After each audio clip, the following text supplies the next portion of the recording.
Good morning and welcome to today's New York City Council hearing for the Committee on Parks and Recreations. At this time, ladies and gentlemen, we please ask that you silence all electronic devices. If you would like to fill out a testimony slip, then please see the sergeant at arms in the back, and at no point in time is anybody to approach the dais. Chair, you may begin. Thank you. Good morning and welcome to the Parks and Recreation Committee's hearing on the fiscal 2027 preliminary budget and the preliminary mayor's management report for the Department of Parks and Recreation. My name is Ty Hankerson and I am the chair of the Parks and Recreation Committee.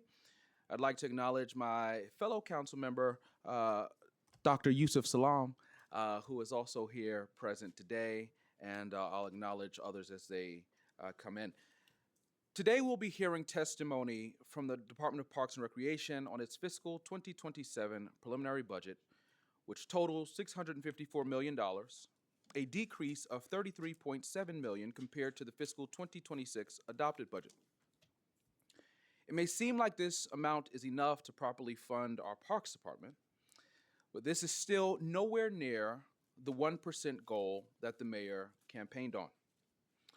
We need to strive to create better park systems for all New Yorkers, and that starts with proper funding. This budget moves in the wrong direction. No one doubts the dedication of our parks workers, and no one disputes that this agency can point to real progress in some areas. Let me make that clear.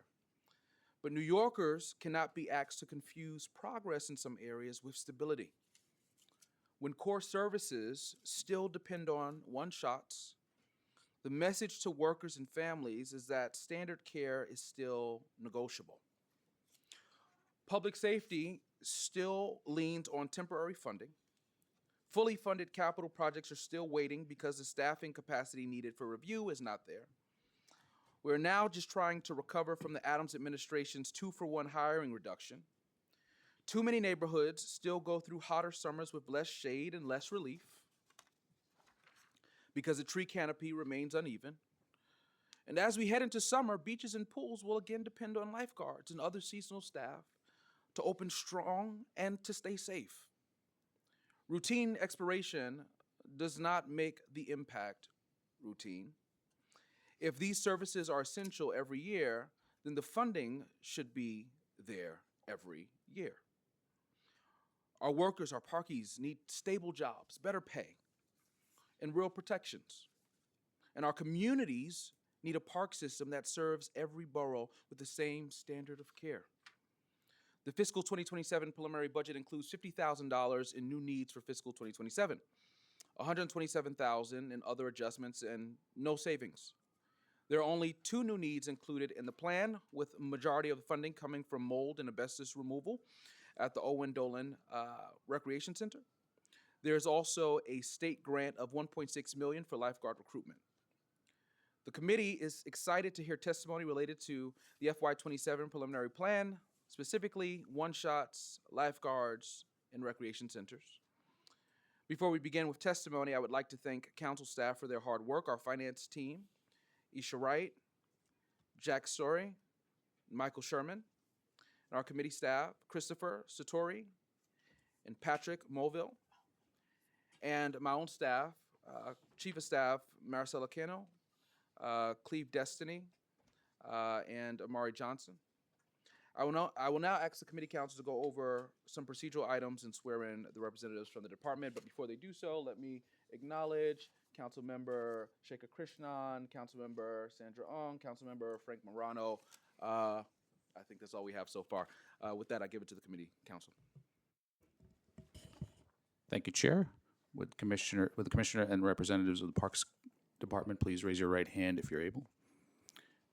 Do you affirm to tell the truth, the whole truth, and nothing but the truth in your testimony before this committee, and to respond honestly to council member questions? I do. I do. Thank you, and you can begin when ready. Thank you. All right. Great. Good morning, Chair Hankerson, members of the Parks Committee, and members of the council.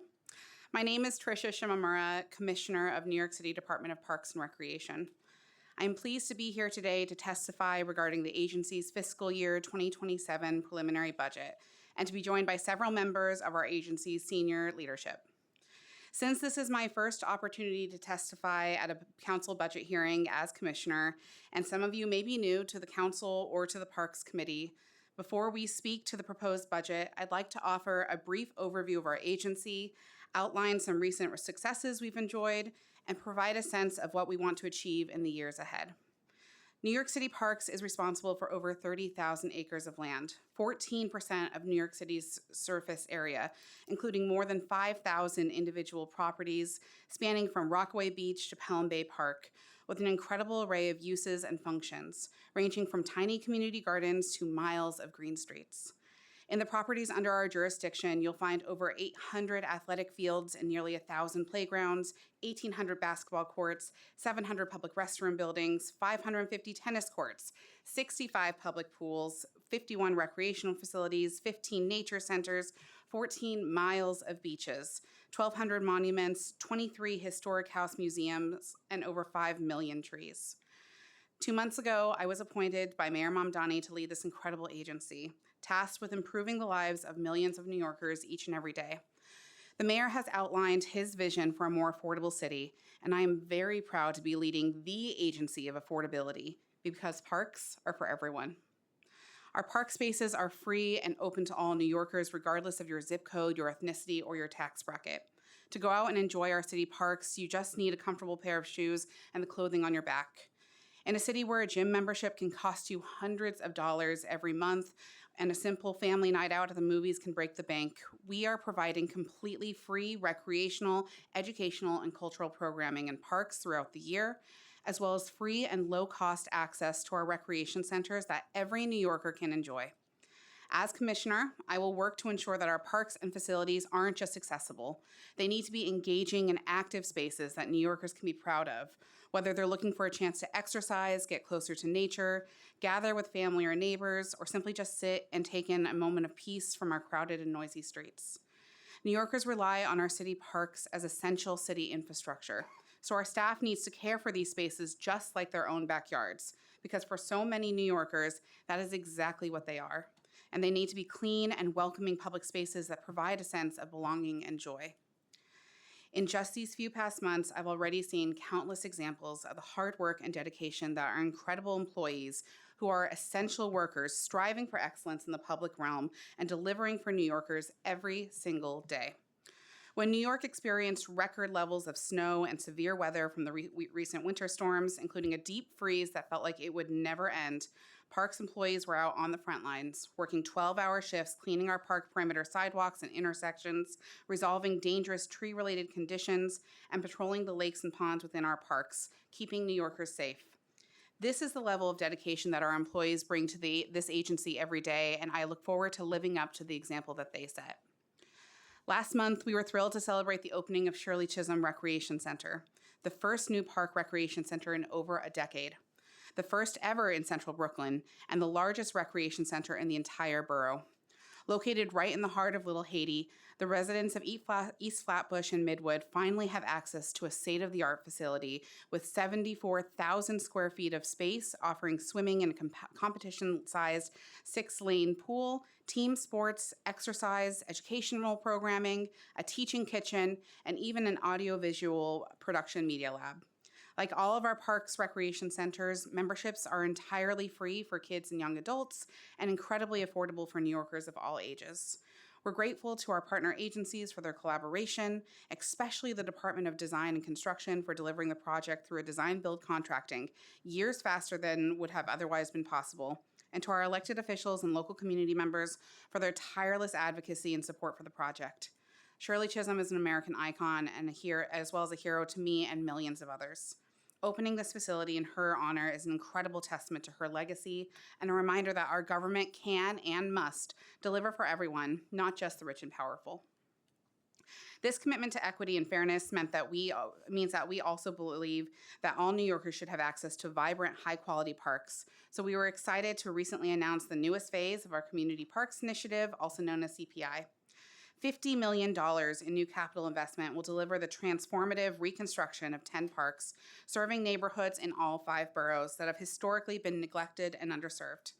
Through this initiative, we are using data-driven methodology and working with local communities to create and revive thriving public spaces.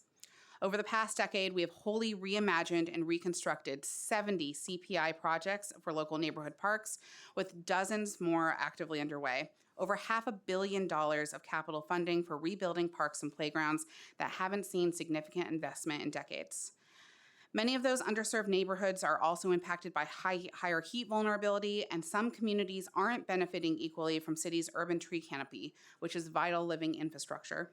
We believe that every New York City neighborhood should get to enjoy the benefits that trees provide, and we're working to expand our tree canopy with new plantings all over the city, delivered in a more efficient and equitable fashion, thanks to the concentrated planting strategy adopted through our recently launched neighborhood tree planting program.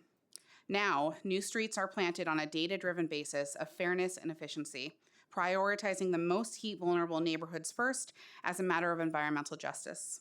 Even in its early stages, this new efficient approach is already delivering results for New Yorkers. In our most recent fall-winter planting season that just concluded, we planted over 9,500 trees along our streets and in our parks, the highest planting levels in over a decade. With the support of the mayor and many of your offices, we engaged in a massive publicity campaign to get the word out to New Yorkers willing to rise up to the challenge and become part of our lifeguard team for this coming summer. And as we offered qualifying tests at indoor pools around the city, including our recreation centers, as well as New York City public school sites. We are working to get these new recruits trained, certified, and ready to protect New Yorkers, serving alongside our returning lifeguards, so that the upcoming beach and pool season can be even more successful than the one we enjoyed this past summer. In summer 2025, over 9 million people visited our public beaches and pools, and we expanded the number of free summertime Learn to Swim classes, and were able to bring back senior splash and lap swimming programs to our outdoor pools for the first time since the COVID pandemic. This was all made possible through an incredibly focused campaign to recruit and retrain lifeguards and expand training opportunities, which is an effort that will carry on as we seek to build on that momentum. As seen in the fiscal year 2026 preliminary mayor's management report released earlier this month, our MMR ratings for overall park condition and park cleanliness in the first 4 months of this current fiscal year increased by 1 percentage point in each category compared to the same period of FY25, rising to 86% and 93% respectively. Among other factors, we believe this improvement can be credited to the expansion of our second shift maintenance staffing approach, which strategically targets 200 heavily used park locations during peak use evening hours and weekends. To be clear, this metric data, which helps inform our maintenance strategy around the city, is not self-reported by our operational staff. These metrics are derived from thousands of inspections made through the year by our Parks Inspection Program, or PIP. This is a detailed, objective quality assurance program, independently administered by our Operations and Management Planning Division, conducted completely independently from our maintenance and operations staff. Similar to what many in the retail business would call a secret shopper program, so that we hold ourselves accountable and adjust our strategies in real time as problems arise. The PMMR also reflects the growing interest in the recreational programming that we offer in parks around the city, as over 500,000 people attended our programs outside of recreation centers in the first 4 months of FY26, an increase of 77% over the same period in FY25. The increase was largely due to the addition of 9 more program sites and an increased number of operating days for our Kids in Motion program, which is our free drop-in program led by New York City Park staff, offering active outdoor play and playgrounds to keep kids active and engaged on those warm summer days. Because we are committed to accountability and transparency, I will also mention that the new PMMR reflects a significant decrease in the number of street trees pruned in the first 4 months of FY26 compared to the same period in FY25. Unfortunately, we expected loss of services of an experienced block pruning contractor due to the tragic passing of the company's owner in late June, forcing the agency to rebid these contracts. The preventative care of our tree canopy is a hugely important priority for us, so we're working to advance these new block pruning contracts through the city's procurement process and bringing those vendors on board as quickly as possible, so we can resume meeting our block pruning targets as we've typically done over the years. Even though it is felt at times like this winter would never end, we know that warmer days are approaching, and our parks, athletic fields, and playgrounds are going to be busier than they've ever been. As many of you know, thanks to once-in-a-lifetime celebrations like the 2026 World Cup and Sail 250, the New York City metro area is expected to receive a truly massive influx of visitors and tourists this summer, with an estimated 2 million people coming into or passing through New York City as they cheer on their favorite teams and celebrate the 250th anniversary of the founding of our country. We are confident that our employees are up to the task as we are poised to begin onboarding our seasonal employees, reactivate our water features, and getting our sports fields in shape for our busiest season approaches. There is no denying that this summer will present some very unique challenges, but we're extremely excited that so many visitors will be able to come experience our world-class green spaces alongside the millions of New Yorkers that enjoy our parks each and every day. Turning to the specific topic for this hearing, the fiscal year 2027 preliminary 10-year capital plan for New York City Parks includes a total budget of $12 billion, demonstrating this administration's ongoing commitment to promoting equitable investment in a greener, healthier city. The FY27 preliminary expense operating budget for New York City Parks is $654 million, providing our agency with the resources we need to continue getting the job done, delivering core services and keeping our city's parks clean and welcoming. To be completely clear, this proposed budget figure does represent a $33.7 million decrease from FY26 adopted budget of $687.6 million, which, it is important to note, is due to the routine expiration of single-year one-shot funding items that are typically added at each budget adoption, subject to negotiations between council and the administration.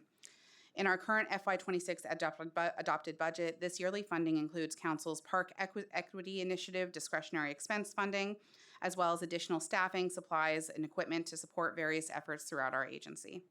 Our maintenance teams, Green Thumb Community Garden Program, Urban Parks Rangers, Forest Management Framework, and Parks Enforcement Patrol are all significantly supported through this supplemental funding, which provides tremendous added value. And the parkies serving in those staffing lines are a hugely important part of our team. So we greatly appreciate the council's long-standing support and advocacy for that dedicated funding.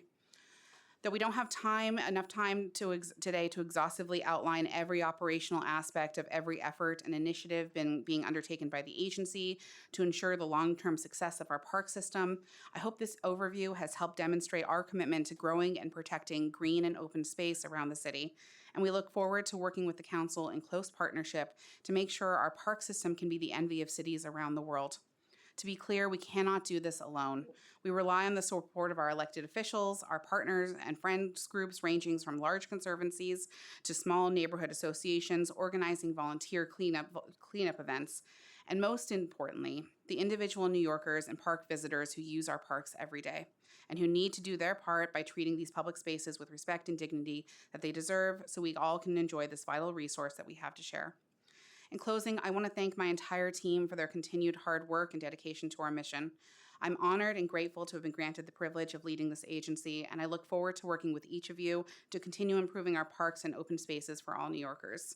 We would be happy to answer any questions that you have. Commissioner, thank you. I also want to acknowledge my colleague and neighbor in Queens, Councilmember Lynn Shulman, who has joined us as well. As we dive into the questions, let's just jump right in, actually. So during his campaign, the mayor supported allocating 1% of the city's budget to parks. Unfortunately, this campaign promise is yet to materialize. In fact, we are now at an even lower level of parks funding compared to the total budget than before the mayor took office. Has there been any discussion regarding increasing the department's budget to meet this campaign promise with OMB or the mayor? Yeah, thank you so much for your question. And I want to just also say thank you to the many advocates who I know are in the room and in overflow rooms who have all kind of called out for additional funding to parks to hit that 1%. I just want to say that we are very excited to be in kind of constant communication with this administration about the campaign promise that he's made and also about the real benefits that parks bring to all of New Yorkers. So this is kind of an early part of our budget process. We're really encouraged by the conversations that we're having and frankly in regular conversations with this administration around the benefit that we bring and around what what additional tasks we can do with more resources. From those conversations, has there been any commitment? I think that the mayor has said publicly that he is committed to seeing through the 1% for parks. Although I will also point out that I'm sure, as you know, that we're facing a very serious budget crisis at this moment, and the mayor has reiterated that that we're interested in creating a more transparent, honest budget that's really reflective of truly anticipated income, revenue, and costs. So. We're certainly continuing to be in conversation with this administration again around what that means for parks. But I'm very encouraged and to have your support and to have advocate support, kind of continuously talking about the real benefit that parks bring to New York. If the decision was made to allocate additional funding in the adopted budget, how would you allocate the additional monies? Sure, that's a great question. Thank you. So I think that that the gap between what we currently have budgeted and what advocates and others have called for as 1% is around $616 million. It's a very significant pot of money. So certainly as the leader of an agency, I would welcome additional resources at any time. I think that we know many of the most successful programs that we have are really data driven, metrics driven, and we, as I highlighted in my testimony, we really do have some rigorous metrics that we hold ourselves to, be it through our PIP ratings, which really look at every single park, or through inspections overall, like our MMR report that comes out, and we see, as we saw, an improvement just based on what we believe is to be the impact of second shift. So there are a lot of kind of programs that we have out there that are data driven that we always, are always happy to kind of point to towards successful initiatives, successful kind of programs that Parks runs that we know are proven to have a real impact in the parks. From those assessments, can you name a few of those programs? Yeah. So, I mean, certainly we, just to point to our MMR ratings again, our overall cleanliness and kind of use of our parks is rated through our parks inspection program, but we also provide data in our MMR that comes out. We had discussed in just this MMR versus last year's that we saw an uptick in overall cleanliness in our parks. We believe that has, at least in part, if not more, been due to our implementation of second shift at a larger level. We have right now second shift staff that come out on weekends and Thursday, Friday, Saturday, Sunday, I believe, although I'll look to our acting First Deputy Commissioner, Mark Folk, to give us more information on this. And with that program, we see our parkies kind of go out and be in our parks when a lot of park patrons are using them in the afternoons. And we saw that with that implementation expansion, we went from 100 sites at first to now 200 park sites. We've seen kind of tremendous kind of success with this. Overall, higher ratings, overall cleaner bathrooms, trash is cleaned out more frequently, and so we have these kind of examples. That's just one of knowing that this is a truly data-driven program that can deliver results. Thank you. We're excited to see that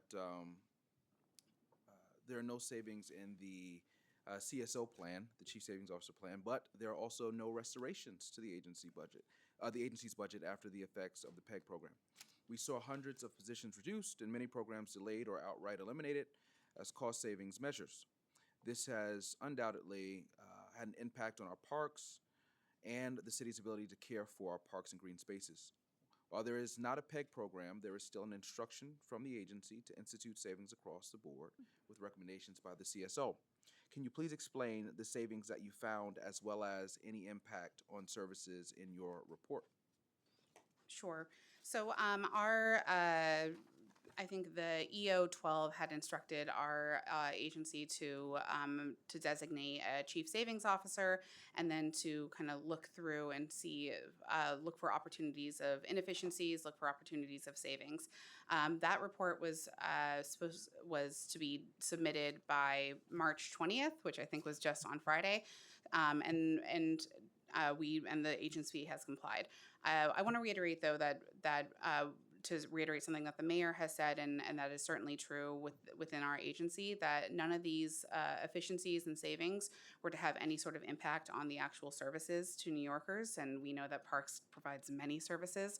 So while this is still very kind of early in the conversation, and we have not had any sort of kind of formal kind of circle back with OMB, so it's a little early to talk about the details, I will just tell you that any sort of savings that we were able to identify will have no impact on overall services to our parks or recreation centers or any other kind of impact to New Yorkers. Just to be clear, so there hasn't been any conversations with OMB as of yet. We just submitted it on Friday, so not yet. You mentioned bathrooms, so I just want to jump there really quickly, Yeah. if it's okay. What's the current cost to construct a bathroom or conversation in a park? Yeah, thank you so much for the question. So if you don't mind, I would just like to just kind of set the stage a little bit here and just say for a moment of pride, I'm very proud as the leader of this agency, and I know that Parkies share this pride to be playing a role in providing New Yorkers a very critical public amenity. Of the bathrooms, the public restrooms that are in our city, Parks provides 70% of them, over 700 of them. And you don't have to be a mother of two small children like I am to know that this is absolutely critical if you want to be in our parks, enjoy our parks or playgrounds, if you want to take on a basketball game or play it or just sit down on a park bench or actually enjoy one of our playgrounds. All of these kind of desires to use our parks and recreational kind of programs rely on the idea that you need to have a public restroom nearby. And so we're very proud to be continuously providing that service. But that also means that building and reconstructing public restrooms has oftentimes come up in conversations with communities because they do really range. To build it, so typically when you're reconstructing a restroom, it can be as low as $2.5 million or so and go up from there. When you're doing a completely new restroom building, it can start around $3 and then go up from there. Typically $3 to $5 million is what we see for a new construction.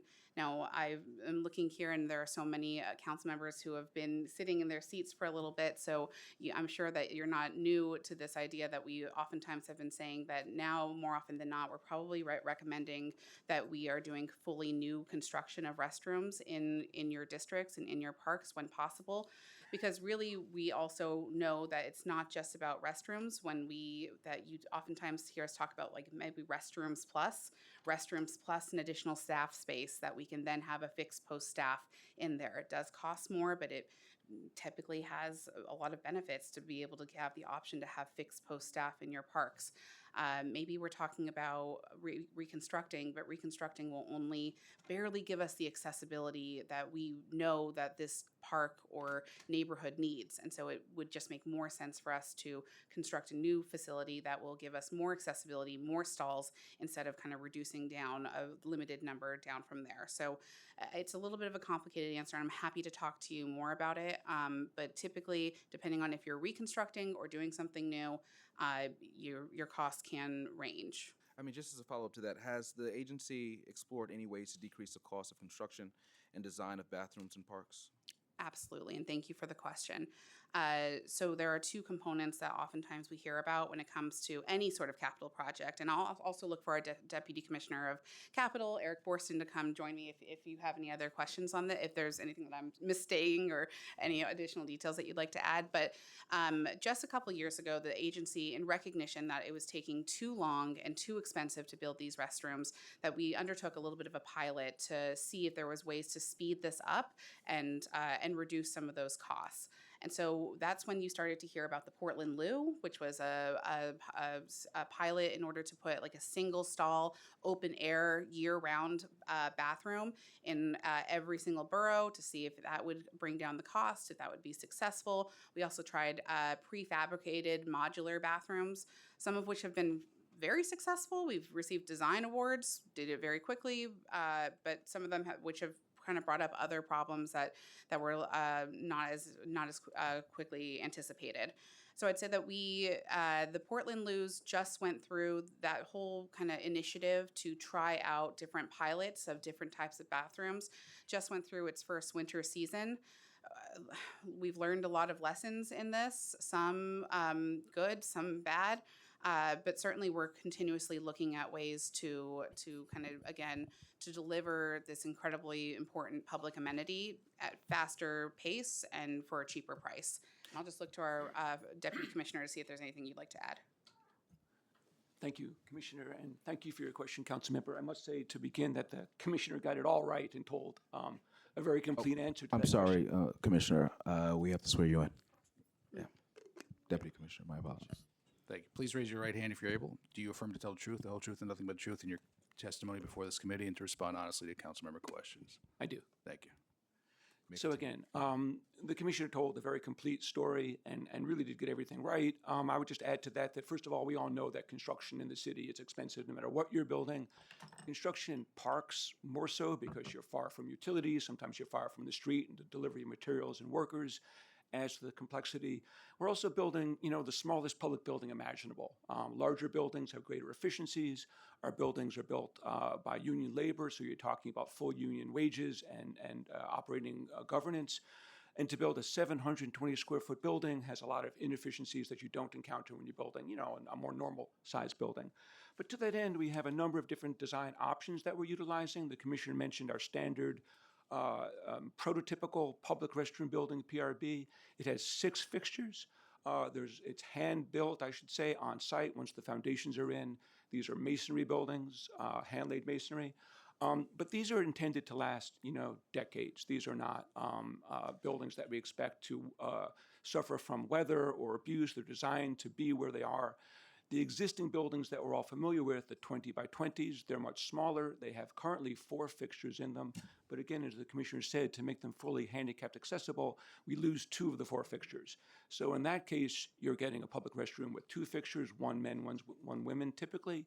The alternative, you have 3 of each, so the capacity and the service is far greater, and the cost is really not that different on the scale of things. We also have a prefabricated option that we've rolled out twice. As the Commissioner mentioned, one did just win an AA New York Design Award, where most of the work is done off-site. That is the superstructure. Below grade, same challenges, foundations, infrastructure, all the typical costs and potential risks that one encounters there. But above grade, the building is predominantly fabricated off-site in 3 large modules, delivered to the site, craned in. Again, access is an issue there. And that intends to not so much reduce cost, but it reduces the amount of construction activity on site that disrupts the use of the park for other uses. Thank you. I'm going to circle back to the bathroom piece or comfort stations. I want to acknowledge some of my other colleagues that have joined us. Councilmember Gail Brewer, Councilmember Sandy Nurse, Councilmember Virginia Maloney. All right. And Councilmember Kayla Santosuoso, who has joined us virtually as well. Just to switch gears really quickly, every year as part of the budget negotiations, the council pushes for the same few budget items to be funded. However, the administration has only set them for 1 year at a time. This leaves the jobs of working class New Yorkers up in the air every year. They don't know if they will have a job to come to next fiscal year. This is no way to live, and it puts intense stress on these dedicated employees who work to make our parks clean and enjoyable as much as possible. Is it the commitment of this administration to baseline these one-shots once and for all, particularly the one-shots associated with headcount? Thank you so much for the question. And I welcome the opportunity to talk more about these one-shot positions, which account to around 277 staff members overall. I'm happy to talk a little bit more in detail around these positions, but just at a very high level, I would just like to say that from what I understand, these one-shot funding opportunities really have come out of are a part of the essentially routine conversation and dialogue in between the administration and our council. I'm incredibly grateful for these opportunities and can really speak to operationally how these positions have worked to complement and supplement the work that we do. They span from Green Thumb to our forestry management to our maintenance and operations, of course, PEP rangers and stump removal. All of these kind of components are incredibly important to the bread and butter work that we do and the services that we provide to New Yorkers. And as I understand, we're very grateful for the kind of continued support that both the council and the administration has looked at for this funding. I know you listed some. Can you list them all with the head count? Yeah, just for our I'll slow knowledge? it down for you and go through. So there are six kind of one-shot initiatives that have previously came through in our FY26 budget. The first one I'll talk about is the forestry management. This is not our street trees, but really our natural areas management. That's 37 positions. We have a year-round headcount of 63, so this is a sizable supplement to that work. We are very proud of the fact that we maintain over 800,000 trees in our natural areas. There are actually 6 million trees in our natural areas, which is amazing. But 800,000 of those we kind of maintain at a higher degree of touch and a higher degree of maintenance there, and this would help us. This has continuously helped us do that. We are very excited about, of course, in these natural areas, as we've spoken about at previous hearings, because we understand that the maintenance of our existing canopy, the maintenance of our urban forest it contributes to our overall shade. Commissioner, I'm sorry. Oh, is it As too- much as I appreciate I that gotta slow information, faster. if you can just list Faster. if that's okay. Thank you. Yep. Rangers is 50 positions. Our stump removal is $2 million. It's just OTPS. Green Thumb is 11 positions plus a little OTPS funding. We have maintenance park workers, 73 positions. This is mostly CPWs and APSWs and some gardeners. And then 100 PEP officers.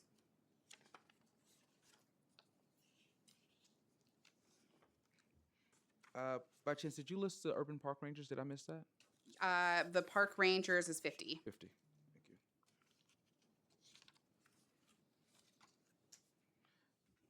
What's the breakdown of the park rangers by borough? That's a great question. So let me just say, so overall we have our park rangers are budgeted for 94, inclusive of our 50 additional inclusive of the 50 one-shot positions. I'll look to our Deputy Commissioner, Margaret Nelson, to give us a little bit more of a breakdown of how we deploy them. But at a very high level, just because members may not be aware, our park rangers are essentially have the same civil service title as our PEP officers, but really focus on that educational programming. So they are the ones who you see typically running out of our nature centers, doing nature walks, doing educational programming in our public schools, providing kind of that kind of essential programming throughout our parks. They don't typically stay out of one center, but are really kind of there. You'll see rangers kind of throughout our park system at different times of the year doing really incredible educational programming. I'll look to our Deputy Commissioner to talk a little bit more about the deployment of those rangers. But I just want to mention, just for the record as well, that a third of our PEP officers are funded by the city, and if the council didn't fight for them, that funding wouldn't be there. So I just want to make that state that for the record as well. And thank you for that. So I'm happy to talk to you about PEP. So our rangers we do look at as a little differently than our PEP officers. They have the same civil service title, but whereas our PEP officers, you will see typically enforcing our park rules, educating the public in terms of just kind of, again, those park rules. They try to hit as many parks and spaces as possible. Our rangers are doing a little bit more of deeper programming. So they are doing for Black History Month, we are doing a lot of history programming around around cities, black leaders in the city and their impacts on parks. Rangers will do nature walks. They'll do a little bit more of that kind of deeper. They'll do shoreline kind of educational programming. So a little different in terms of their overall scope. I'll look to our Deputy Commissioner, Margaret Nelson, to talk a little bit more about how we deploy those rangers. And I'm also happy to talk about PEP. Thank you. Before you answer, I believe you have to be sworn in. Is that right? Thank you, Chair. Please raise your right hand if you're able. Do you affirm to tell the truth, the whole truth, and nothing but the truth in your testimony before this committee, and to respond honestly to council member questions? Thank you. I do. As the commissioner said, first of all, we're incredibly grateful for the one-shot funding for the Rangers. Our baseline Ranger number is only in the 40s, and so when you think about adding 50 more Rangers, we really have been able to expand the breadth of our programming throughout the city. And we did take a special look at making sure that we are providing programming in every single council district, which is something we weren't able to do with our baseline staffing. So I just want to point that out. As the commissioner said, we have 11 nature centers, which are open on the weekends, and we provide programming and open hours there. We also provide programming in schools through our natural classroom program. So we're going out into schools, doing programming there, and also bringing those school children into our parks. We do pop-up programming, and we do scheduled programming. So it's really throughout the city, and it's not necessarily based on, specific parks at a specific time. So happy to provide you more detail. And I would say that those Rangers are really spread equitably across the five boroughs. What does a typical day for a park ranger look like? So a typical day for a park ranger, they're going to spend some of their time planning programming that's upcoming. So they do some reaching out to schools to see if schools are interested in programming or following up on inquiries that they've gotten. They do some patrol in parks. So and they use that as an opportunity. If they see wildlife in a park, they might gather people around and do some education. That's called our pop-up programming. So if they see a seal, in the river, or they see a hawk in a tree, they'll be doing pop-up programming with the people that are in the park. They will also do some patrol around canine conditions, so dogs off leash. They will try to educate folks around that. Again, as the commissioner said, both our rangers and our PEP officers both have the same underlying Urban Park Ranger civil service title. They're both trained as peace officers. They both have the ability to make arrests if needed. But again, both our rangers and our PEP officers really look for education first to educate park goers on our rules before having to move to enforcement if they do. In the instance that they have to make an arrest, the person that they've detained, would they be brought to a local precinct? Exactly. Is that correct? Yes. Okay. Would the agency be supportive of the council's push for the administration to baseline? I think that as the leader of this agency, we'd always be happy to see more certainty and more funding in our budget. Certainly for our rangers and for our PEP officers in particular, those positions take a lot of training and require a specific type of recruitment. The training alone takes around 16 weeks to do, and then recruitment can take any number of weeks to do. So I think operationally, it is nice for our other kind of baseline funded positions to have that certainty in effect, so that we can kind of continue, just kind of get them trained and get them out in the field for as long as they'll stay with us. I thank you for your support. Yeah. So before I turn it over to my colleagues, I want to acknowledge Councilmember Mercedes Narcisse, who's joined us as well. And Finance Chair, Councilmember Linda Lee. I have one last, maybe three questions, and then in the fiscal 2025 adopted budget, there was a mix-up between the administration and the council on funding for forestry and natural areas. This resulted in a reduction of headcount and forced several people to find new employment either within or outside of the agency. The Natural Resources Group is responsible for almost 1,000 acres of natural areas and performs tasks related to mulching, watering, and managing invasive species. This loss of funding will certainly lead to reductions in services that are provided by the agency and may even result in damage to our natural areas due to neglect. Can you please give a full timeline from the perspective of DPR on how this funding was lost? And then I'll have a follow-up to that. Sure. So I think, again, while just to give a high level kind of overview, and then I'll look to my team to kind of speak to a little bit with more detail. But again, these one-shot funding opportunities, as I understand it, are really come out of negotiations directly between the council and the administration. We are incredibly grateful for these opportunities, and frankly, a lot of times, after a couple years of seeing these one shots coming in, it gives us a lot of it gives me a lot of kind of direction and data, so that I may be able to demonstrate that maybe something shouldn't be one shotted and it should be baselined. A good example of this is that we had gardeners that were were on one shot funding for several years, and then from what I understand, the council and administration kind of saw that this was something that was constantly discussed and ultimately became baselined.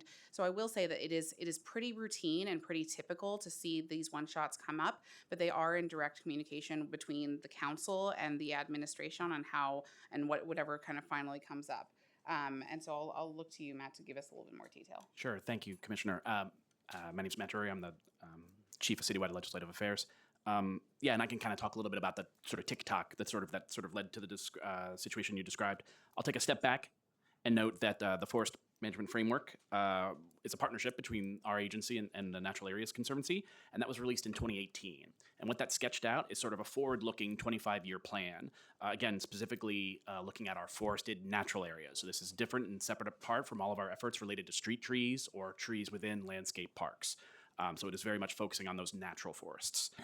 And because obviously natural forest health is where the vast majority of our raw, in terms of the raw value of individual trees that make up our canopy, our natural forests are a huge, huge part of that.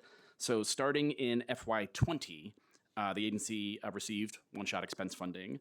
I believe that was $4.5 million. I believe there was then a pause during the COVID-related FY21 discussions. That funding was resumed in FY22. In FY23 and 24, we saw funding, one-shot funding of $2.5 million. And then, and so you can, through these years, you can think of sort of the forest management framework staff and that sort of planning and other analysis and other work kind of getting underway, right? And then FY25 for, again, we weren't directly involved in these discussions, so it's a little hard to speak to, but it does appear that both council and the administration, that in FY25 it was not funded. However, so that there were... I guess, not to cut you off, what was the result of the loss of funding? Yeah, there you go. What was the impact of it? For sure. So there were 27 FMF-focused staff that were employed at the time of FY25 adoption. 20 of those were able to stay on hand and shifted to just other grant-funded parks opportunities and positions. So 20 out of the 27 stayed on board. 3 were able to fill full-time vacancies that already existed. And then 4 resigned and went on to others. So 23 out of the 27 stayed on with the agency, and I believe to a large degree still do today. What's the current budgeted and actual head count in the forestry division? In the forestry division, sorry, I don't mean to split hairs, but so do you mean sort of the natural resource group maybe? Like that's sort of, or do you mean forestry in terms of? So we have for forestry, we have 200 active staff who are dedicated to caring for our street and landscape tree park trees, and that includes 58 foresters and 90 climber and pruners. Is that enough to manage the city's natural areas? So our forestry staff here actually take care of our street, and it's just a terminology thing. But for our forestry staff, that's the team that's taking care of our street trees and like park trees in any given park. That's that team. In terms of our natural areas staff, that's our kind of. I'm sorry, there are 73 in our who are taking care of our natural areas. Space. That's like the kind of wild, more, forgive me, I keep on saying the word natural, but more like typical forest of what you think of. Is it enough? We are happy. I mean, I think that you can look at our MMR data for how we're doing with the resources that we have. We are, again, more is always more in the sense that we're always happy to receive more resources. But at the same time, I would also say that Parks has we understand to a very intimate level that we have mandates to uphold and essential services to provide New Yorkers, be it in our landscape parks or in our natural areas. And so we're going to uphold those mandates with any resources that we're given. I'm having a slight challenge, and Commissioner, it's not with you, but you did mention something that park workers and the work that Parks does is essential. But unfortunately, the way that the current budget looks, the preliminary budget looks, it doesn't seem as if it is essential to the administration as it stands. And so I want to just go back to a question I asked in the last hearing regarding the snowstorm Yeah. and regarding the staff that were required to work during the snowstorm. Would the department be willing to use funds from accruals, given that accruals from the current vacancy rate are projected to provide more than enough funding to provide retroactive pay comparable to the pay provided by DSNY to those DPR staff who worked to shovel during the last snowstorm? I'm sorry, I think I just want to make sure I understand your question. So those staff who responded to the snowstorm, and happy to give you kind of again the large overview. When we have major snow events like the two that we had in February, our entire maintenance and operation crew responds to those storms. And nothing else kind of takes higher priority than ensuring that we are doing our part to help New Yorkers get to where they need to go. So that does, and we have a kind of very thoughtful, very thorough, extremely dense winter weather response plan that really prioritizes perimeter sidewalks, high traffic areas, major transit hubs, kind of JOPs are up there at the top. We work with our brothers and sisters at DSNY to help clear bus stations and crosswalks and really understand this to be a full city effort to get out of a storm and recover as quickly as possible, knowing that there are priorities to helping people get around.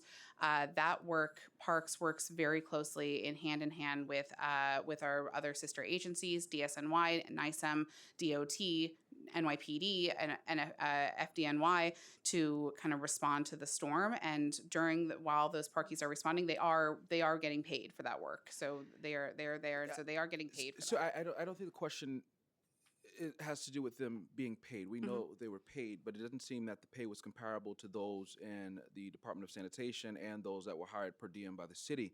I personally feel that it's only fair to provide equal pay for equal work, especially since some park staff had to sleep in rec centers overnight. You know, that's a huge ask, and it speaks to the essential nature, I believe, of park workers, parkies in general. And so I would like to know if the agency would consider matching that pay to that of those that worked the snowstorm that were in DSNY and or the per diem workers.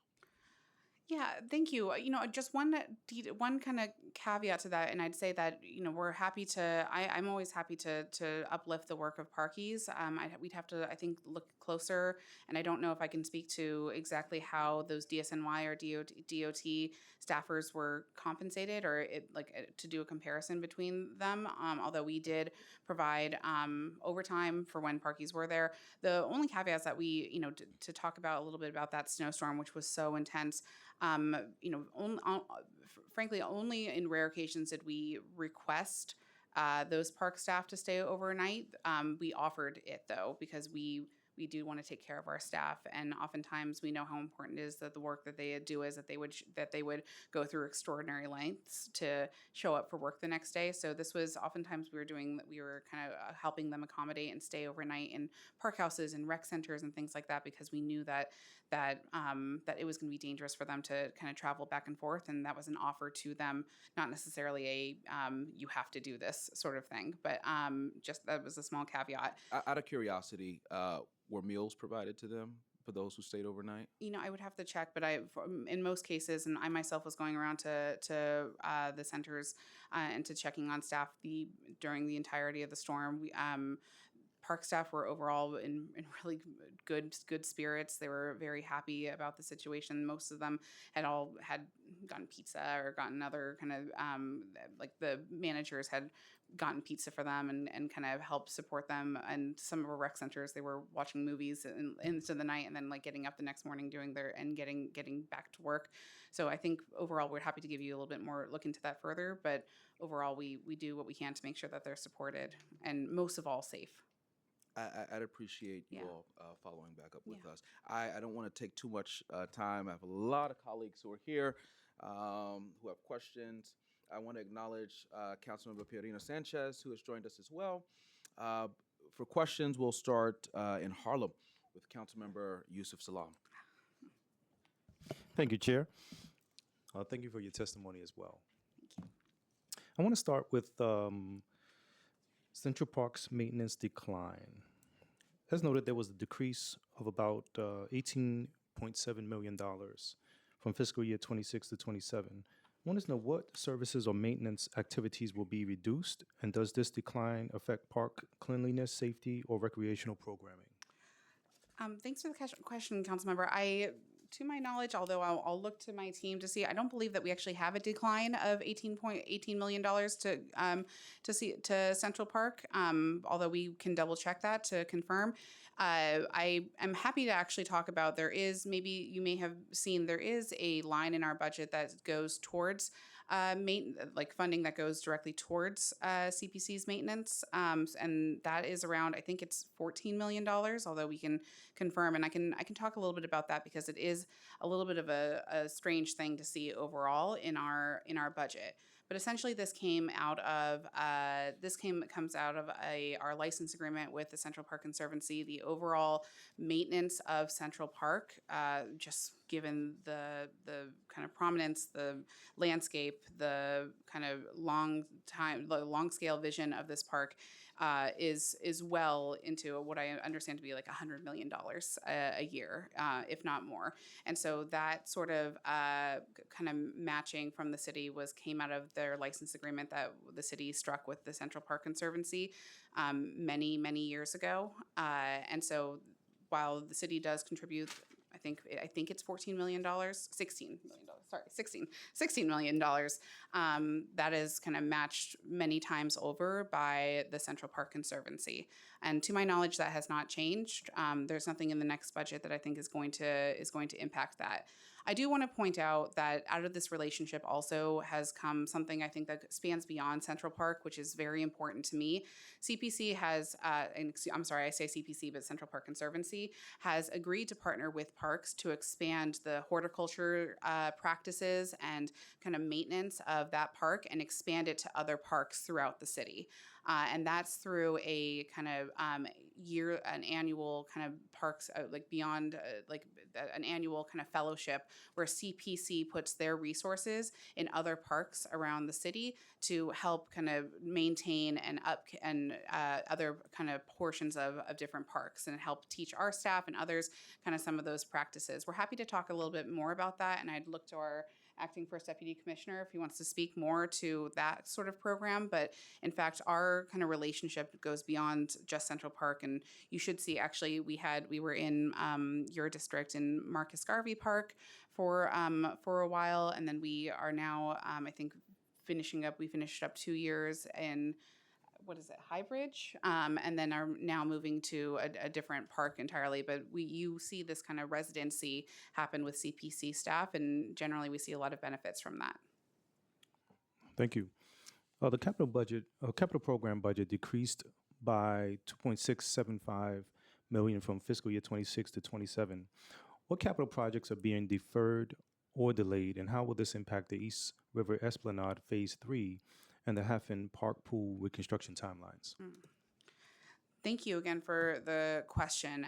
So I will look through. So I'm happy to talk through those two projects in particular, although we're happy to also get you more specific details.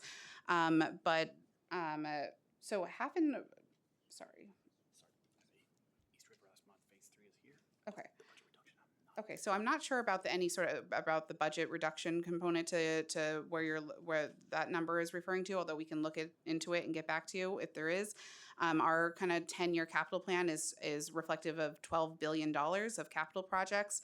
I can talk to you a little bit specifically. We have 500 capital projects that are currently either in design, in procurement, in construction, and then we have 91 projects that are coming up in this next year. 91 projects that are kind of in the queue that have not yet started design. And so the two projects in particular, though, I'm not aware of any sort of like outright delay for East River Esplanade. It's one that's very close and near and dear to my heart. Those two, like, we are kind of continuing. You should see actually construction happening right now on portions of the Esplanade, particularly in East Harlem, where work is happening right now. And I think we just did a groundbreaking with you just in the last year with the kind of Harlem component to it right at 135th Street with the Hafen project. We are moving right along with this and are eager to see that rec center back and reopened. Yeah. Thank you, Chair. Just have two quick ones, two more. Recreation membership growth versus funding. The Recreation Center membership increased 5.3%, 7,737 members, new members, I would say, in the first 4 months of fiscal year 2026, driven by young adult growth. Does the fiscal year 2027 budget include the increased funding to support expanding programming and staffing for this growing membership base? Thank you for the question. I too am looking at membership and rec center visitation very, very closely. The truth is that we have over $1 billion, $1 billion going into recreation facilities over the next several years. We opened up Shirley Chisholm this year. This won't even be the end of the conversation around rec centers that we're opening. We'll be opening up Mary Callie Dalton. I hope by the end of this calendar year. We've got 4 more rec centers kind of in the queue, particularly in the Bronx and Queens. Really exciting projects. And typically when we do open up these new facilities, particularly when you saw with Shirley, we do receive additional funding to staff those facilities. The budget that you have in front of you, it does not reflect any additional staffing at this point, although we are kind of constantly in conversation with OMB as we open up those new centers. I will say, though, and as proud of as I am around this major investment and opening up of new rec centers, the first in a decade, truly, is that the rec center component is just one piece of a larger puzzle of how we serve New York City in terms of our recreational programming. Outside of our rec centers, we have playground associates, we have shape up classes, we have other kind of rec programming that helps get New Yorkers access to these incredible services, even if you don't live near a rec center. So we're very excited and can provide you additional information around that type of network. But really, you should look at our rec centers as just one component and then see this larger kind of mosaic of services that we provide, even without a stationary building attached to it.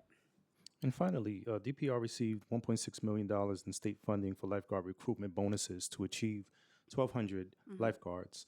Is this sufficient to meet the workforce needs for full pool and beach season?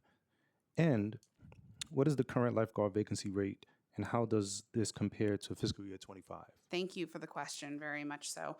So I just want to say, in recognition of my predecessors, particularly Iris Rodriguez-Rosa, but also Sue Donahue, both of these commissioners really saw what was a nationwide issue with lifeguarding and focused in on changing the narrative in New York City. It was truly anywhere in the country you would see lifeguards coming in short supply, and particularly Iris really took on the challenge of changing this around and working very closely with our union and with our lifeguards to both change how they were received within the agency, but also deliver on some real kind of financial incentives to increase our numbers. So now lifeguards are making $22 an hour. That was an increase. They also receive a $1,000 retention bonus. And those two things mixed with also just a cultural shift, and I wish I could spend an hour talking about this within our agency, has really resulted in increasing numbers instead of that kind of continuously decreasing amount. And I really want to just, again, say thank you to Iris and Sue, who really took this on. And frankly, we're going to continue that under my leadership here. We've seen significant retention with this, to the tune of around 70 to 80% of lifeguards are now returning back. That's higher than the national average. And we had just shy of 1,100 last year lifeguards. We had 1,082.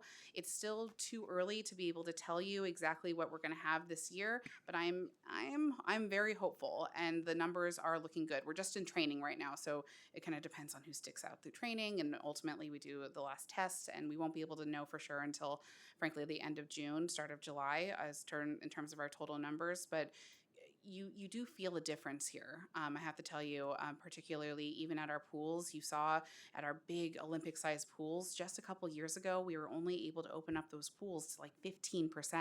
It was really tight. This year, in this last summer, just in this last past summer, you saw diving pools opening up. You saw we were able to bring back Adult Swim, Senior Splash, which was such a beloved program.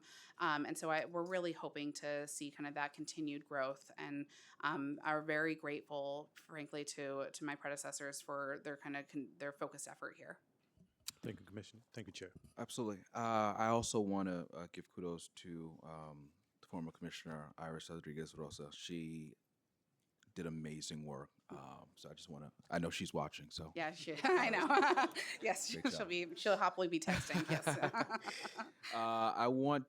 Let's travel to Queens, to my neighbor, Councilmember Lynn Shulman. Thank you, Chair. And I want to, Commissioner, welcome. And I did this privately. I'll say it publicly.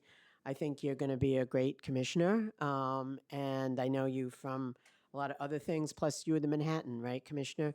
So you have a wealth of knowledge and all of that, and you've been particularly helpful to me recently. So anyway, we look forward to your great work. I have a few questions. One is about accessibility. So I have actually funded accessible access to Forest Park.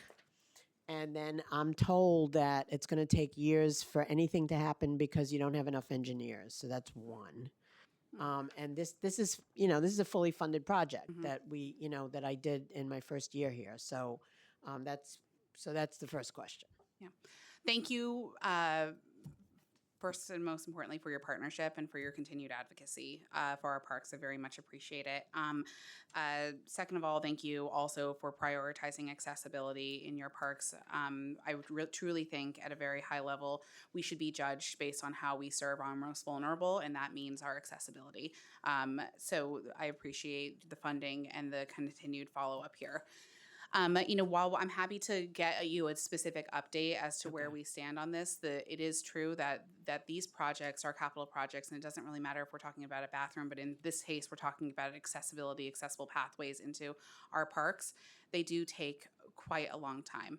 And truly, I can go into details around this, but the truth of the matter is that that we are looking very closely at how we can shave down some of this time. Really, what you see is when you start design may be, and it's been pretty typical, around 12-ish months. I haven't even seen a design yet. So we're Right. told that, there's not enough personnel to do that. When you see those design projects, when it gets into design, but for any project or a project that's right before your project or where our after the design phase, you really do see, and what we're looking at very closely is a kind of prolonged time when we're trying to get through some regulations and kind of checks with our other agencies. All good things, truly good things, but things like, and you may hear this word a lot, the SWIP process or something else like that. Those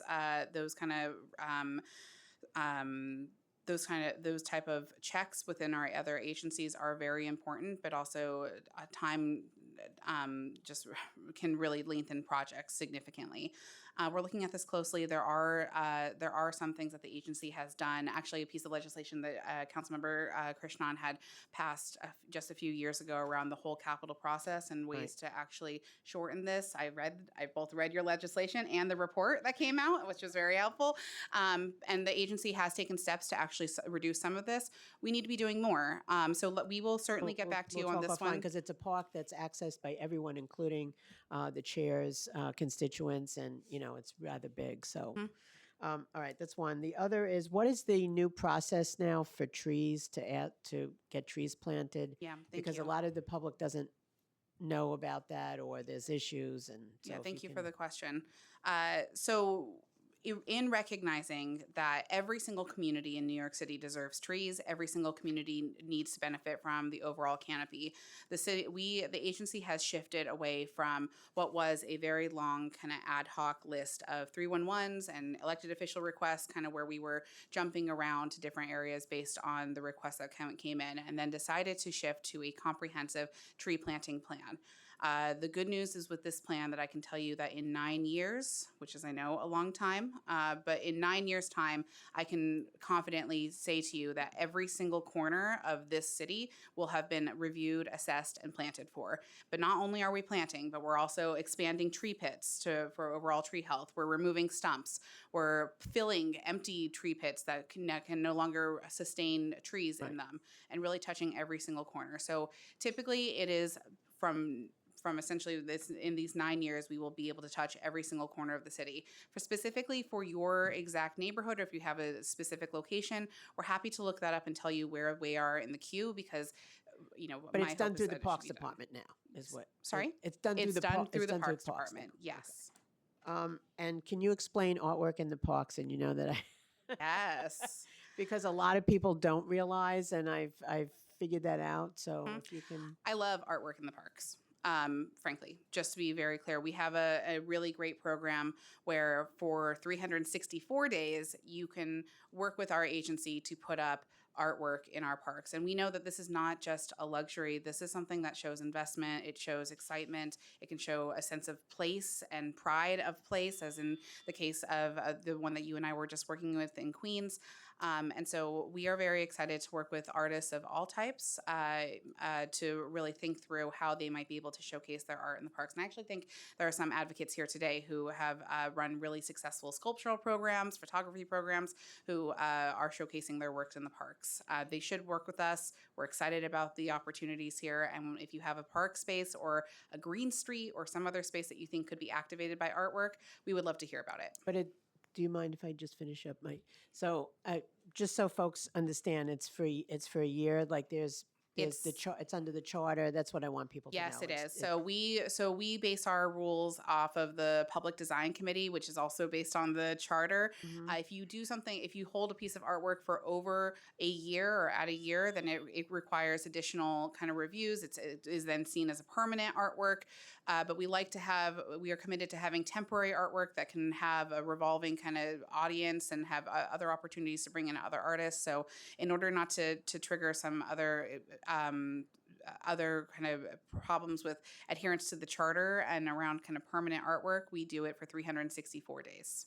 Okay, and then my last question is, who has, because we get a lot of constituent complaints about the sidewalks when they're lifted up by the tree roots. Yes. Like, who has responsibility for that? Because we can't seem to get answers to that in general. Well, first of all, I'm very sorry to say, because I understand how frustrating this is. We're a very human, people-focused agency, so I don't want any of your constituents or anyone in the city, frankly, to not feel like they're getting a direct answer from parks. And so we are happy to follow up directly with you and your constituents, but it typically is the property owner's responsibility. However, there are some situations we do have a program for single family homes where parks can help take care of some of that work.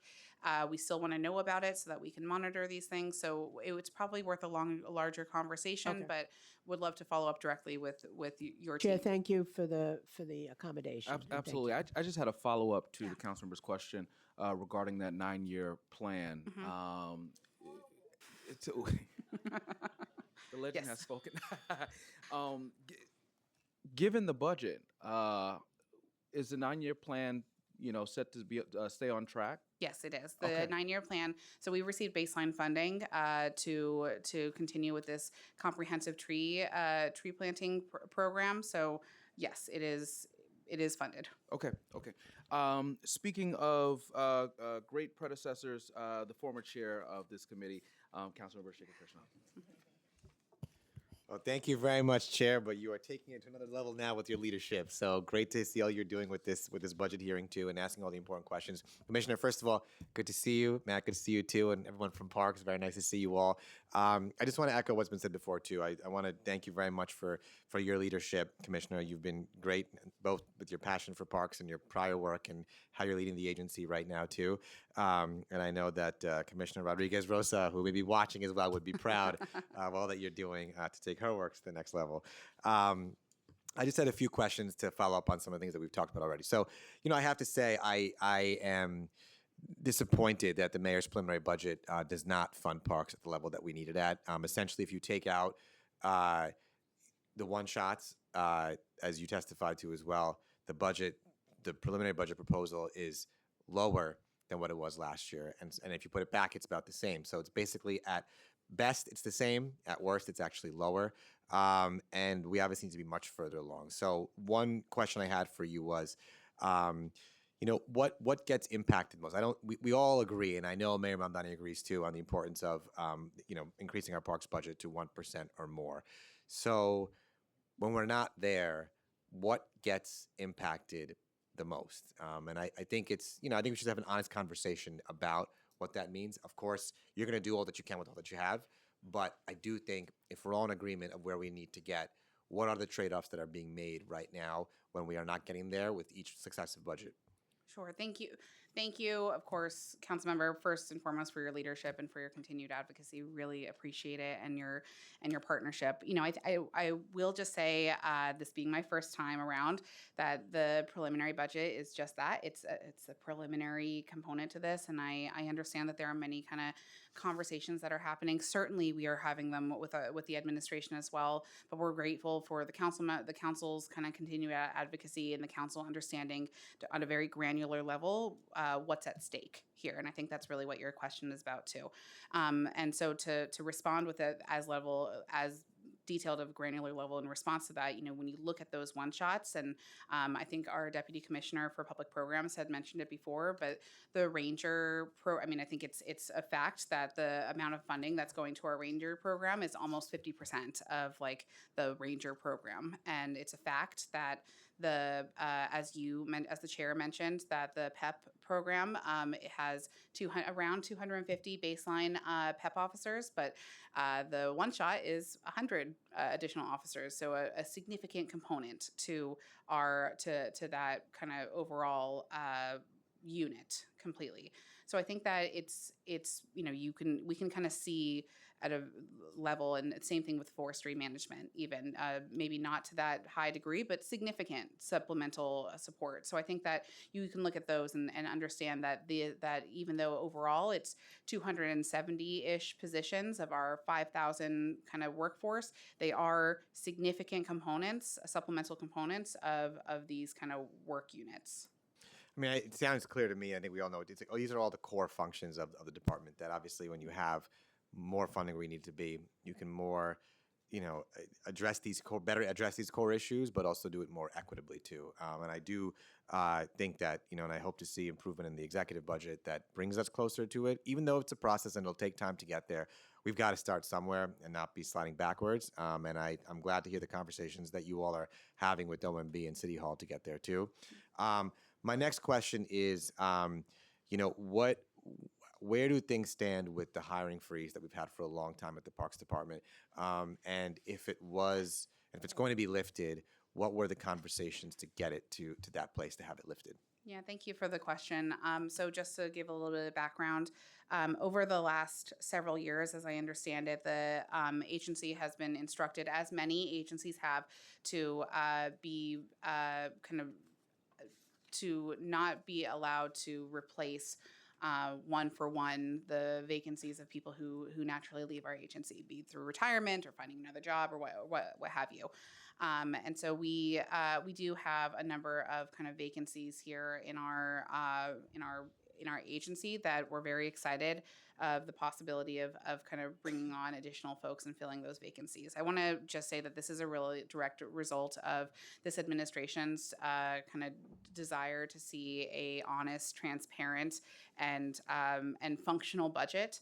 that allows agencies to do the essential work that they're able to do. We're very excited and kind of because this news is it will both be kind of freeing up and right sizing of those vacancies, but also will be allowing us to hire from outside of the agency, which is great. Really exciting news. And so those details are still kind of getting finalized with OMB. We're kind of in discussions with them right now around how many vacancies will be released and kind of those lines. But we are very excited. It's really welcome news to us. As you know, it's been difficult, and while we are always happy to see somebody from rec going into operations or somebody from PEP going into rec, it's tough because ultimately a loss of a person is a loss of a person. So we're very excited about that. So just to finish up, Chair, and if you permit me to ask my final question. So just wanted to confirm. So the hiring freeze is going to be lifted, but part of that is a conversation on what vacancies will be removed as a part of that Yes. too, right? Doesn't that, do the two work against each other? Like if you have the ability to lift a hiring freeze, but positions that you'd want to hire for and fill are now going to be reabsorbed, doesn't that kind of limit the impact of lifting the hiring freeze? Like, why pit the two against each other? Yeah, it's a good question. I'd say that, just to say that this kind of inability to really bring on and replace one for one as we've had before has been in effect for so long that frankly our agency, as I'm guessing others have evolved. So positions, roles, functions of units has not dramatically changed, but certainly how the portfolios of individuals have shifted. So I think it is fair to kind of look closely at ourselves and at what lines that we're accounting for to make sure that those are actually truly the vacancies that actually need to be filled, versus just looking at numbers and saying that we absolutely are demanded these numbers. We're trying to be honest and working with the understanding that ultimately we all have a role to play in getting a balanced, fair, transparent budget. We're looking at this and trying to, with the understanding that it's been several years. These roles, these positions have shifted, have evolved a bit. Like we still are very excited to fill these vacancies, but it's fair to be honest and look at the division of labor here to make sure that with OMB that everybody's on the same page with the jobs that absolutely need to get filled, and there are no new kind of roles and different responsibilities that need to get filled. And I would just say, I hope that in those conversations with OMB is also aware that it doesn't turn into a zero-sum game of lifting the freeze, but taking away with the other. My final question is, every year we're looking at these one-shots that we're arguing over putting back in. I strongly believe that these one-shots should be baselined because it's both people's jobs. And as I've always said, a parks budget is a worker's budget. It's workers' jobs on the line. I've heard it from them numerous times. There's always uncertainty coming this time of year. Is it your belief as well that they should be baseline positions? And how have the conversations been with OMB and City Hall to help us move to a world where we're not every year trying to fill positions that are about to expire? Yeah, thank you. I want to say that the relationship and the conversations and dialogue between City Hall, OMB, and the agency has been very, very promising. I want to just say it's been very understanding, very supportive. I truly believe that this administration really sees the benefit of parks and sees the importance of the work that our staff do every single day, be it in a rec center or in a park space or in our natural areas or anywhere in between, and taking care of a green street or anything else in between. I think that my understanding is that the kind of one-shot funding is really the mechanism that council has in order to advocate and get funding in. So I think that there's never a world where we can get rid of one-shots altogether. In fact, I would welcome as many of them as you're able to negotiate. I think it would, of course, always be wonderful. But I think, ultimately, as I said before, the baseline funding is a different beast and different benefit altogether. There's a level of certainty with baseline funding, and you said it yourself with workers. It's always about caring for our staff and understanding kind of operationally how they function. And so certainly I think that, we can talk about how helpful it's been to see an increase of our baseline for PEP over the years. Even just 10 years ago, we were not seeing 250 baselined in our PEP, and as that's grown, it's just been Right. very helpful operationally to have that consistency. And I just close by saying, I appreciate that. I know we all share the same perspective, and I think, to your point, you're absolutely correct that the one shots over time keep adding up. In the past, 4 years ago, we were able to baseline a number of those positions, so the new one shots were additional ones. I hope that as we move forward, we can keep up an approach like that. So we're baselining, adding more, baselining, adding more. So thank you, Chair. Appreciate it. I want to acknowledge Deputy Leader Chris Banks, who has joined us, and I would like to turn it over to Finance Chair Linda Lee. Thank you so much, Chair. Just really quickly, hi, Commissioner. Hi. I just wanted to reiterate and make sure that going off of the one-shot question, so for FY27, it's 33.7 million lower, and you're saying in your testimony that typically is that due to the one-shots? Yeah, almost largely. I think it's around, the one shots consist of maybe around 22 or 23 million dollars of that 33 million. The other 10 million that's not accounted for is like some other grant funding and another. Yeah, the council's discretionary funding initiatives, that amounts to about 6 million as well. But of the 33 that we noted in terms of the delta from adopted, about 22 million of that is what we're referring to as the sort of one-shot bundle of funding. And in your conversation so far, I'm glad to hear that they've been promising. So what are some of the one-shots from the admin side that hopefully will get put back in? Unfortunately, I'm not able to speak on, I don't want to put the cart before the horse or whatever it is. Or what is it that you would like to see back? Yeah. I mean, I think that, all of those the six buckets or the 6 one-shot initiatives that are being discussed here, each of them are absolutely critical.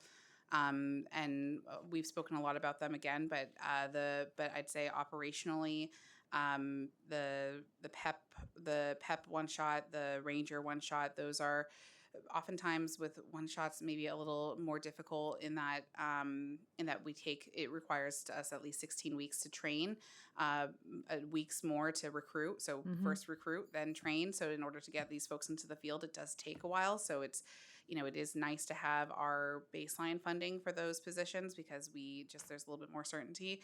But I want to also say that the amount of support that we get for our forestry, maintenance team, which also heavily supplements it, the stump removal, the green thumb, these are also very important positions, and the supplementary help that this one shots provide is absolutely crucial. Okay. And in terms of headcount, I noticed that the headcount is relatively flat. There's only a negative 10 headcount from FY26 to FY27. And does that mean, though, with the headcount, and I guess this is sort of piggybacking off Councilmember Krishnan's question, is how is that going to impact services with the decrease in the one-shots potentially, and how would that impact your ability to meet some of the goals that you have to meet? Yeah, I mean, our headcount is relatively flat from FY26 to FY27. You're right. I will say that overall, we're at a kind of very high headcount overall from if you look at it, from FY20 or something, or FY21 right, and up. But certainly, if we were to, in a world where we would not receive any one-shot initiatives of those 6, I'm sure that would be that would be tough to keep up the same level of kind of services that we were able to provide. If just by the numbers alone, some of these one shots are heavily supplementing the work that we have baselined. But again, Parks is good with the resources that we have, and any sort of level of resources that we're given, we're going to continue to follow and get the job done, follow our mandates. Okay, and then just really quickly, in terms of the number of contracts between FY26 and 27, I've noticed that the number of contracts are the same, but the funding has decreased, and most of that is in general contractual services in terms of the decrease. And so I'm just trying to understand, and then there's some areas that have increased, like the motor vehicle equipment and maintenance repairs, which, I think the costs of that have gone up. But I'm just trying to figure out where that decrease is coming from, and are some of those contractual services including not headcount officially, but, folks working on tree removals or something. I just wanted to get a better sense of what that was. Yeah, thank you so much for the question. So I'm going to look to David Stark on our team to talk a little bit through any some of those other contracting pieces. But let me just say on the forestry piece, because that one is more of what I'm familiar with. We do look to supplement our work heavily with contracting work when it comes to like our street tree pruning and planting plans. And that the overall kind of approach to this contracting work is to try to make sure that we are diversifying the scope and kind of type of contracts that we're awarding as much as possible. That's in order to like kind of not exhaust or like put too much of a strain on one kind of like on one size of and one portion of the industry, but like we're trying to double down on MWBE contracts and smaller contracts for that work. So we really are trying to diversify that kind of portfolio as much as we can. Do you want to speak a little bit more to the general contracting piece? And you may need to get sworn in. Absolutely. Thank you, Chair. Please raise your right hand if you're able. Do you affirm to tell the truth, the whole truth, and nothing but the truth in your testimony before this committee and to respond honestly to council member questions? Thank you. Okay, so the biggest change is probably, if you look, our zoo contract is somewhat underfunded as it is every year, and you'll see another $10 to $15 million come in for contracting at the end of the year in surplus needs, and then that will bring us up. And of course, we also dropped some of our contracts due to vendors. Okay, so timing of it is part of it. The timing is part of in it. the fiscal year. It changes during the year, yes. Okay. So when usually does that get recognized? Is it during the That'll be at adoption, actually. You'll see Adoption. our budget increase. Okay. So not during exec? Not during exec. It could Really? happen during exec, There's a lot of nuances here, and that's unusual in this time of Okay. crisis. Interesting. Thank you. And then really just quickly I know that Parks budget is lean. We would like to see more, obviously, but in terms of the chief savings, are there areas that you've identified in terms of savings or, without obviously sacrificing on services? And are there any alternate revenue sources from grants or miscellaneous revenue? Yeah, thank you for the question. So we worked very closely with our chief savings officer, who's Yating Chang. She's the chief of budget within our agency. It was really great to work with her and really great to look closely. It was an opportunity, frankly, for me to learn a little bit more about our budget and about how and our initiatives. As I mentioned before, the kind of initial report on opportunities for savings and just overall efficiencies was due to OMB just on Friday. So we have submitted that report. I can confirm at this point that the kind of opportunities and just overall efficiencies have no impact on services provided. But it is just an initial kind of our initial thoughts on how we might be more efficient with this. I, would be happy to go into more detail. Perhaps by our exec budget, but I would love to kind of talk to OMB first and kind of dig through a little bit more of our initial thoughts and get their feedback to kind of work all of this through. I love your second part of your question, which is about revenue generation, and I think that certainly it is an opportunity for me to say that Parks does generate revenue, not maybe to the degree that other agencies do, but we do have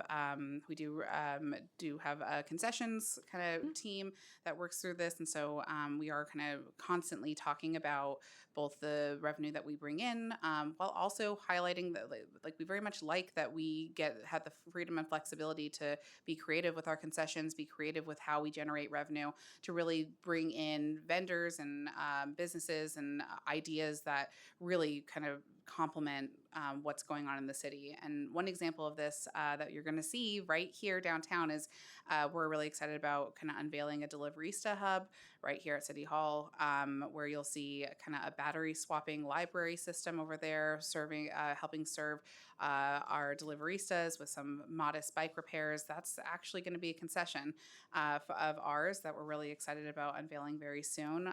And while you also see things like your regular sandwiches and soft drinks and things like that, it's also really kind of fun to think through our kind of revenue generating concessions piece, how we might be creative about other services that we can provide New Yorkers. No, I love the creativity. When is that happening? In April. April. Okay, Yes, great. very, very soon. Awesome. And then my final question, sorry, Chair, is around tree stump removal. Speaking of one shots, Yes. because I know that the council put in a very modest budget of 2 million. But how many tree stump removals have you been able to do with that funding? And is that something that, because I gotta say, in terms of the timeline of when they happen, I think a lot of the residents, going back to Councilmember Schulman's question about the sidewalks and just wondering what the timeline is for requests for those tree stump removals to happen and when they actually happen.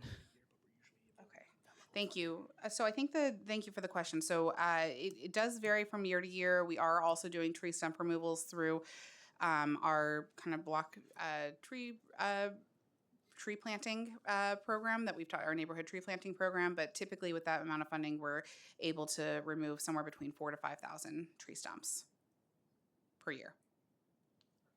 Okay, great. Thank you, Chair.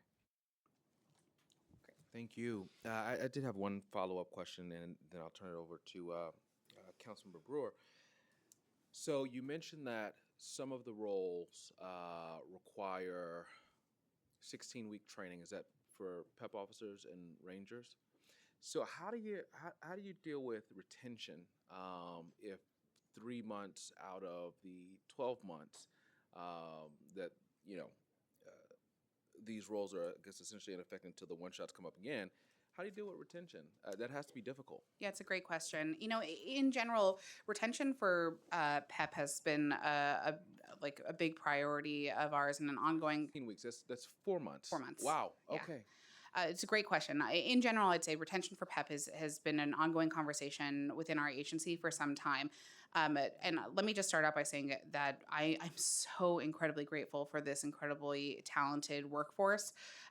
They have extremely difficult jobs. And they are trained peacekeepers. They are there to educate, but truly, oftentimes, as I'm sure anyone would know around PEP, their jobs are to enforce rules, to tell people to make sure that they're not allowed to park in parkland, that they need to get their dogs on a leash and out of the flower beds, that they need to adhere to our rules, not throw garbage on the ground, really follow the rules that we have in place, and that is extremely tough. So I think that it has been difficult in terms of retention. We saw at some point a loss of around 25% per year, which was very, very concerning. I do want to give a huge shout out to our leadership, particularly our Deputy Commissioner Margaret Nelson, our Assistant Commissioner Asha Harris, whom I'm sure many people have met with here because she's so good and such a wonderful advocate for her unit. But we have been through kind of a dedicated campaign to really remove this notion of PEP as a stepping stone and really remind folks that this can be a true career, that this doesn't have to be a stepping stone to NYPD or corrections or any other kind of unit, that you can have a very satisfying career in PEP. That's been accomplished through kind of a very proactive campaign and really kind of robust recruitment. That's more than just kind of sitting at job fairs and having anybody who kind of comes by to fill out an application. We're really trying to explain to folks the benefits of this job and what they are signing on for at the very, very beginning. And we've seen that retention rate has increased. Yeah. We now see a much lower attrition rate of around 15%, just in comparison to the last 2 years, and that's in large part thanks to the efforts of the agency. So you mentioned that many of them, go to PD or corrections. Have you considered offering pay parity to those agencies with the PEP officers?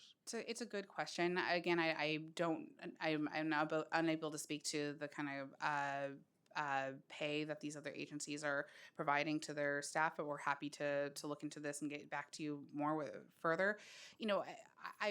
We've also been, though, I will say, trying to break this idea and this narrative of this is like the natural way, or this is the same thing, or you are essentially NYPD for parks, because that's not true. We really rely on a good partnership with the NYPD to deal with serious crime in the entirety of the city, not just in parks, but everywhere. What our PEP officers are doing is really different. They are peacekeepers. They're there to really provide education first. They're there really to protect our patrons, all of them, care holistically for everybody who comes into our parks, also protect the parks themselves. It's a kind of different thing, and so we're, while we're happy to look at those kind of pay scales, and certainly I don't have the information in front of me, I can't speak to other agencies. I will say that we're also trying to break this notion of this being like the same thing but just in parks. We really want our officers to feel pride in being Parks Enforcement Patrol and letting that stand on its own without feeling the need to compare to corrections or NYPD. Thank you. Councilmember Gail Brewer. All right, thank you. I just want to thank the staff for something. One is that there's a lot of hate messages on benches and rocks, mostly anti-Semitism. And to the credit of your staff, they call PD, we know the process, they take the photo, and then Parks removes it. But it happens weekly. So I just want to thank the staff for that. Okay, so I have a long list. Number one, water fountains, 63% don't work. So how are you dealing with water fountains that don't work across the city? Number two, great to have new bathrooms, but what about the bathrooms in my parks that are probably preserved for landmarking and need to have the kind of $13 to $5 million retention and renovation? That's number 1, 2, 3.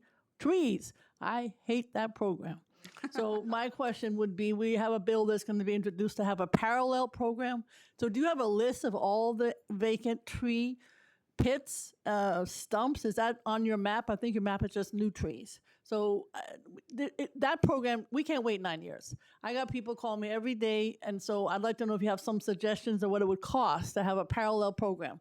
You can do this neighborhood thing, whatever the hell it is, but I want to see something in between. How often are parks clean? We have the FIFA people coming, the sailing people coming, the visitors hopefully on a grand scale. They'll hopefully be in the parks. And my experience is the parks is Sunday night, and Sunday night is a bad situation. So I want to know, are parks cleaned 7 days a week, or is it 5 days a week? I think it's 5 days a week. We know that snow may not come till next year, but the JOP program didn't work great in terms of getting rid of the snow in the schoolyard. So I just want to know how that's going to take place next year. The newsstands at West 72nd Street, I guess they're just like the one here.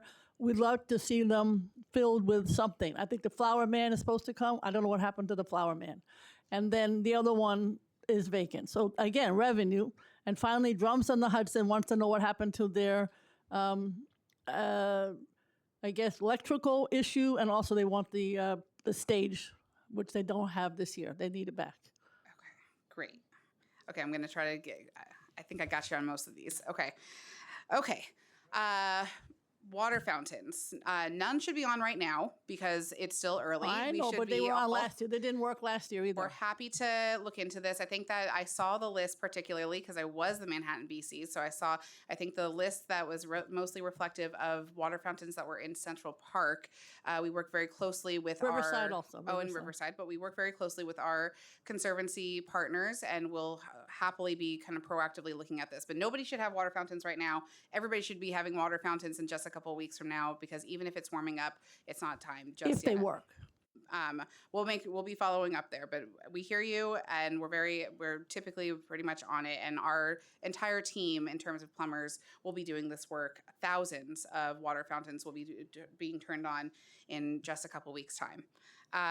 When it comes to renovations and PRBs, yes, very aware of definitely really high ticket ones, particularly in your district. And you know this, but it's just worth repeating that when we talk about PRBs, there is your standard 20 by 20, and then there's something that's like a dinosaur playground in Riverside, which is just kind of beyond in terms of landmarks, in terms of the staff space, in terms of the fact that it's a retaining wall and it's got stairs associated with it, it's built into a wall. All of these complications are extremely frustrating, very important, very unique, but also mean just a higher ticket price and a higher kind of overall price tag. Not that it should be impossible, but certainly has, we've been kind of in regular conversation with, again, the Riverside Park Conservancy and others around ways that we can try to address this in a faster way.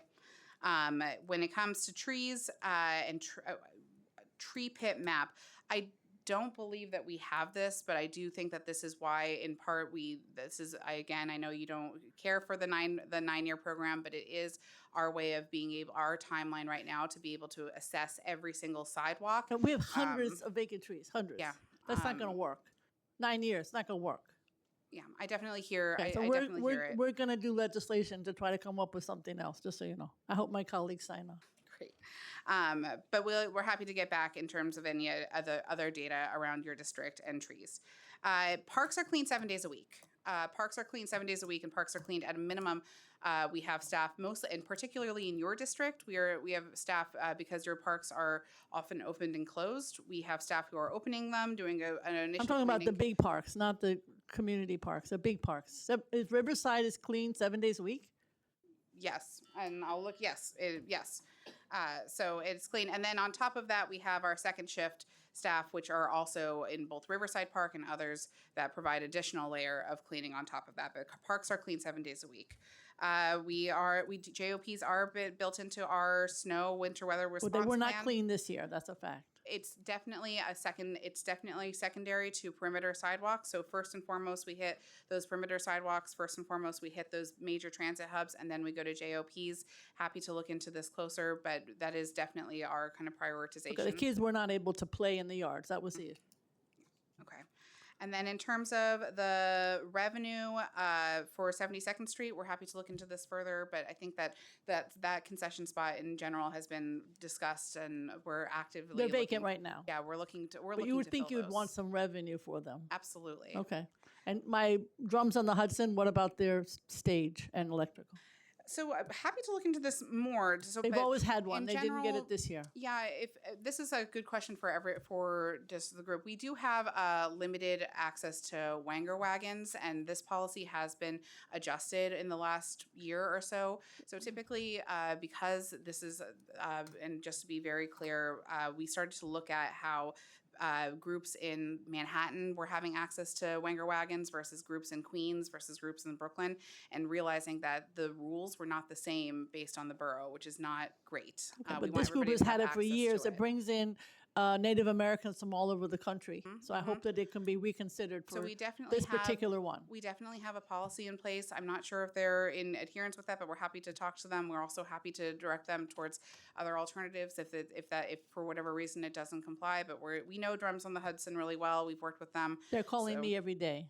Okay, well, we can certainly follow up with them. Thank you. Yeah. All right. We've been joined by Majority Whip Kabila Hanks, who does have one question, and then we're going to Brooklyn to Councilmember Sandy Nurse. Thank you, Chair, because now we're going to Staten Island. So The Borough of Parks. the borough of Parks. Thank you so much, and it's good to see you, Commissioner. One quick question. So Parks is responsible for planting trees in front of, particularly in Staten Island, in front of homeowners' houses, residents. Often our homeowners wake up and they see a tree planted and they're like, wow, this is great. And then the tree grows, concrete is broken, and then possibly it's DOT's issue. So my question is, how are we going to work with residents of the city of New York when, of course, trees are life, we love them, but how are we going to mitigate some of the sidewalk damage? And is there an avenue for residents to say, hey, I don't want a tree? Thank you. Thank you for the question, and it's good to see you. To be very honest with you, this is oftentimes where we can see some conflicts arise because we see, of course, it's our responsibility to both increase the amount of tree canopy, but also ensure that every single neighborhood benefits from what trees can provide, particularly shade, particularly resiliency, water kind of retention from storms. And one more thing to add. Yeah. So Staten Island homes love their solar panels because that is one way we can be environmentally, conscious. Mhm. And those trees Can sometimes harm come in them from conflict. doing that. So we just add that in. Yeah. And as in any part of New York City, it's pretty common to see infrastructure butting up against other infrastructure, be it solar panels or sewage underneath the ground or electrical or things like, or streets and sidewalks. So it is, I kind of believe in just embracing the conflict there and understanding that that all of these pieces of infrastructure have a role. They are all incredibly important, inclusive of trees, and we have to find the best way to kind of coexist with all of this infrastructure. So, one thing is that I really would love to make sure that your constituents know and can anticipate when a tree is getting planted. We should have no surprises to the extent possible. I don't want them to wake up one day and just realize that a tree is there. I would like them to know beforehand. We want to make sure that you know beforehand, that the community board knows beforehand, that they can be excited about additional infrastructure coming in. So one is just trying to manage everybody's expectations and have them understand what we're trying to do and what we're trying to accomplish. The second is that when those trees eventually grow, and we hope that they do, and we do have a mandate, and we are trying to plant in every plantable street in New York City. So that does mean that we are looking to do it regardless of maybe an individual homeowner's desire not to see one. Our kind of mandate and goal here is to plant everywhere where we can. Ultimately, with the idea of cooling down our entire city, of like trying to take away some of that extra water, of trying to serve everybody as a city as a whole. But I want to do so as consider like with the community in mind and being as considerate and as communicative as possible. And when eventually you see trees uprooting sidewalks or trees coming into conflict with other pieces of infrastructure, then we are also there to help provide either support or guidance in the next steps that can be taken. So there are some programs for single family homes where parks can take on that responsibility to making those repairs. But we're also happy if that's not the case. If there's a different situation where they're not eligible for that program, then we can provide additional guidance on the repairs that need to happen as well. And if I can just add, since you mentioned mitigation, that our forestry division has actually taken a close look at its planting strategies over the years. It as best practices have evolved, so wider tree pits, choosing species with more that will hopefully lead to less conflicts over time. Like our teams are constantly updating their strategies, and we've seen a lot of progress on that front. We don't want to plant trees that have roots that are so evasive, and so we can have a tree there, but it doesn't have to be a maple tree we want to whose roots is uprooting. Absolutely. We want to maximize the benefits in terms of its canopy while minimizing the conflicts. Sure. Thank you so much, Chair. We're going to Brooklyn. Councilmember Sandy Nurse. Am I the first Brooklyn? Maybe. No. Okay, fine. That's Brooklyn. I just have one question. We've always, because I spoke with you this weekend, I asked questions last hearing, and everyone's asked a ton of questions. I don't have anything else except for my district. We've benefited from a second shift at Highland Park the last 2 summers. Can you confirm if that's still on for this summer? And I believe for City Line Park also, we might have had additional support. So just want to get confirmation of those two. Yeah. So looking at our acting first deputy commissioner, who's you're welcome to come up and answer it, but it sounds like the answer is yes. But before he gives you that confirmation, and hopefully he can, what I just want to say is that with second shift, we're very excited to have enough staff to fill our 200 different parks, I believe.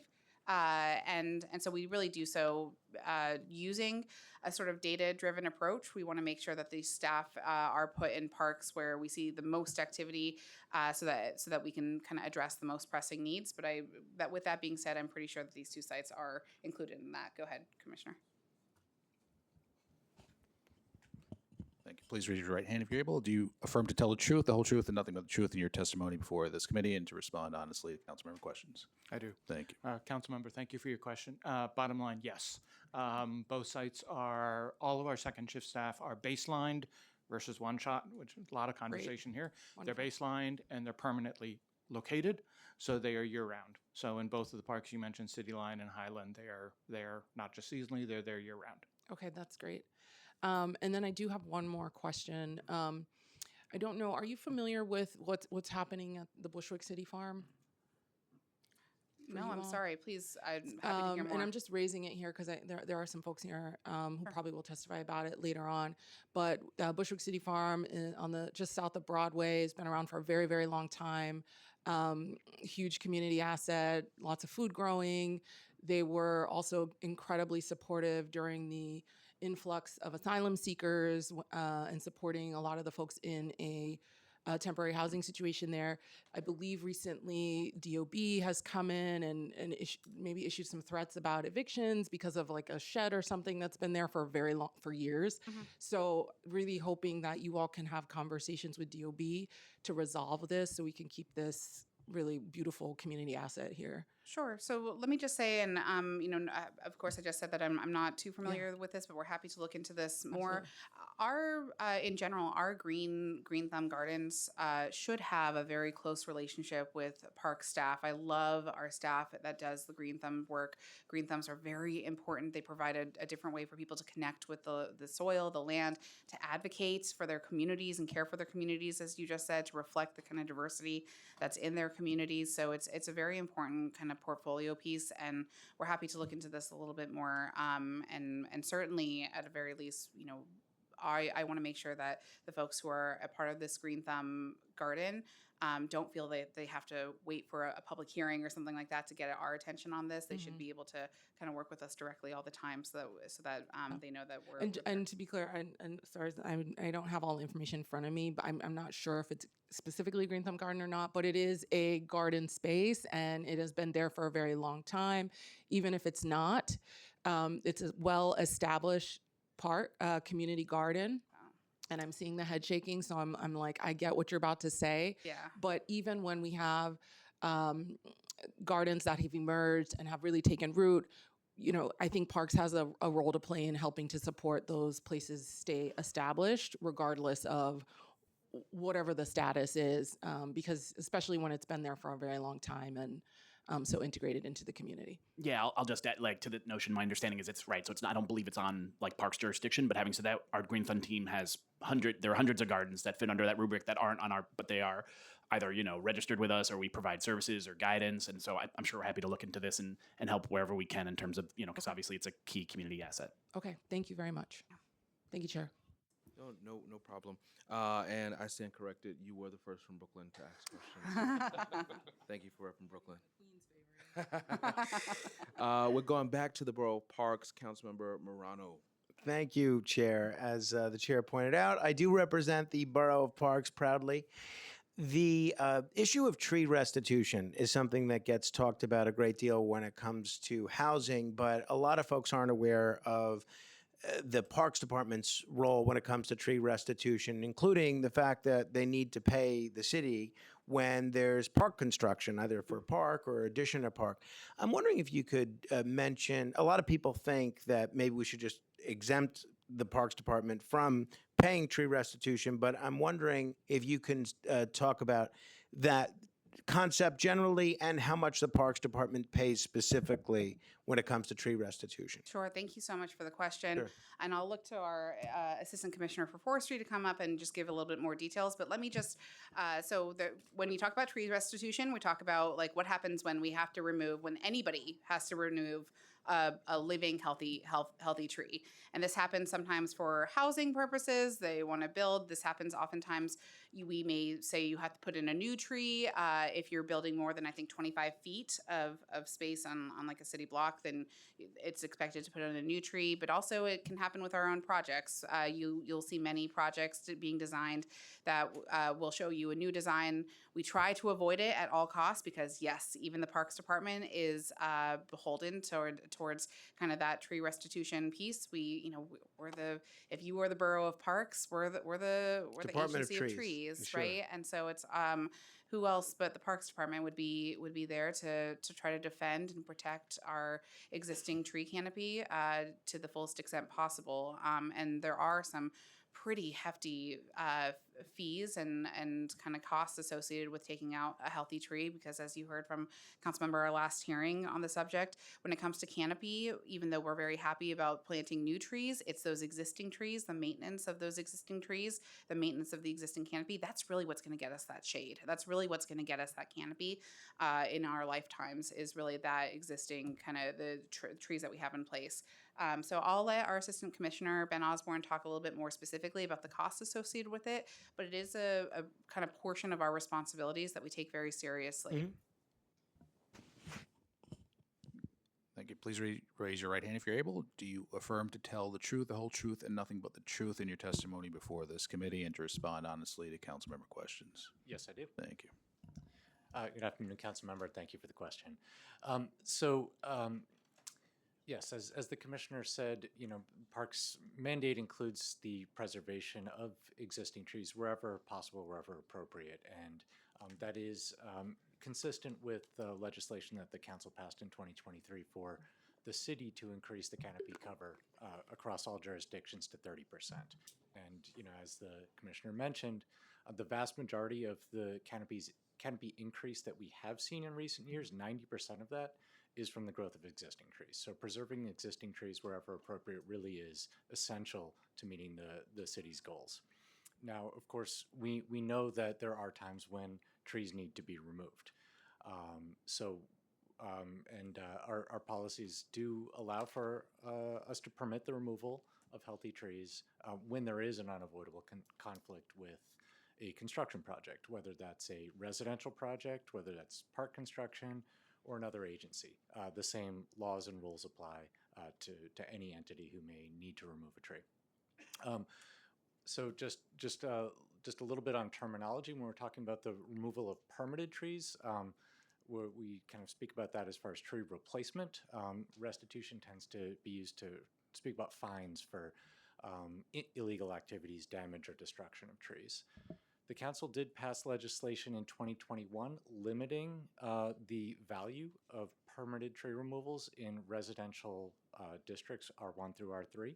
So for the development of those smaller homes or any other work that takes place in those lower density residential districts, the replacement of those permitted removals is capped at twice the caliper value of trees. So I'm happy to do a deeper dive at some point about how we do those calculations, but it's significantly lower in those lower density residential districts. Do you know how much Parks pays?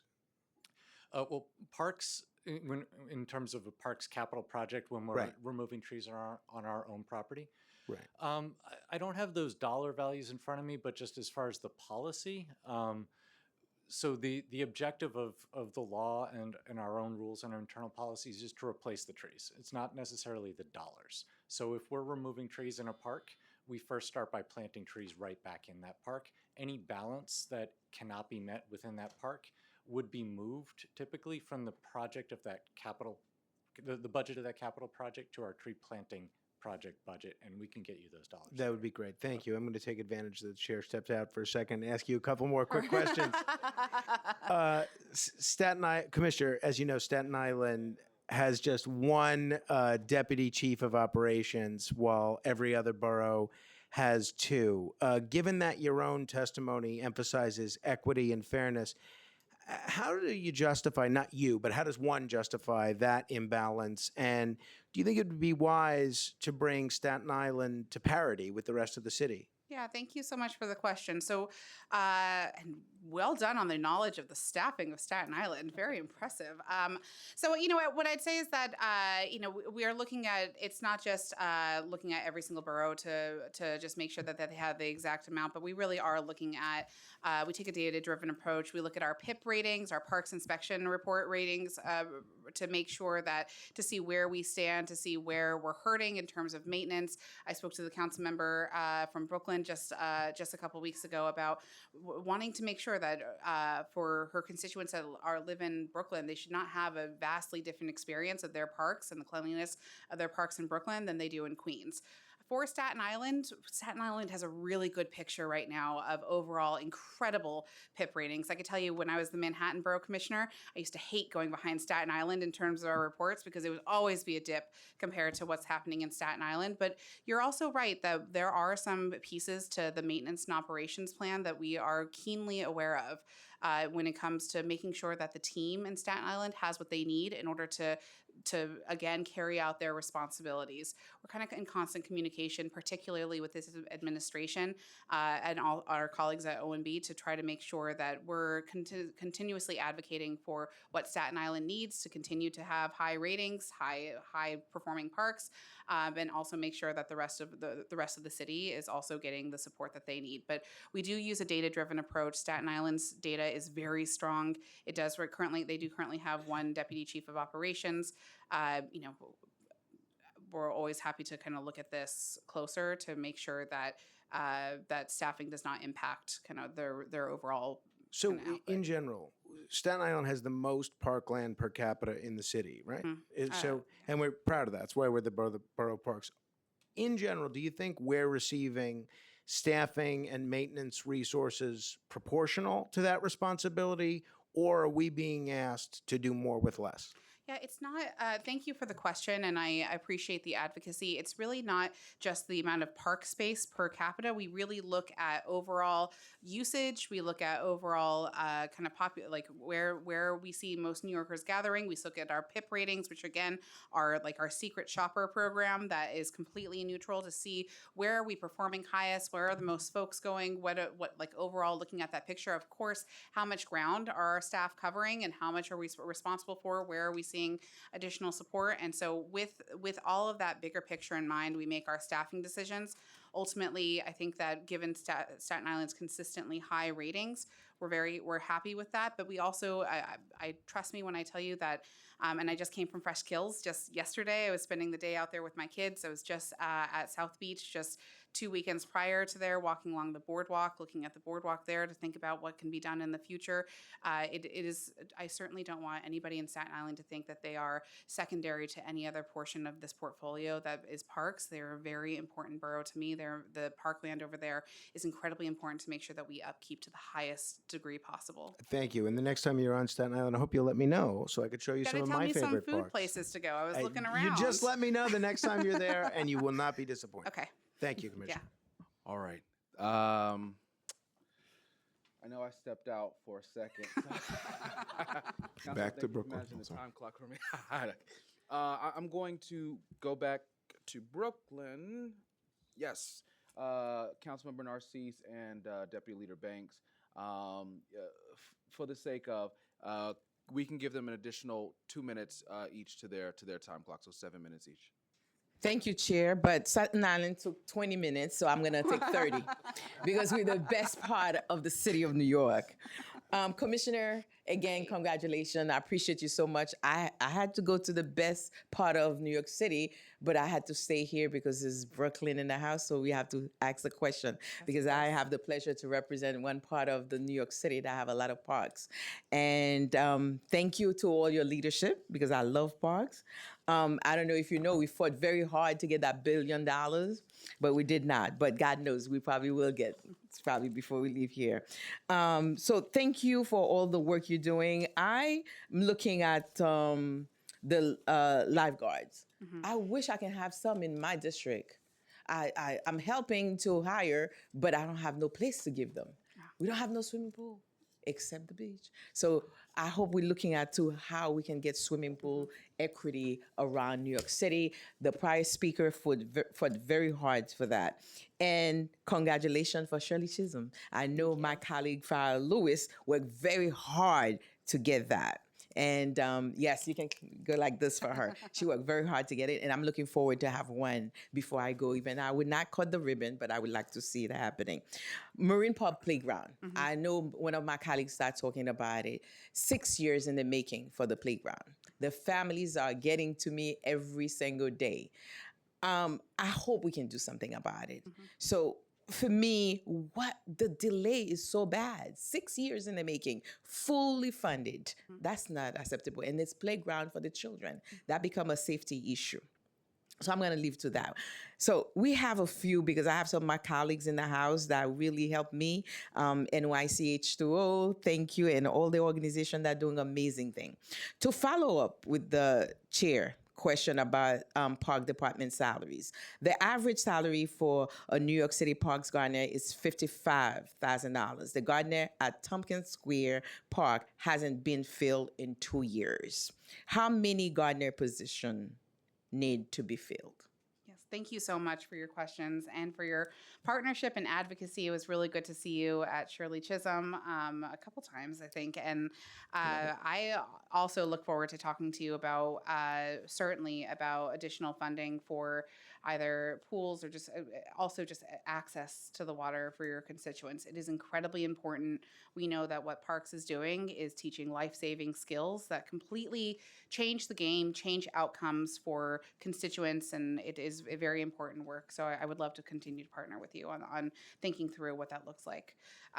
When it comes to Marine Park, I want to tell you that when I wasn't just, I was in Fresh Kills yesterday, but I was also took my kids to Marine Park. They loved it so much. We wanted to see for ourselves the playground project. I did, and I wanted to take a walk around there. So I definitely hear you that it is far time to see this capital project move forward. We're happy to give you specific updates as where we are, but I'll just tell you that oftentimes, and I admittedly don't know for certain if this is the case here, but it's worth mentioning when we look at, because Marine Park's so big and the scope of these projects does have a tendency to grow, it's good that it grows. Oftentimes it's good to make sure that if we're going to do construction in your park, that we get in there once, we do it, and then we get out of there, because ultimately it does take too long to see these projects go forward, and we want your constituents to really feel a comprehensive difference in these spaces, and then to continue to go on and service other parks throughout the area.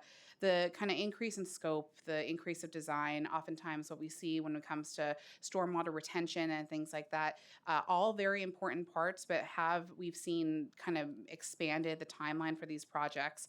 And I take no pleasure in telling you and saying, yes, it's completely acceptable to have a 6-year project. Certainly, I want your constituents to see faster results than that. What I'll tell you is that we are seriously committed, looking into ways that we can shorten this timeline. We are happy to give you specific updates here, but looking to partner with our other agencies to try to speed up these internal agency reviews. We want your constituents to understand that these projects are moving ahead, and so any ways that we can try to shave down what is already too long of a process, just know that we are deeply committed to looking at. And I know I've only been here for about 6 weeks' time, but I do commit to you to coming back to you with any sort of ways that we can find to try to shorten that up, while consistently kind of delivering in kind of long-term good projects that are going to serve your community for decades to come.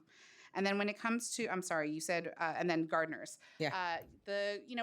Happy to look to my team to kind of talk through exactly the vacancies here.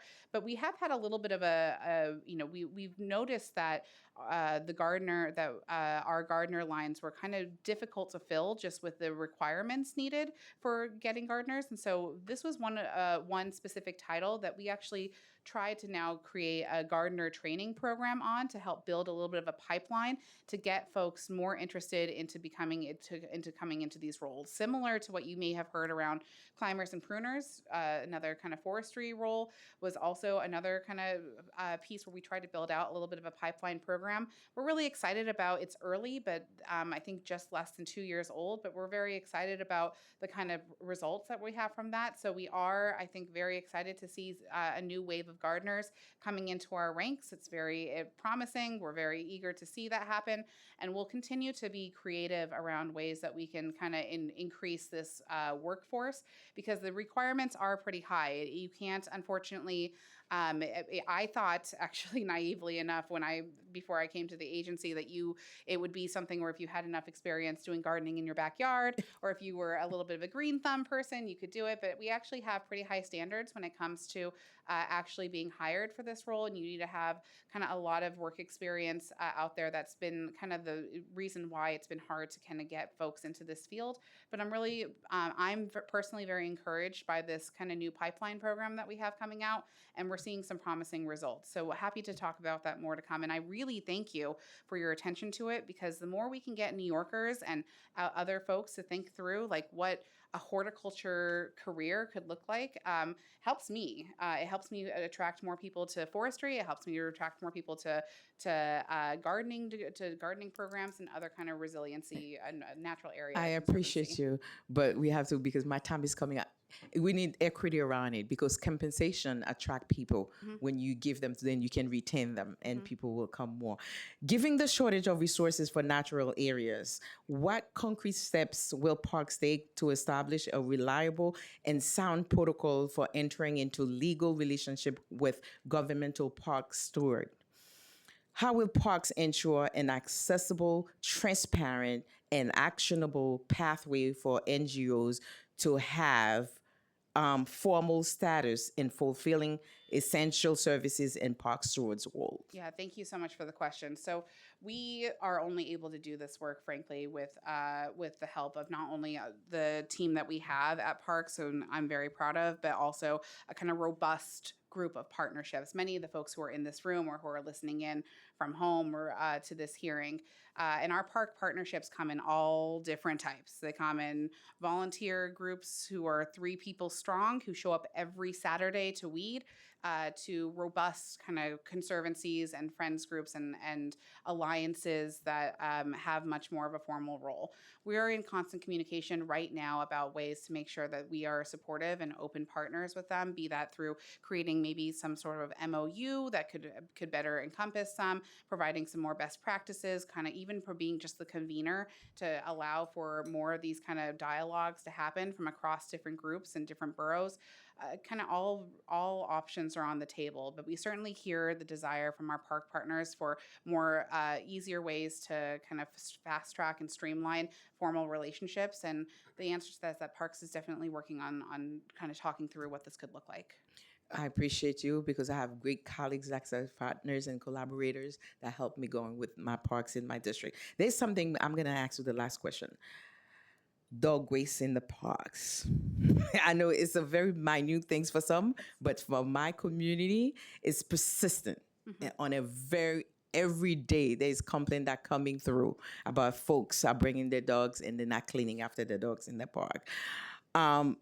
Now, I want to know, what are you doing, what Parks is doing to help us out, especially in our parks? If they're getting summonses, that's not the way that I would like to go, but what are we doing to educate folks and let them know signage, something that have to be done? Because you don't want to lay down at a park thinking you're bringing your kids, and that's what we're getting in the park. And all over, in all fairness, it's not only in the parks, all over. Now we have to re-educate our folks to say, well, you have a dog, you have to clean after yourself. You're absolutely right. And frankly, we again rate ourselves through our parks inspection program on the prevalence of dog waste. As minute as that may be, our kind of internal rating system holds ourselves accountable to a very, very like kind of granular level.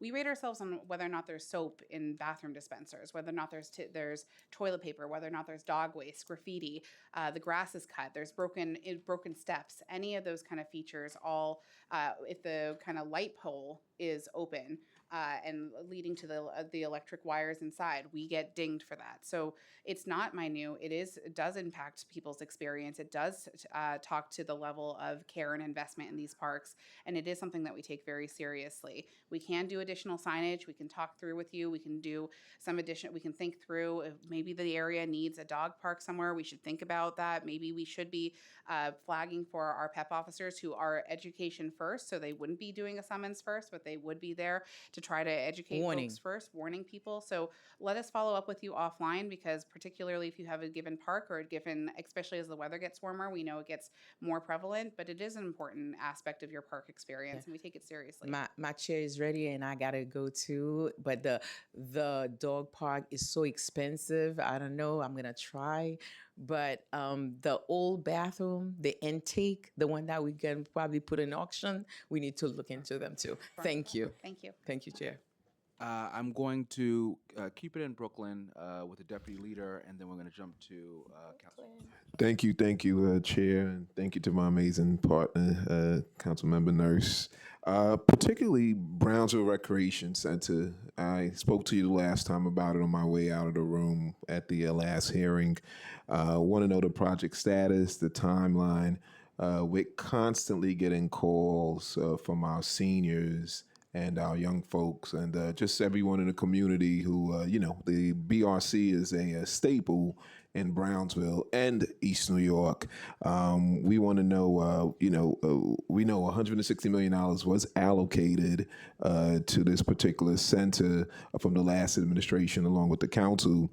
Can you provide an update, the current status of the project, whether the design has been completed, and when the groundbreaking is expected? And then I'm going to also move on to my next question as well, and you can answer. Capital delays and budget execution. Large capital projects often face delays due to procurement, design, or interagency coordination.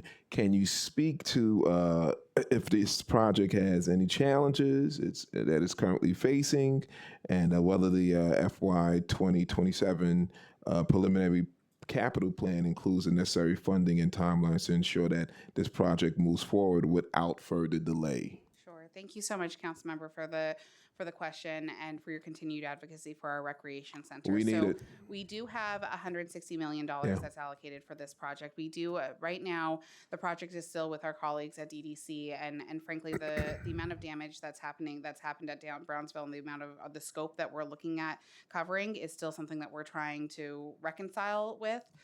Which is why I believe you haven't seen a design yet for this project. I Is know there a it's not time frame? Can you give us some sense idea when we're going to see some progress? Because the residents constantly call. I mean, you got seniors calling your office, and they're petitioning. This is a commitment that was made to them, and they're in limbo now, because if you do know the way the situation that the center is in, they can't utilize the building, and they're operating the building where the half of it is cut off from them, and even the young folks. And we know in Brownsville and East New York, when we have activities, these centers are life-saving for our community. So we need a lifeline, and we need to move forward with this. Yeah, we can reach out to our partners at DDC who are going to be managing this project to get a tighter timeline for you. I will point out that the good news is that this is going to be using the design build approach, which you may have heard, and Shirley Chisholm helped accelerate things. So what will be happening is that the design and construction services are going to be sort of retained at once, and therefore, so there is a little bit more work that's done on the front end in terms of what they call front end planning to make sure those bids go out appropriately. But you see some real savings. So we hear you loud and clear, though. It's obviously a lifeline to all the local residents there, a beloved, very important facility, and nobody wants to bring it back online more than us. All right, so we're hoping to see some progress being made on that, and I'm going to continue to bring it up wherever and whenever I can. Now, going back, I know the last hearing we had was on the tree pruning services. When it comes to homeowner input on tree planting in the council and in my district, do homeowners currently have any formal mechanism to provide input or opt out regarding a tree placement adjacent to their property? Yeah, I appreciate the question. And I mentioned a question that was answered earlier. Unfortunately, no, there's no opt-out kind of policy or opportunity with this program. We have a mandate really to look at every single plantable area in New York City and to put in trees where So you don't engage the community at all? We definitely, that's the other piece. But I don't want your constituents to feel that this is a surprise to them or that, but this is essential, absolutely critical infrastructure. The amount, what happens here with our trees not only helps retain water, but also cools down And buildings. we get that. We get the benefits of placing trees, but there needs to be some level of input from local residents as to where trees are being placed. It's about the placement,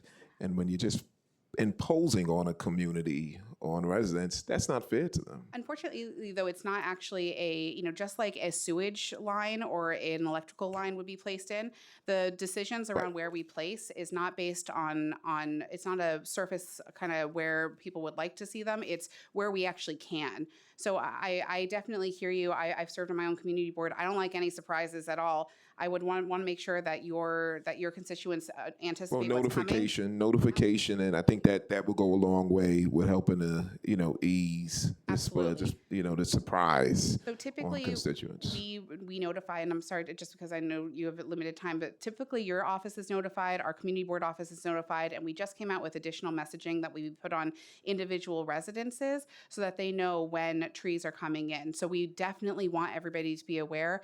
I can't allow for kind of placement of trees because so much of that decision is based on infrastructure that nobody can see. And I hear you on that. I just want to let you know, in front of my residence, there was no notification given. How I found out a tree was being placed there about 3-4 in the morning. I heard I guess the vendor come and they drilled the hole, and then I woke up and I saw a bed, and then a tree was placed there a couple of days or a couple of weeks later. Let me move on to tree root damage and infrastructure coordination. In many parts of my district, tree roots are causing damage to sidewalks and the surrounding infrastructure. How is the parks coordinating with agencies such as DOT? And is there any adequate funding in the preliminary budget to proactively address these issues rather than relying on reactive repairs? Yes. So thank you for the question. So we are, a couple parts to this. We are regularly in communication with our colleagues at DOT, DEP, DSNY, FDNY when needed, both just in general when it comes to all of this infrastructure. A clear example of that was in front of my building. Actually, we had a tree go down that we were talking to FDNY, NYPD, our forestry team on to make sure that we can clear these things out. When it comes to the kind of proactive repairs, as we mentioned before, how we're learning and how we're thinking about tree planting is evolving so that we can make sure that we're planting trees that don't have kind of these tremendous large deep roots that are making these kind of these pop-ups of the sidewalk and that sort of piece. We also have a program for eligible single family homes where parks will come in and do those repairs to help kind of ease that sidewalk tension and kind of expand those tree beds. Okay. Thank you, Chair, and to the Commissioner, thank you. Looking forward to continue to work with you. Great. Thank you. All right, going to the Boogie Down Bronx, Councilmember Farina Sanchez. Thank you, Chair. I just want to share that I've had to resist the urge to cheer. No, okay, all right. Thank you, Chair, and congratulations in person, Commissioner. I'm very happy to get to work with you in this capacity. And I also just want to start with a shout out to the Bronx team, to my commissioner over there, Aponte, and the recreation team. We put on incredible events that my neighborhood would not otherwise be able to afford, and I really appreciate that partnership. So my first question, I know this is a common complaint to parks and your partners at DDC, that we're seeing the cost of capital projects at our parks reach levels that make it nearly impossible to deliver improvements with speed, right? With speed in our communities.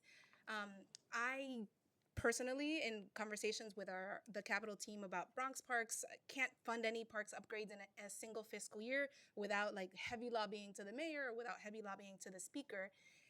And then at the same time, I hear from staff in the capital divisions that targeted fixes are not possible because projects have to be bundled into holistic renovations. Specifically, ASTM guidelines, which I then Googled, have been cited. From the user perspective, this approach doesn't really make sense to me. Families don't experience parks as capital projects. They just want to go and not trip on the floor mats, which is the example that I've been raising to the staff. why can't we just fix the floor mats? Why do we have to fix the whole park? They're just tripping, just fix that part. Everything else looks great. So the question is, why exactly does the Parks Department need to opt for larger scale full rebuilds rather than allowing for smaller, faster, user-centered improvements? And what changes could we consider to make capital and maintenance practices deliver those kind of fixes more quickly and cost effectively? I really appreciate your question, and thank you for the kind of continued advocacy.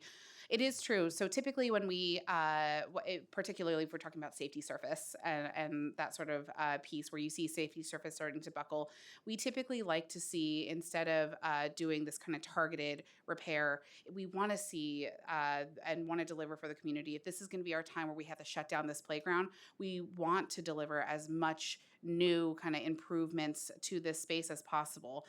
We definitely don't want to do a piecemeal approach where we have to close it down for safety surface, but then we don't use the opportunity to create more ADA accessibility, or we don't use the opportunity to frankly redesign the space so that it's more age appropriate, where we have 3 to 5 area space and then a larger kind of big kid space, and then maybe expanded swing sets and those kind of pieces. It does mean bigger scope and bigger projects.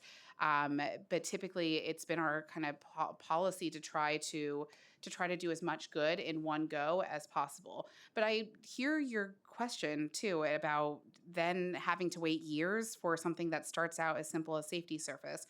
So what I'd say is that in the Bronx, we actually have seen some success with maybe trying to have our cake and eat it too, essentially, where we do kind of focus on raising the funds, getting together a big capital project, but not letting that be the reason why your constituents don't see any sort of improvement between that and 5 years from now, whenever it happens. So what we can do in-house, where we can think through creatively to show a little bit more investment, I really call that low-hanging fruit, and I think we need to double down and do more of that. So what I'd say is that we are interested in trying to just be in there once, do one disruption, do as much good as possible, and get out of there.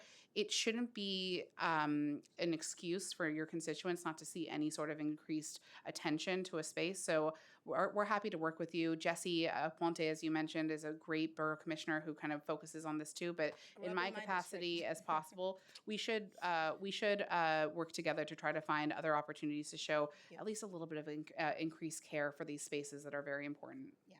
Thank you so much, Commissioner. I appreciate that, and I appreciate the partnership. I just double want to emphasize floor mats. I got a big problem. I heard there was a contractor issue. Get our money back. Please replace those floor mats on the new ones that are still rising up. Just a sidebar. Second question. Oh, wow. Okay. Second question, and then I'll just bundle in the third one. How is it possible that $50 million is enough to renovate or reconstruct 10 parks through the Community Parks Initiative? Yeah. Because almost every estimate that I have for an upgrade in District 14 is 11 million, 20 million, 15 million. Yeah. That's question 2. Question 3 is around Bailey Playground and the example of that being a park across the street from public housing, next to the highway, certainly in an environmental justice highlighted park that hasn't seen upgrades, I want to say, in decades. I can't quite figure it out. Just want to understand how a park like Bailey Playground can be in the new need priority category for parks for years and years and years, but not see upgrades. And then the last question, sorry, thank you, Chair. Thank you, Chair. So that's question 2. And then the third question is just any updates on swim education. As a Dominican who can't swim, I am particularly interested in what the Parks Department is doing with the laws that the previous council passed. Yes, thank you so much. I really appreciate your question about CPI. It's just my favorite. I'm allowed to have favorites. It's my favorite funding initiative. So just very broadly, the City Parks Initiative, which we just very proudly announced our kind of new parks that we're going to be undertaking major renovations on, is one of our premier kind of equity-driven capital programs, where we're typically, as you know, a lot of the funding priorities that come to us, the capital projects, come from council members taking it on with advocacy groups, or a borough president maybe taking it on with an advocacy group. But it can just be based on maybe popularity or kind of where you're hearing the most voices. But that often can lead to a little bit of inequity around the parks that are also serving populations of people but are not getting the investment that they need. So that's when several years ago we decided to try a new approach that was based on parks that have not been renovated in like 20 years plus, that were also serving vulnerable, underserved, underinvested in communities, and what we could do with a pot of money that could really inject some major capital improvements there. I will tell you that you're right, that the 50 million is kind of like a starting number, but it actually is not encompassing all of what's happening. And your investments, even if they are $1 million, $50,000, $500,000, $300,000, that actually we take that into account when we look at which projects we're going to fund next for CPI, because it shows that there's a council member, a borough president, somebody who's got some skin in the game, who knows that this is a renovation that's like really worth it. I'm going to give you one example from Manhattan because I know this best, but Councilmember Salam funded St. Nicholas Park for $2 million just maybe a year ago. St. Nicholas Park is a massive park, and it was supposed to be just for a little tiny playground. Then Borough President Mark Levine funded that project another $1 million. So technically, it could have been done right there with the $3 million. But then we saw that there was an opportunity with CPI that this whole area had not been invested in for over 20 years, 25 years. So we decided to put additional CPI funding into that project. And then we, to kind of increase the overall scope of that project, start dealing with erosion issues, start dealing with the adjacent basketball courts, barbecue areas, picnic tables. And on top of that, we were able to tap into some baseline funding for public restroom buildings. So now all of a sudden, a project that started with Councilmember Salam's $2 million, that could be your $1 million, has now ballooned to $14 million that could actually deliver big changes for that one park in that one area. So I'd say thank you for asking about it. It is a tremendous initiative, something that I'm very proud of, something that I think that we should be doing more of, data-driven, equity lens sort of work that looks at capital projects and what can happen with it. And what I'd say is that we'll happily look at Bailey Playground. We'll happily keep this in mind. We want to work with you on thinking through additional projects and where they're needed, but please don't forget to fund them, even with modest amounts of money, because that does make an impact on us and how we think about kind of prioritizing projects.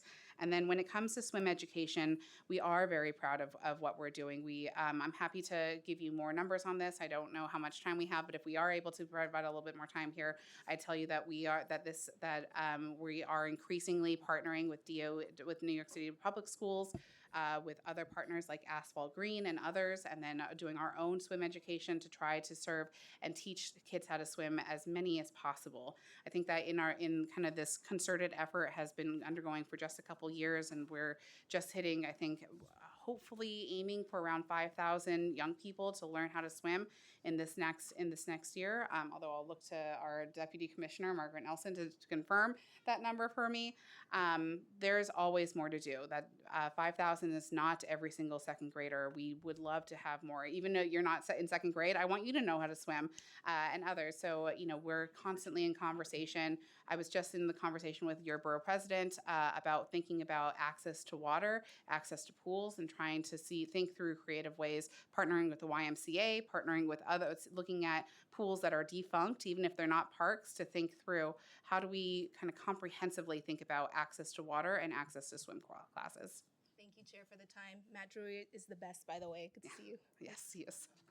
All right. We're going to go to Southern Brooklyn. Councilmember Susan Zrang. And following some questions from your neighboring Councilmember Kayla Santos-Sosa. Thank you. Very nice to see you in person, Commissioner. We are excited. After the meeting, you actually comfort my team. And we see the hope for Southern Brooklyn. Thank you. And then I have some questions. First, in my district, we have a lot of huge trees.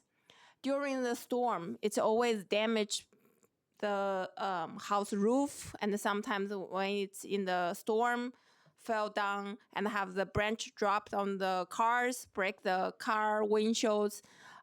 We haven't seen any improvement in this type of situation. Mm-hmm. Thank you for the question, and it's good to see you in person too. I'm really looking forward to working with you and your team. during storms, when it comes to tree damage, you would think that it's these bigger trees are the only ones that are susceptible to storms. But the truth is that any type of tree, be it a small new tree or a large, hopefully not, but oftentimes like 40, 50, 60-year-old tree can also be down in a storm. And truthfully, we were just talking about this infrastructure, trees are very important. This is living infrastructure. It is common to see this butt up with other types of infrastructure like our streets where folks are parked. I believe that when it comes to kind of claims on this, any sort of claim for damage should be directed to the comptroller's office to issue those claims. I'm happy to work with you in your office to make sure that your constituents understand this. But really the best kind of approach and offense to this type of damage is regular block pruning. That's the best thing that we do, meaning that like on a 7-year basis, all of the trees in your neighborhood need to be pruned. And that means that we go through proactively before a storm hits, cutting down extra branches, making sure that there's no interruption with the other kind of power lines or things like that. And that's the kind of goal of the Parks Department, is to make sure that every block in every neighborhood is pruned on a 7-year basis. Okay, thank you. And now my team gonna follow up with you because it's always the same block every single year, have the same issue. And we have been sent emails and letters to previous commissioner. We did not get a response. I'd be more than happy to make sure to look into this. So please do. We're happy to follow up with you. Thank you. And also my colleagues talk about the dog waste. I actually have a good idea for you. Okay. We need more PEP officers. They can help to address this issue. And also they can help to generate the revenue for the city. I just want to know how many PEP officers you have right now, how many you think you need. And I rarely see any PEP officer in my neighborhood. And I personally believe they are peacemakers because they don't carry any weapon, but they come to talk to the people in the community and make sure everything goes smooth. And the people, when the kids actually see them, the bad behavior they have in the park, actually, they behave themselves better. Thank you for your support of PEP. We appreciate it. We appreciate you talking about them being peacekeepers. They are certified peacekeepers. They do provide I believe, a holistic sense of safety. It's eyes in the park, it's education. They are incredibly important. To specifically answer your question, we have 254 PEP officers who are baselined, plus 100 through this one-shot funding, which we've discussed today. So that's 300. Currently 300. We are funded for 354 PEP officers. And in terms of how many we'd like, again, I would welcome as many, more is more in this case. And I of course would welcome any number of additional resources as kind of the leader of this agency and thinking through our resources. What we do with what we have is to make sure that we're using a data-driven approach to deploying our PEP officers, making sure that we're going to where the people are. Now, you actually have this data too, and I'm happy to follow up with your team to make sure that we're following up, because we just launched the Vital Parks Explorer just in the last few years, where you can actually go based on council district or by community board district and look at how frequently PEP is in your parks. So we're happy to look at this with you to make sure that your constituents understand how frequently they're there. But I also hear you that ultimately, even if we have our PEP officers who are making visits there, it's a sense of safety, and you want to have eyes in the park. You'd like to see it. We do understand that PEP officers do provide this kind of sense of uniformed presence in the park, and we very much appreciate your kind of ongoing advocacy there. So if the park hire additional 200 PEP officers, how much is going to cost for the city? Oh, well, I think 100, the one-shot funding that was allocated to us last year was for 100 PEP officers, and so so it's 20 million for 200 officers. I think is the. So is that the same amount going to happen this year, or? Ultimately, the one shots are the product of the conversations between the council and the administration during the budget process. We really appreciate the advocacy that this council, you and your colleagues, have done in the past, and we're happy to continue to do this work with whatever resources that we're given. Okay, thank you. Yeah, thank you. Okay, so we've been going for about 3 hours. Commissioner, would you like to take a 5-minute break?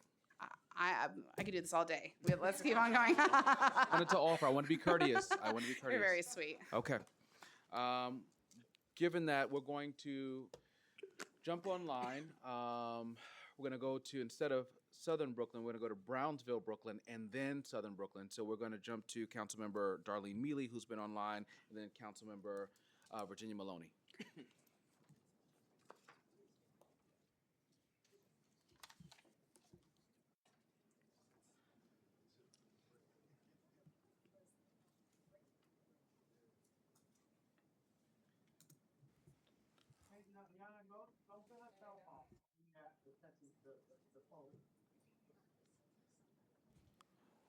Councilmember, I think you have to unmute.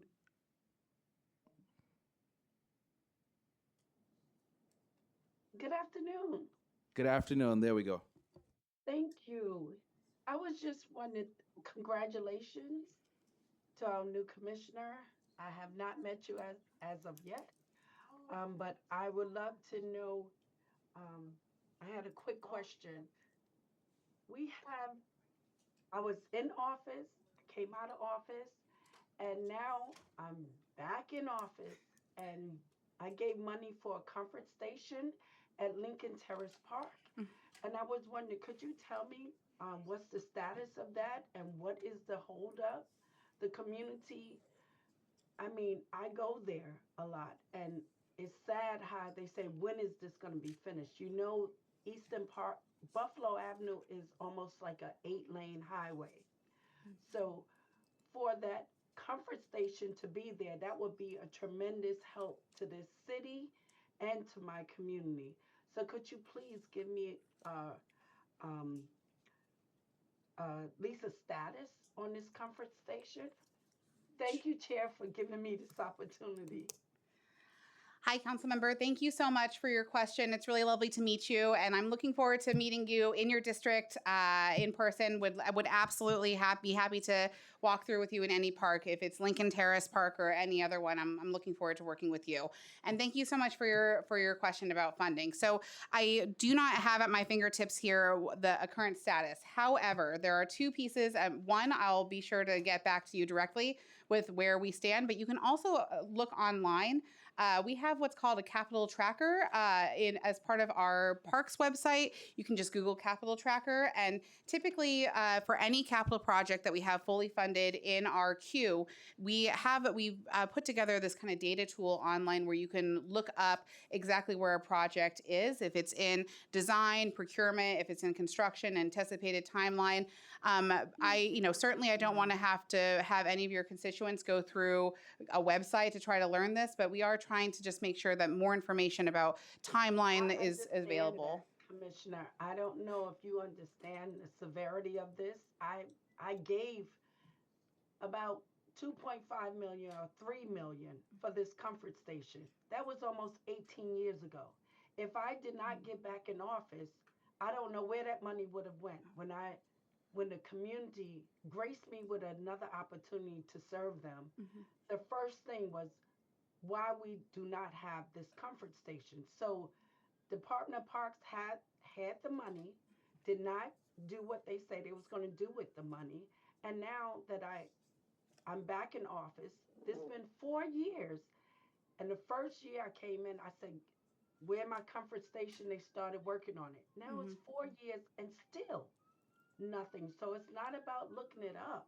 It's about seeing what is the holdup and why you have the city money and we cannot have a comfort station. And it needs to have some kind of budgetary timeline on this because the community deserve it. And if the chair could give me another opportunity to ask one more question, I would love to, but I would love to get authorization first. Sure, absolutely, yes, ma'am. Thank you. I definitely need that question. And we talk about preservation of holoculture in Lincoln Terrace Park. I've done 2 press conferences inside the parks I did one in Harlem, one in Brooklyn. Could you tell me, are your horticulture or your people are still using Roundtree to clean our public parks? Councilmember, are you referring to Roundup, the Oh, Roundup. herbicide? I'm Yeah, sorry. Yes, Roundup. not a problem. I can confirm that pursuant with local law, Parks Department isn't generally able to use synthetic pesticides, which would include like ago, glyphosate. We that passed, and I came back like 23, and you were still using it. I had a meeting with you, and you're still using Roundup. So I ask that you really look into that and stop using that for this whole city. New York cannot handle that. And remember, our young people are going into these parks. Our dogs are eating some of the grass, and that's a detriment to their health. Yeah. So, do you want to ask it or have a question, a conversation later in regards to that? Absolutely. I will happily look into this more. I definitely understand the stakes here. I too I have a 3 and a 6-year-old who are in the parks in our planting beds far too often, even when they're not supposed to be. So we understand the importance of this. This is frankly why we have very kind of what I think is kind of crazy ways of killing rats and things like that, because we are very careful about what type of poisons and pesticides and things like that we're using in our parks. So we will happily get back to you and confirm what's being used and what's not being used. I thank you for that. And you could check the Black Institute. I did 2 press conferences, and we keep looking into it, and you're still using it. So please, could you talk to me? The environment deserves better. Thank you so much, Chair. Not a problem. All right. I want to acknowledge council members Alexa Aviles and Lincoln Ressler, who we've been joined by. At this time, we're going to go to Councilmember Virginia Maloney. Thank you very much, Chair. And thank you, Commissioner Shimamura. It's great to see you here. And as a Manhattanite, congratulations on your role. I have to ask about District 4 parks, which is one of the lowest ratios of parkland per resident in the city. And my office has received a lot of inquiries regarding the ongoing closure and renovation of the Tudor City Playground. And that's located on 42nd Street. I'm wondering if you could give me a clear update on the timeline for when it plans to reopen and the cause for delays, if any, and what steps you're taking to improve communication with the community on this project. Yeah, thank you so much, Councilmember, for the question. So we'll have to get back to you specifically about where we stand with the Tudor City Playground project, but I am somewhat familiar with both this playground and the playground that's across the street. You have 2 kind of sister playgrounds, one on each side. And I will say that I recall from my time as Borough Commissioner that in understanding when and the timeline for Tudor City's playground reconstruction, we really were thinking through also making sure that your community has also access to the one across the street. It does not replace it by any means, but how we think about anytime there's scaffolding in a park, anytime a playground has to get closed down, we take this really seriously. And particularly when we're going into the spring and summer months, it's not something that we do lightly. So where we can either allow for partial access, where we can try to push this work to be only relegated to some portion or phasing of projects, that's really going to be our approach whenever possible. We'll get back to you specifically about where we stand with Tudor City Playground, but overall, just know that we understand the significance of access, particularly in your district, but really across the city, and wherever we can, we're going to limit that. Thank you for that update, and we will be following up. I also wanted to ask about park concessions revenue, which the preliminary budget shows has dropped by nearly $9 million.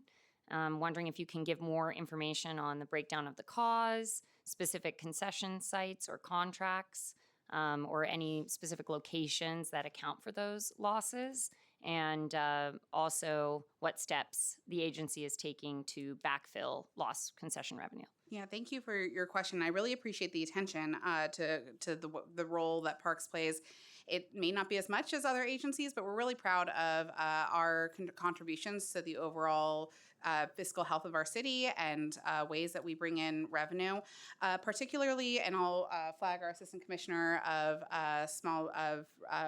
revenue. I'm sorry, I forget the actual title that you have, David, but who's also here to, who can also answer a little bit more on this. But overall, I'm not sure where the 9 million kind of, yeah, I'm not sure where I see it like a going down in kind of overall budget here, but we do contribute over $50 million per year to the general fund in terms of our concessions and other kind of opportunities that we bring to parks.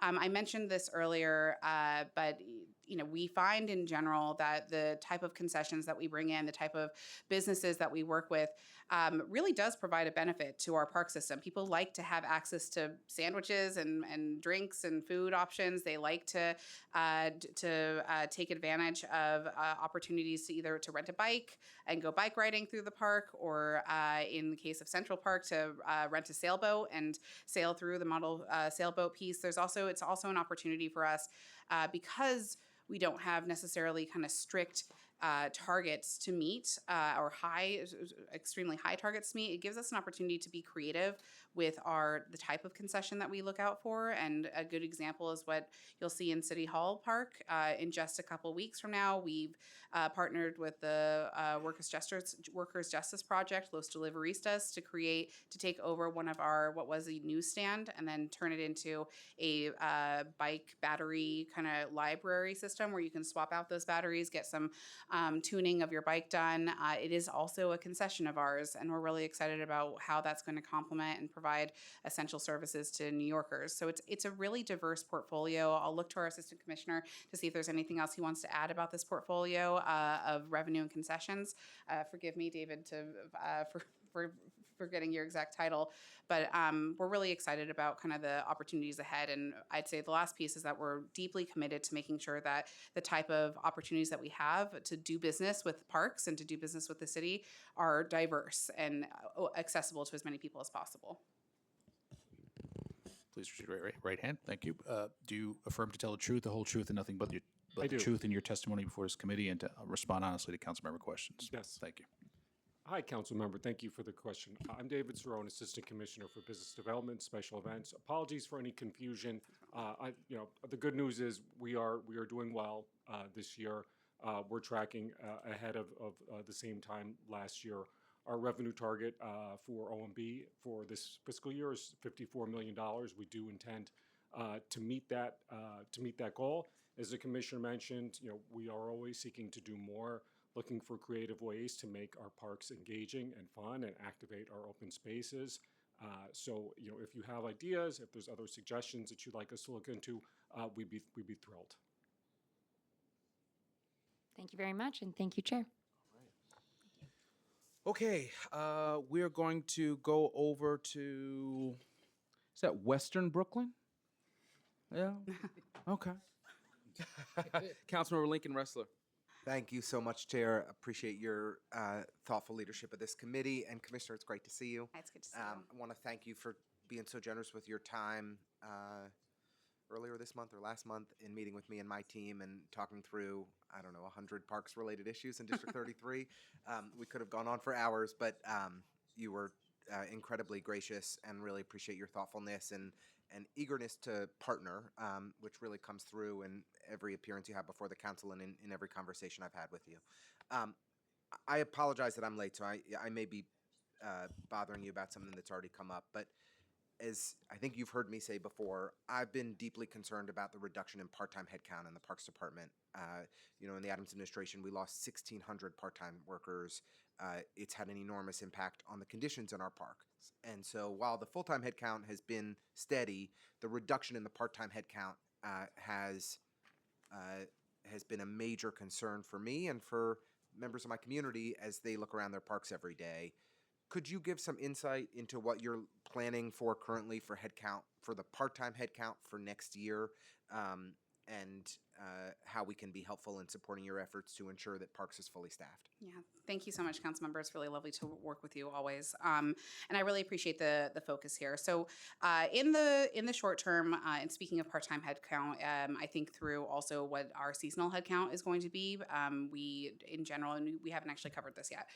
In general, we jumped from a 5,000 person agency to nearly 10,000 for our summer season, and that includes all types of roles, but the vast majority of those come in the form of maintenance and operations staff. On top of that, we also do lifeguards this way, summer camp programs this way, additional kind of recreational folks that come on board, everything else in between. But really, that's we double, frankly, in size. For for this budget cycle, what we see is essentially the difference is those one-shot funding items is where you see that big differential between it's essentially what would be the budget that was given to us in the last fiscal year. That those one-shot items reflect 277 positions, and they fall across the spectrum from Green Thumb, park rangers, PEP officers, maintenance folks, and others. Certainly, as was mentioned before, they are highly supplemental to these units. The chair has recognized that PEP is essentially the one shots essentially reflect 1/3 of our entire workforce there. For something like Rangers, I think it's almost 50% of that workforce, and so we very much greatly appreciate the kind of one shot funding here, and it is a major part of our overall operations. So, for the analysis that's shared with us, when we look at the FY22 headcount for part-time workers, which I think includes the seasonal workforce, it was counted at 4,460 workers. As of FY26, our current fiscal year, it was down to 2,774. So a major 1,600 plus person reduction. And, I think that there are lots of different ways that parks can count this and look at this. And to be fair, we saw a meaningful increase in the full-time headcount during that same period. But the significant reduction in the part-time headcount is something that I'm really hoping we can fix together in this budget. So, prelim is the beginning of the conversation. Yeah. We've got 3 more months to go. I'm certainly eager to support the chair's efforts to help us increase headcount at the Parks Department. I think it's one of the areas that we frankly just over the last 3 years got an enormous amount of pushback from Mayor Adams and his budget team, and we shouldn't have. And I'm hopeful that if the council's willing to put up the resources and we're willing to fight for the Parks Department, that we'll have a much more cooperative partner on the other side of City Hall. I know we do in our Parks Commissioner. I heard some of my colleagues ask, and Councilmember Zhuang in particular, about pruning and tree management. I'll just add, I know that this was a tough winter and a tough storm, and I know that there were some declines in the first few months of this year as a result of a contractor passing away, the CEO of a contractor passing away. But the timelines on pruning, the reductions in total pruning, the timelines on getting hanging tree limbs removed for the most urgent cases to the least urgent cases, I think all of the timelines are really unacceptable. So I really hope that this is something that you can look at with the team and help to speed up. I just wanted to highlight a couple other items in my last 19 seconds. One is Met Pool has been a real source of frustration.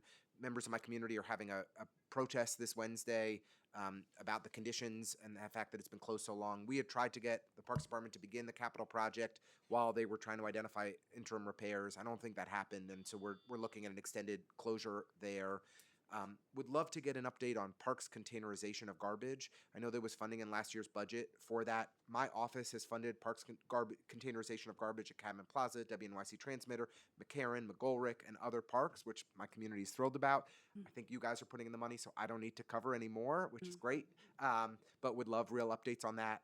And then lastly, and then I'll let you talk, is thrilled with, briefly on 2 things. Thrilled that Deputy Commissioner Borstein and others have been really helpful in supporting the McCarran Asphalt Project, $15 million Parks project in Williamsburg that we're thrilled about, really appreciative of Parks partnership there. And then lastly, Anchorage Plaza in Dumbo. We just heard from David. You have a terrific lead on your concessions team and really appreciate all of his partnership. We're trying to figure out if there's some compromise between vendors and the pickleball vendor, the street vendors and the pickleball vendor to share that space. I know that you're looking into it. Is that something that we can follow up on as well? Sure. I'm sorry for peppering you with so many questions. No, you did. It's great, and thank you. I'm going to look for our acting first deputy commissioner to come up just to talk about the containerization piece, but I think that I can handle these other ones. So I think we owe you a follow-up conversation around Anchorage Plaza. It is tough because ultimately, even in the case where if we were to kind of try to rethink this space, we still need to have kind of parks appropriate uses on these spaces. And when it comes to vending and that sort of thing, it just gets tough. But happy to follow up with you on that. I know it's important to you. Thank you. When it comes to pruning, yes, you clearly have read our PMMR and know that this is in part due to our contracting piece. What I'd say is that there's a bigger understanding that relying on the contractors that we have, relying on this pool is the wrong method. Hear, hear. We need to diversify. We need to think through. We need to continue to pilot things like in-house planting, in-house pruning, but we need to diversify the size and scope of our contracts, both to keep costs down, but also to get this work done faster and to make sure that we're not building an environment, an atmosphere out there that's not sustainable and just dangerous in so many ways. So we definitely hear you on that. This is a frustrating piece to be in, but we're on the right track. I plan on coming back to you in many future hearings with better numbers on pruning, but ultimately there's a bigger push here to make sure that we are consciously thinking about how we do contracting to build in different size scopes and to add more diversity to this whole pool. For Met Pool, speaking of pools, in my first 6 weeks on this job, Met Pool was a priority visit for mine. So I can tell you that I myself have visited this site because I know how deeply important it is to the community. I too have heard them. I understand the rallies. You don't have to tell me how important it is to have access to pool service. And I know that particularly this one serves many different communities and is truly a gem. We are trying to work as quickly as possible to make sure that this gets reopened in time. And frankly, while this pool is out, I was in there saying we need to do more in this space, cosmetic, but still more. Let's replace those glass panels, make it clearer in there. Let's make sure that that every single piece of exercise equipment on the second floors is actually working and functioning in order. Let's make sure that when this community comes back in, they know that it was time well spent. And so we are trying to do everything we can to push this project along, just like the Brownsville project, another rec center that another council member had brought up. But in particular, I'll tell you that I definitely hear the community's concerns on this one. We're keeping it close. We're trying to push this along. It is complicated just because some of the filtration system is underground, and it just means that it's such a tight space that it's very difficult to do this work. Nevertheless, I don't want your community or your constituents to think that to hear radio silence from us on this. They need to know that we are there constantly, that I myself was there looking at this project, that we are pushing this along. Even if it's not massive updates where they start seeing cranes in that space, I want them to understand that this is not a forgotten project, that we will not let this get lost in the shuffle, that we're going to see this through. So please know that we'll be getting back to you with updates as soon as we have them. Thank you. And then when it comes to containerization, I'll let our acting first deputy commissioner give you an update. First deputy, I'm sorry. Do I have to swear him in? Please. Okay. If you can keep your response to 60 seconds. I have to get to the other members. I'm sorry. Sorry, it's my fault. I asked too much. Councilmember, good to see you. Thank you for your leadership on containerization. We have now a new custom design enclosure for containerization. We are getting the first several thousand units delivered before June 30th. We're already determining which sites will get them for FY27. The funding from OMB is baselined for this, so it'll take us multiple years to roll it out, but we are now very much in the implementation phase of trash enclosures, trash containerization. And do you have a timeline for full containerization of Parks garbage? 4 years. 4 years across Yep. the city. That's great. Thank you very much, Chair. I really appreciate it. And thank you, Commissioner. Thank you. All right. Although we're jumping to the other side of the dais, they're not far in geography, so we're going to Councilmember Alexa Aviles. Thank you, Chair, and very impressed that Queens knows the geography of Brooklyn. I don't know if it's Queens or if it's just me, but it's okay. Much kudos, Chair. So congratulations. Really delighted to have you on board. I hope what you heard from my council colleagues today is serious support for the Parks Department, a call for maximized funding that obviously we believe in the 1% of our budget should be dedicated to our Parks Department and making sure that our funding is, we can fund what we need. As you know, Commissioner, I represent District 38, which has the privilege of having 2 recreational centers with 2 pools. I think one of those, Sunset Park, has been under construction for quite a long time. And I'm getting angry emails as the weather is getting nicer about why this time frame continues to push out further and further. But I will say I'm deeply concerned about the capital pipeline here. When I came in, CPI has been a fantastic project to pick up. Many of the green spaces in my district had never been invested in, and CPI is covering a few of them. Among them, Demick Playground. We're invested in Peñarera. We invested in 3 other playgrounds. So right now we have 5 spaces, including our major parks, that have all received multi-million dollars of funding with no seemingly time to see that they're even breaking ground. What is the problem with our capital pipeline and not making sure projects are moving in a reasonable time frame? Thank you so much for the questions, Councilmember. It's really good to see you. So I think I want to just talk about 2 pieces. First is Sunset Park. I too have visited this park and this recreation center. I hear the community, their eagerness to come back into this space. I trust me when I tell you that we are continuing to work here, that we're eager to see this back open. I was just asking for more updates here. We'll happily give them to your office, but it is top of mind when it comes to trying to reopen these spaces. We've had multiple conversations in just my first 2 months here on the job, and a lot of them have been around Sunset Park, so in particular. So we'll happily give you some more updates, but know that it is top of mind here, and we understand that this is a community that heavily relies on it. It's a beautiful space. It's a beautiful center. It's a beautiful community that you represent over there, and I'm really eager to deliver for them. When it comes to, but your bigger question around the capital process, I'm happy to talk a little bit about it, but let me just get to the point at the end here, is that this is a process that is extremely long. We have made improvements, particularly around procurement. Procurement has gone down, and you do see it faster, but there is still certainly much more that can be done, and you have my commitment that we are looking at this very closely. I have already had, I'm guessing, at least 10 meetings with our Deputy Commissioner of Capital to try to understand this process step by step and see where we can shave down the time. I do not want to sit here for years to come and just tell you, yes, it's years. It takes 5 to 7 years to build a project.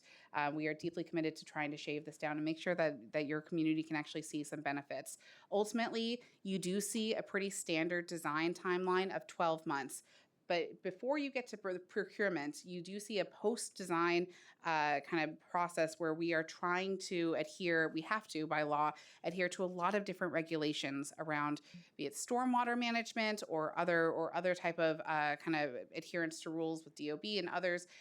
It's all good things, but it takes time. And oftentimes the back and forth between our agencies is, in my opinion, unacceptable. So we are working on this together. We've done some takes. DEP actually has a staff member who actually sits in our office to try to increase that communication.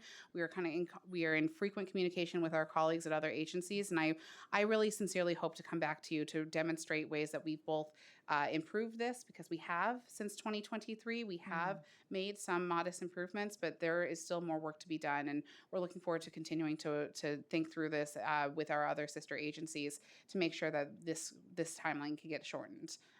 Great, thank you. We look forward to certainly those conversations and having you come to our district to walk through the many, many projects that are on the table. I think I'd also like to just put forward, glad to hear about the containerization. Certainly Sunset Park is a great park for containerization. It now welcomes illegal trash dumping because it has no place to put trash at its entrance, which is really a new thing that's only happened the last couple of years, and it's offensive, actually. to our community. So love to work with you more on these issues, and we need to get to 1% for parks. Thank you. Thank you, Councilmember. Chair. I just want to say to the public, thank you for your patience. The advocates that are here, we're almost there. So thank you for your patience. All right, we're in your district. Yeah. All right, Councilmember Chris Marte. Thank you, Chair, and thank you for the advocates for waiting for so long. And thank you, Commissioner, for being here. Sorry that I was late. I had a hearing next door. But I want to thank the administration in investing in Vladeck Park. It's a hidden park within a massive public housing development that's been overlooked for decades. And so to see that announcement last month brought joy to me, joy to the tenant association and many of the residents. And so it just really shows where this administration's values are and their moral compass when it comes to investing in green spaces. So thank you so much for that. My question is, Parks Department has made a commitment for tree canopy all throughout the city. However, there's certain neighborhoods that can't have tree canopy, like Soho and Tribeca, because we have vaulted streets.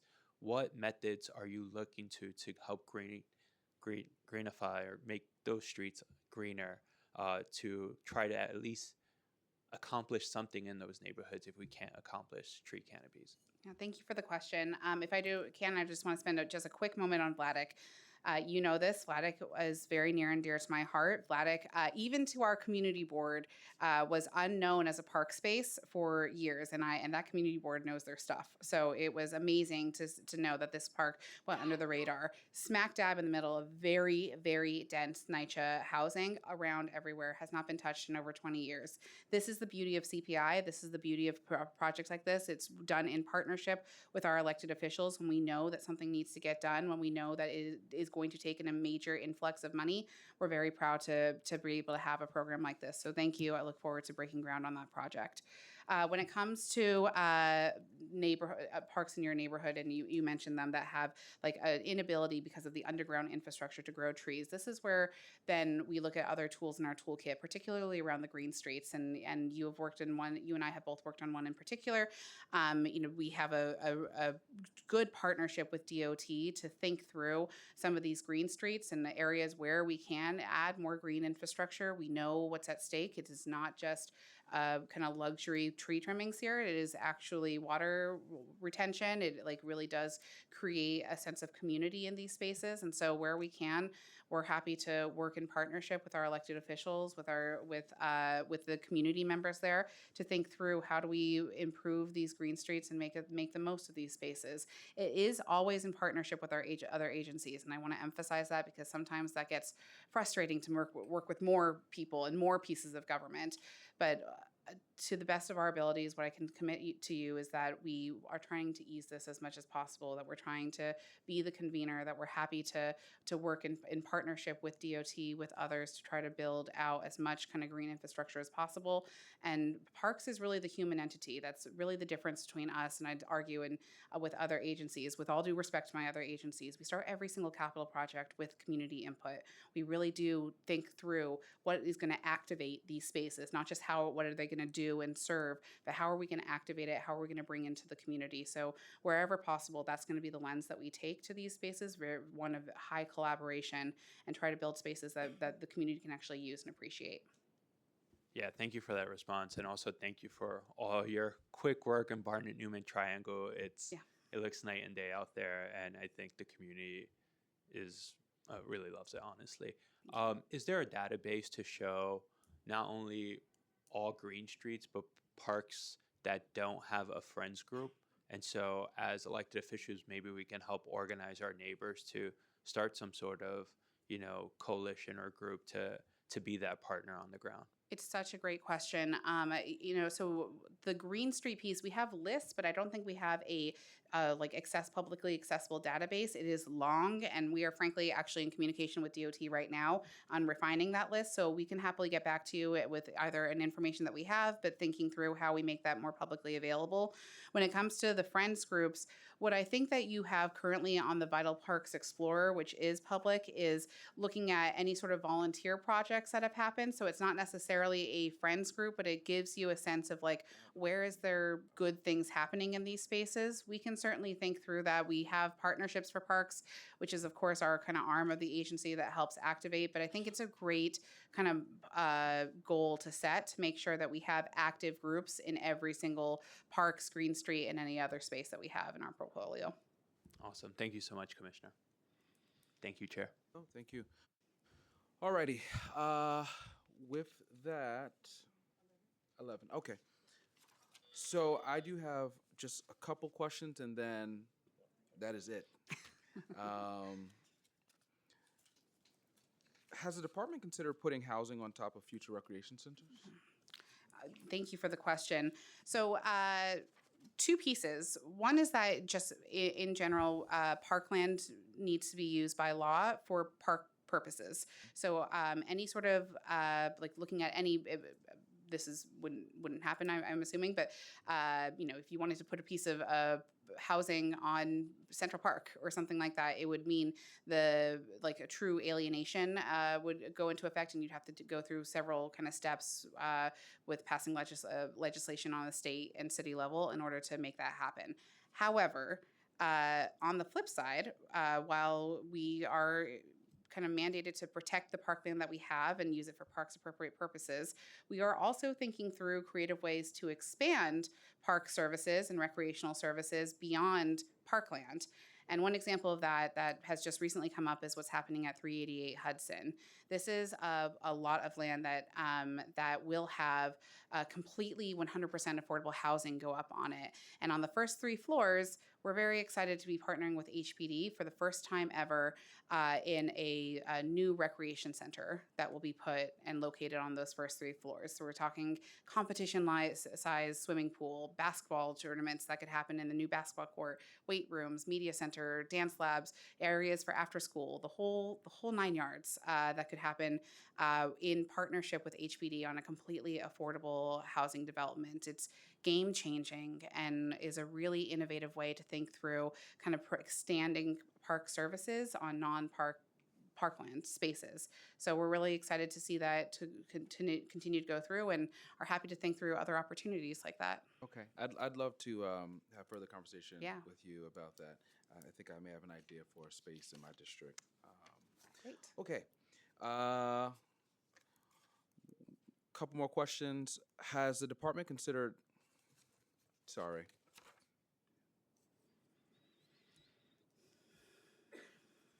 Okay. Has the department considered completely in-housing certain parts of their operations to provide more New Yorkers with well-paying jobs and lowering the cost of contracts? I'm referring to pruners and climbers for the most part. Yeah, thank you. I think that right now, given the finite resources that we have, the balance that we hit is one where we're very excited to kind of work in concert with both the contracts that we have as well as our in-house crews. Typically, just for like pruning work, our contractors do the work for the vast majority of pruning on a 7-year cycle. We really want to keep to that cycle because that is the best practices and standard within the industry to prune all of our trees within 7 years. However, our in-house team is able to do like slightly more technical, highly skilled kind of work that like requires a little bit more kind of attention and detail, and can come out of a priority list that's not this kind of cyclical piece. So it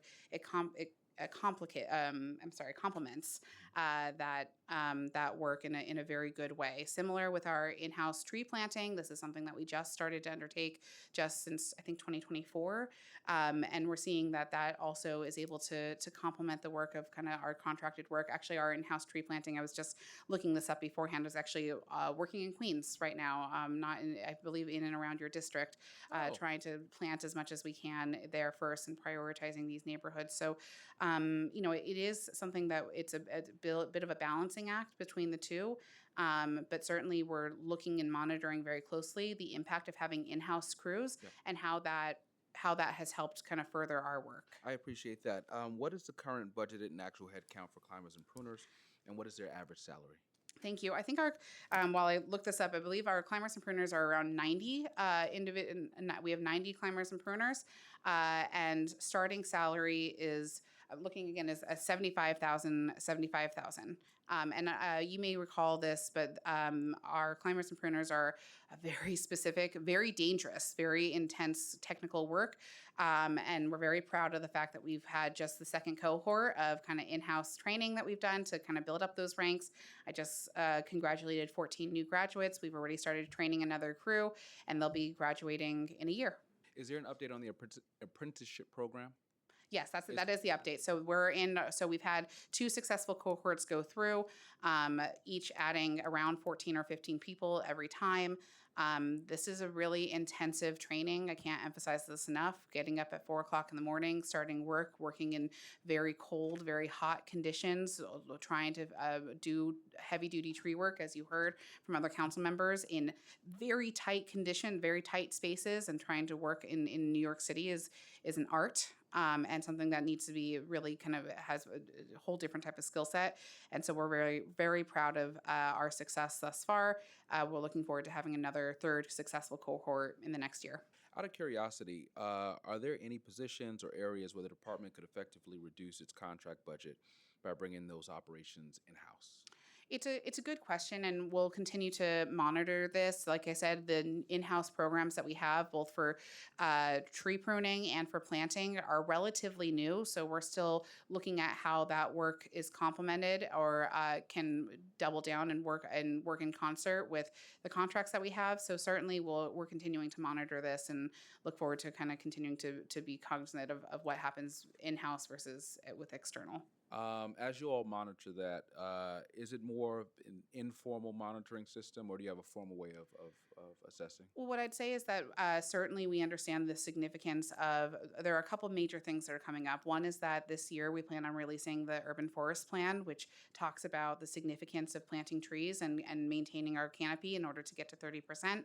2 is that we understand the significance, and here we heard it all day today, around making sure that we're caring for our trees, but also planting as expeditiously as possible to serve these communities. So it is something that we are kind of internally discussing, and happy to loop you into those conversations too, to talk about what lessons we've learned thus far. It's only been a year or so since these programs have started, so the ability to understand that impact and what our inter-house teams are doing versus contracts is still something that I think needs a little bit of time to actually fully understand. But I am certainly interested in holding ourselves accountable, because frankly, it makes a difference in terms of how I advocate for funding and how I talk to our administration, which is very interested in making sure that we're serving New Yorkers as expeditiously with the best possible services possible. So we expect to hold ourselves accountable.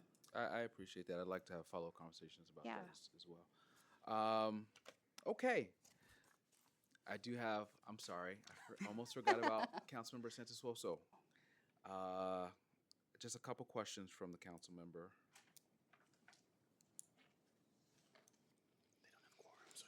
Have the requirements set by Intro 800 and 978 passed in April 2025 been met by Parks?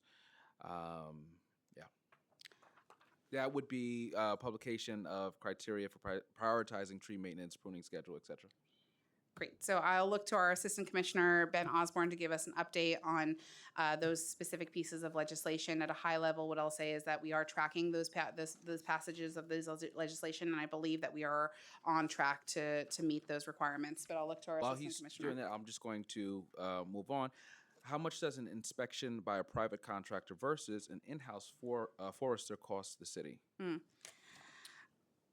And I'm sorry, how much does a 12-inch tree removal by a private contractor versus an in-house crew costs the city. So Sure. it's kind of So what I'd say before our assistant commissioner comes up to talk about that first piece is that we frankly monitor the cost of what it costs our city, but are not probably able to speak to the kind of private industry and what the costs can range. What I would say is that the average cost to remove a tree, including the stump, is $3,028. That's our average cost for FY26. And then I'm happy to give additional costs if it's based on stump or pruning one tree or planting one tree. We can also provide this information to the council member to give her that entire breakdown. But typically, I think if what the council member is getting at is like the cost of like private industry versus public, without even looking closely at that private data, I would probably say it would be likely to see that it costs more for the city to do it. But there are good reasons for that. We use labor, we use unionized labor. We are comprehensively looking at this work. We are doing it based on larger contracts. We are not only just planting or removing a tree, but when we're thinking about this work, we said it before, we're not doing this piecemeal. Now we're doing this comprehensively. We're going to expand tree beds to make sure that this doesn't happen in the future. We're going to plant a new tree. We're going to fill in other tree pits where trees can't be done. And when we leave, it's going to be done and we won't have to deal with this anymore in that spot. We'll have to continue, we'll get to continue on and move on to another portion of the city. So what we're doing is more comprehensive. What we're doing is typically more expensive. But I would argue that we're very proud of that work and think that it's the best way to care for the entire city as a whole. But I'll turn to you, Ben, to just give more about the legislation. Sure. And before I respond to that, Chair, I just want to make sure I'm responding to the correct piece of legislation. Was this the one that was ultimately passed as Local Law 59 of 2025, or is this a different bill? This was Intro 800 and Intro 978 passed in April of 2025. So yeah, the second one would be the building clearance one.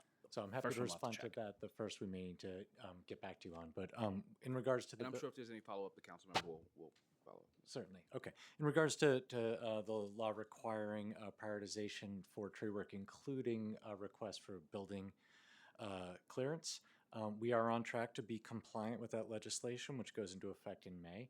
We're building out the digital tools right now to be able to record the results of our inspections, similar to how we do with risk assessment currently. What percentage of park bathrooms are open right now? Great question. I'll happily look to our acting first deputy commissioner to give specific data. But I think I would also just flag, because I think a couple news articles came out about this recently.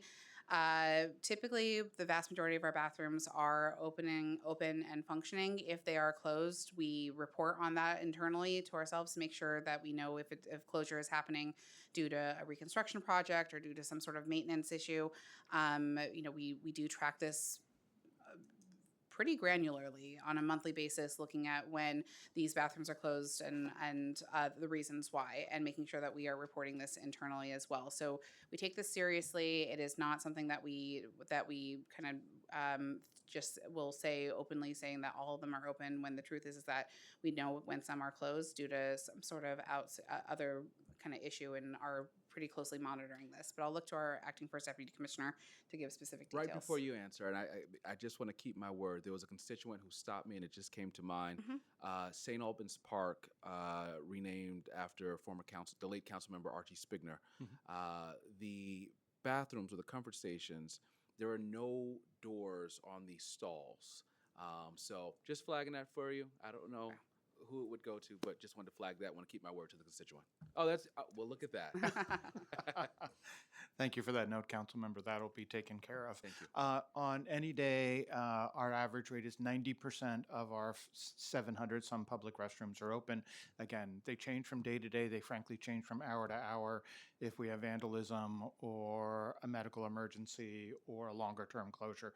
But we're very proud that we, again, as the commissioner said, we track it on a very, very fine basis.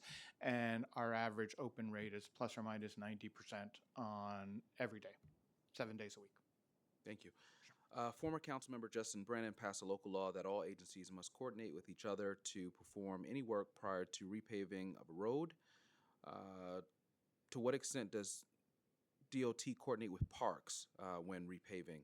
Are there any issues around repaving and trees?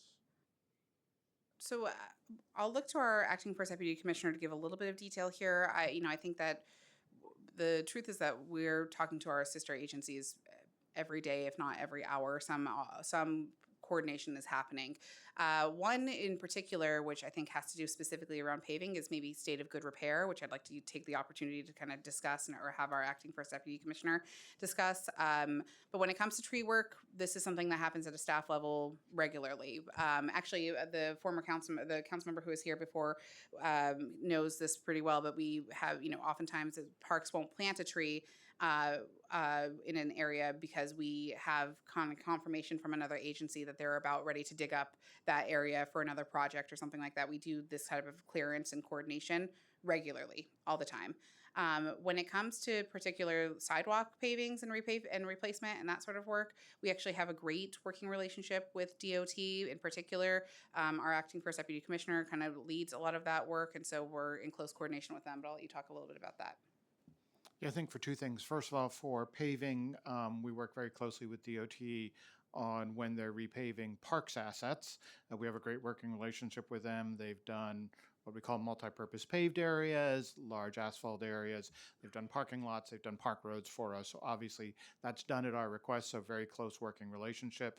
And then we're into the 8th year of a relationship with their sidewalk replacement program, where we provide the funding and the sites, and they come in through their contractors and their partnership with DDC to replace concrete sidewalks adjacent to parks. So both of those are very powerful relationships, two agencies working very closely together, and in the both cases really, because they're generally capitally funded, getting very good work done very inexpensively and very quickly.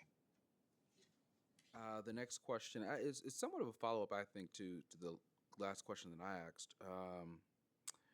There has been an increase in hiring contractors and seasonal workers in the last 10 years. What barriers does your department face in hiring full-time union-eligible staff?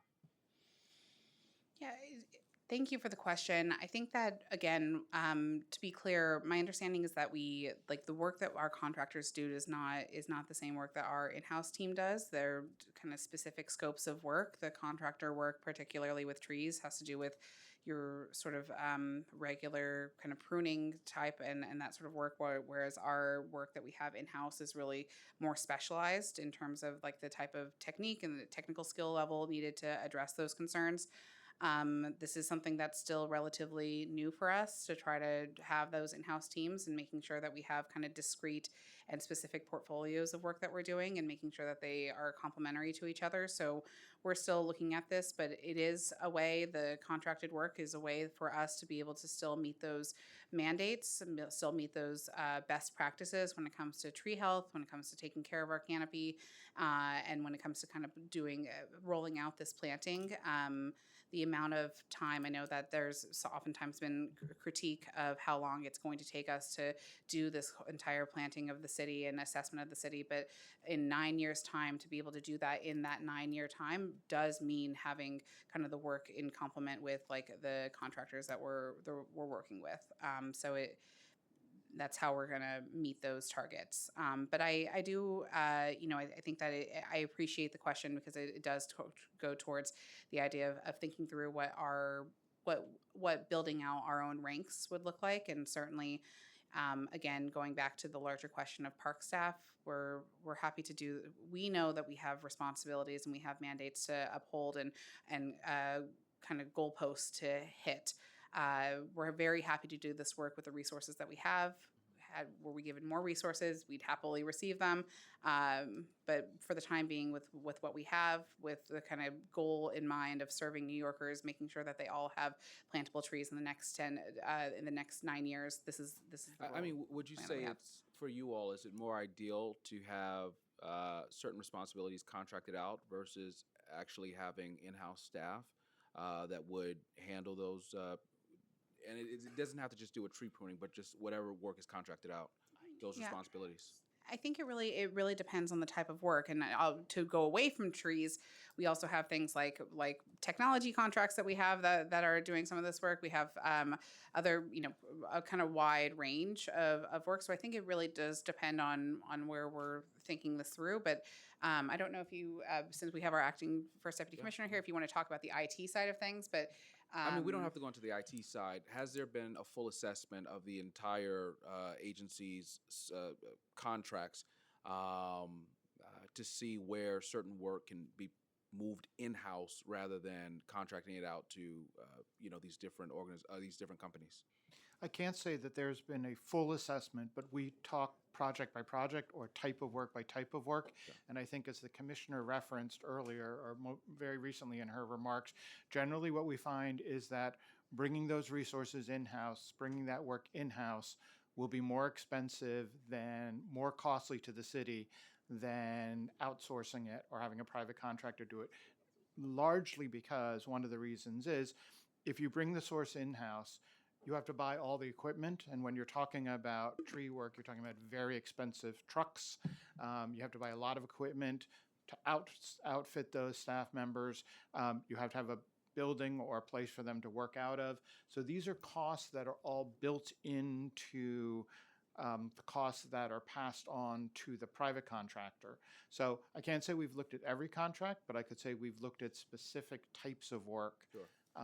That are done by private contractors. So I guess to make it more specific, or just to hone it in on the pruning inspector and pruning work, what level of headcount would be required to bring in-house the block pruning inspector and the folks that do pruning work?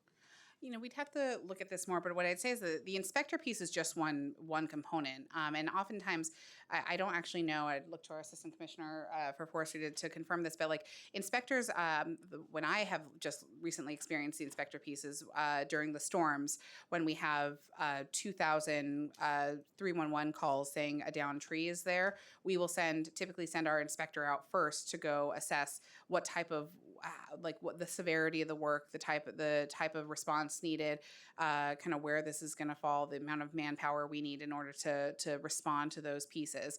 That's not necessarily the same thing for, I think, our block pruning program, which is just more of your routine maintenance of these trees on a 7-year basis.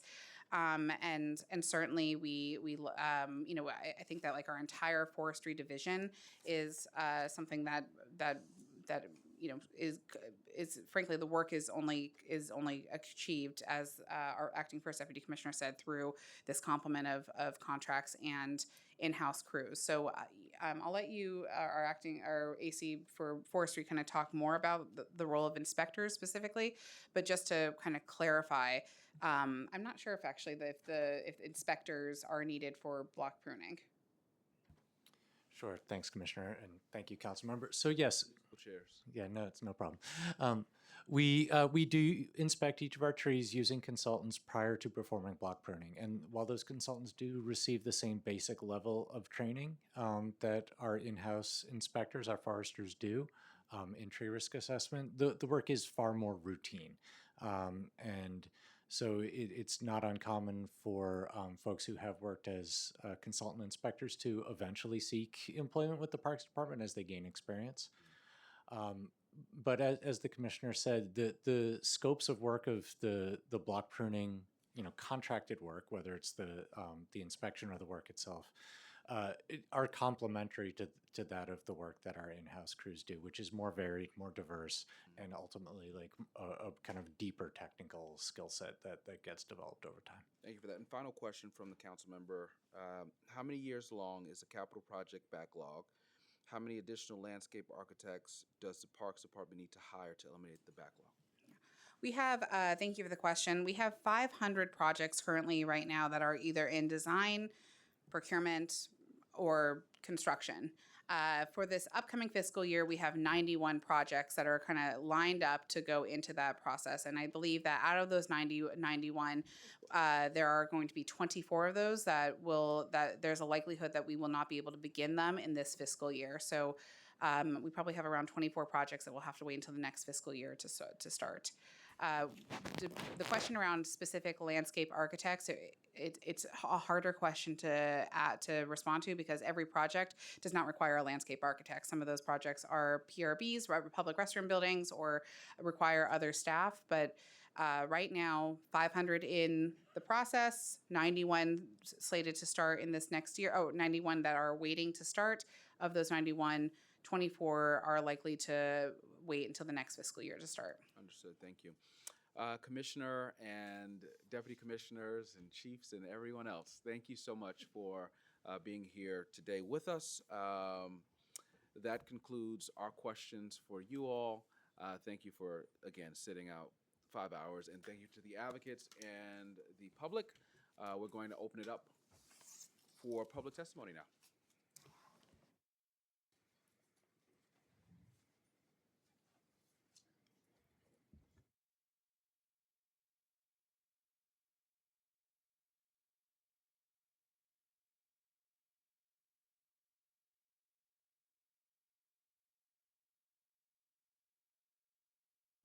All right. I want to remind members of the public that this is a formal government proceeding and that decorum shall be observed at all times. As such, members of the public shall remain silent at all times. The witness table is reserved for people who wish to testify. No video recording or photography is allowed from the witness table. Further, members of the public may not present audio or video recording as testimony, but may submit transcripts of such recordings to the Sergeant at Arms to the left and the right of the room for inclusion in the hearing record. If you wish to speak at today's hearing, please fill out an appearance card with the Sergeant at Arms and wait to be recognized. When recognized, you will have 2 minutes to speak on today's hearing topic, the FY27 Parks Preliminary Budget. With that, we're going to call our first panel. If I mispronounce your name, my apologies. Just please correct me at the mic. Dejon Williams, President of Local 299, DC 37.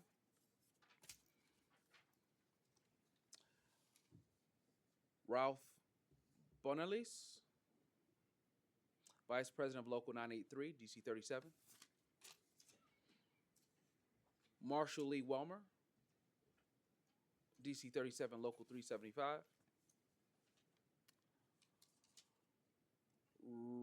Raina Wong, Rayno Wong. Okay. Okay. Okay.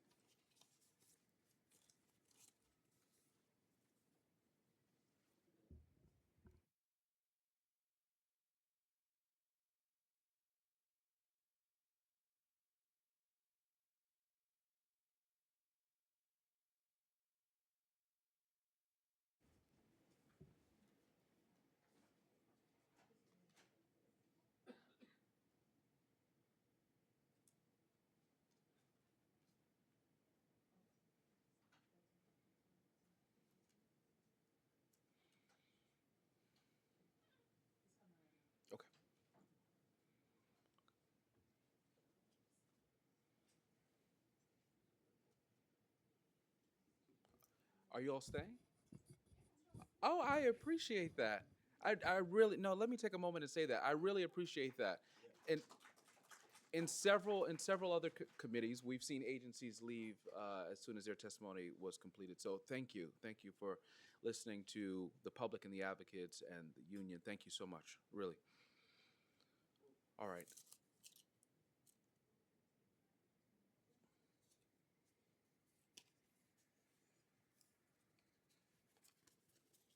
No? Okay. All right, we're going to get started. Start to the left. Good afternoon, all. My name is Dejon Williams. I'm local president of 299, excuse me, representing recreation workers in the Parks Department. And today our concern is retention, which you all talked about a little bit earlier. Some years ago, before COVID, we were slated to receive about 200 employees. Then COVID hit. Those employees it never transpired into jobs. We service different programs for seniors through toddlers, Swim for Life, Kids in Motion, Puppeteers, Senior Fitness, community festivals, Movies Under the Sun, after-school programs, summer camps, all throughout the city. The shortage in backfilling is also an issue. When we have members who are promoted, those recreation center staff, they're not replaced due to the hiring freezes that have been on for some time now. With 7 facilities closed at the moment, those staff have been maneuvered out. We have several facilities starting to be reopened, and our concern is where those staff going to come from now that they're in other locations. With the brand new facilities that are opening, those have budgets for staffing. But what are we going to do for those other staff locations who, those staff people were spread out within boroughs? Every summer, we get about 200 to 250 summer hires in Kids in Motion and Summer Camp. Those are great programs that we run. But again, sometimes those numbers aren't all the way to the 200 and 250 due to low salaries, which start at about $20 an hour. So those are some of our concerns for staffing areas. Okay, those are our concerns for staffing those areas and just making sure we have great programming being run throughout the Parks Department. I want to say thank you to you and your members for the work that you do. Thank you. As someone who was a camp director with an agency that had a license agreement with Parks Department, one of the most difficult jobs in the world, but it's still one of the most rewarding as well. Correct. I do want to ask you one question. Yes. Because of the shortage, have your members at times had to work additional hours or cover shifts? Yes, they are usually compensated comp time or overtime, depending upon what the budgeting system is looking like for that borough. But yes, there are times where they do overtime. Got it. Thank you. Thank you. Good afternoon, everyone. My name is Ralph Basleys, DC 37, Local 983. We represent a number of titles. I'm here today on behalf of the APSWs, the Associate Park Service Workers, the Urban Park Rangers, the Park Enforcement Officers, as well as the City Seasonal Aides. So I'll try and be quick. These titles, not just because they elected me to represent them, are the backbones of the Parks Department. The APSWs, all the things that management spoke about today, those 9,500 trees that were planted, there is 4 APSWs assigned to them. They operate all the heavy-duty equipment within the Parks Department. They're required to carry a commercial driver's license. They remove all of the garbage. They plant the trees, the beach rakes, all of beach operations. Those beaches wouldn't be able to function in addition to all the other property without the APSWs. Those wingo wagons that everybody loves, they operate those as well. So the 1% is not enough. We want 2%, but we'll start with 1%. And now we'll go over to the UPRs. As the commissioner stated, she did a great job of identifying all the titles. I am a park enforcement officer by title. We all take a UPR exam. We're required to pass a 16-week academy. We have to pass a pretty thorough investigative background by the police department to be special patrolmen in order to make arrests, issue summonses. The beaches, in addition to everything the park enforcement officers do to preserve and protect this free recreational space, at the beaches, when there aren't enough lifeguards, which happens more often than not, they close a section of beach, they put up red flags. It's the park enforcement officer's job to make sure the public is educated not to go in there, obviously, and horrible things happen if you swim without lifeguards. So I'm just scratching across the surface, and then we have the Urban Park Rangers who do the educational. Not to put them on the spot, there's one in the back there, Harry Aguilar. Harry. He can also testify if you guys would like. They basically do free educational programs all throughout New York City. Pop-up programs, camping programs, educational about wildlife, trees, so on and so forth. Lastly, I'll be quick. The city seasonal aides go to maintenance as well as security. They're also at the beaches and pools, keeping them clean, keeping them safe. With PEP, they do a security at all the pools. To sum everything up, gentlemen, all these services are one of the few things that are left free in New York City. Parks is free. The rec center, 17 and under, you're allowed to sign up for free. The beaches, the pools, they're free. The ranger programs are free. The budget's already in place. This current mayoral administration spoke a lot about free stuff. Instead of reinventing the wheel, just fund the stuff that's already there. Not because I get more members out of it, but these are free services to New Yorkers that their cash-strapped parents are being congestively priced out of. They're paying for garbage cans. Our members, and I could speak for all of us, the rec centers as well, which is staffed by the members, these are free services provided to New Yorkers. So please give us the 1%, give us more, and thank you. And I need a Red Bull. I do have a follow-up question for you, if that's okay. What's the morale like amongst your members? It's positive. It depends on the day. Ask me on a hot day when it's 100 degrees at Rockaway Beach and there's 7.5, everything could always be better. But I could speak for our titles. I mean, we need to retain members more. The salaries obviously need to go up. The APSWs, they're required to carry CDLs, which is a major responsibility. They see Amazon, they see UPS, they see sanitation making these crazy salaries. That comes up a lot. The park ranger salary has gotten better over the course of my 20-year career, but things could always be better, and it would help with retention and training all these individuals, which costs money. So you would probably save money there if everything could be bumped up just a little bit. Thank you. You got it. Thank you, guys.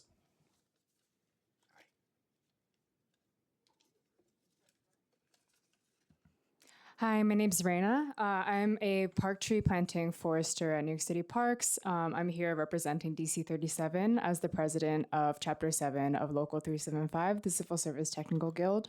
I wanted to speak a little bit to the staffing shortages we have in forestry. In the tree planting team, it's an immense challenge. Ever since I started in 2023, we've had staffing shortages with a team of about 20 people, survey every street and every park in New York City. We have people regularly managing multiple multi-million-dollar contracts. I'm currently stepping in to help another team manage a contract because of staffing shortages. And I'd imagine this work will only become more intense with the neighborhood tree planting program, where we will be required to plant every available space every 9 years. A lot of people have brought concerns about the sidewalk. This is obviously a big concern for members of the public.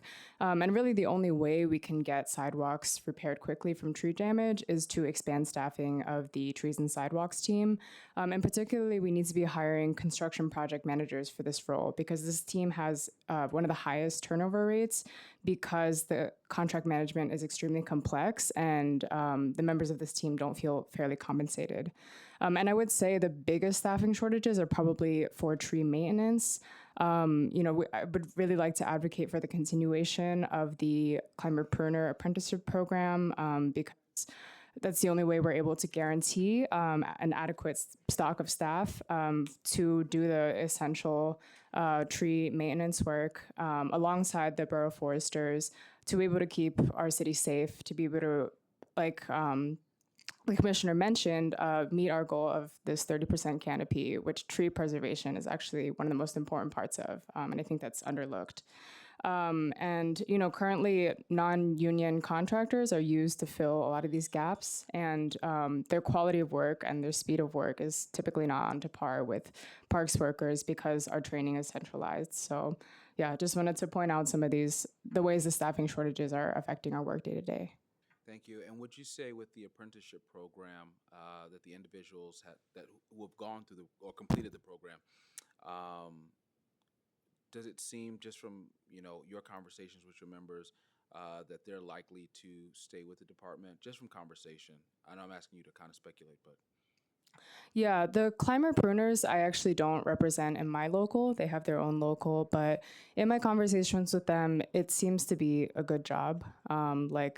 I think they, would like more higher pay, of course, like a lot of other titles do. But it's an incredible opportunity to get a very unique training while still being paid during the training. And so I think it's something that's really necessary for both the career development of people in New York City who don't have a lot of opportunities to get this kind of training, and in order to ensure that we have qualified individuals for this type of work. Understood. Thank you. Good afternoon. My name is Marshall Lee Weimer. I am a Manhattan Borough Forester with DC 37 Local 375. I'm a delegate for the Chapter 7, my president here. The city currently spends about 20% of its budget on outsourcing public work to private contractors, which has been increasing on an average of 6% every year since 2009. This is a problem particularly felt within the Parks Department, an agency whose management and operations have been continually outsourced and privatized since the city's fiscal crisis over a half century ago. This is true in who designs our green spaces, who maintains them, and who effectively controls them. In Parks Forestry, private contractors complete the regular maintenance, pruning of all city street trees and parkland trees and handle much of our maintenance work, as the commissioner explained. It also includes stump removals and also forest pest management of contracts, of which I oversee for Manhattan. However, the consultants and contractors, again, do not have the same safety standards, they do not have the same training, and they also do cost the city more on average. In-house forestry is about 2/3 the cost. Parks should be doing a lot of this work in-house, and we can, whether that be in-house tree planting or like the city of Chicago is able to do in-house block pruning of all of their city trees. If we want to reach the goals of the urban forest plan by achieving 30% canopy by 2035, we should be moving more of this work to in-house and not spending so much on these expensive contracts. This is also in line with making sure we meet that budget gap that the city is currently facing of $5.4 billion. There's an opportunity for the city to both save money on forestry operations while expanding them by moving the contract funding to in-house workforce development and permanent line funding of forestry, landscape architect, resident engineer staff in the Parks Department.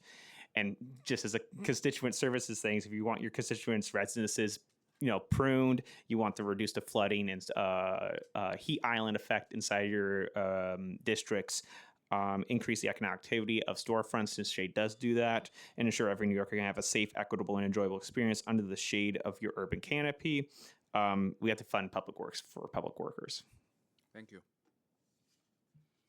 All right, thank you all.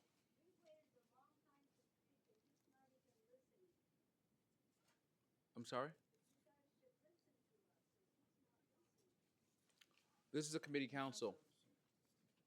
I'm the member. I'm the one listening to you. Thank you.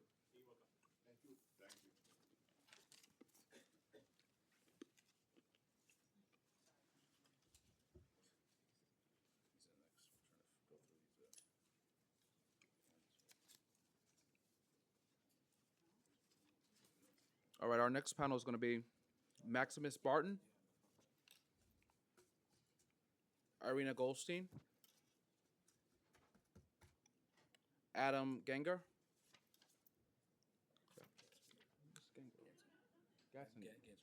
Okay. And Heather LaBeouf.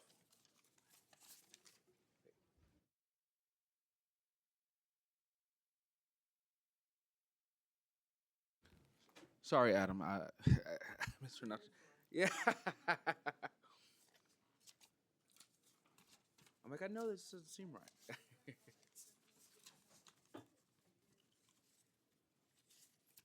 the testimony? Yes. Oh, okay. Thank you. Thank you.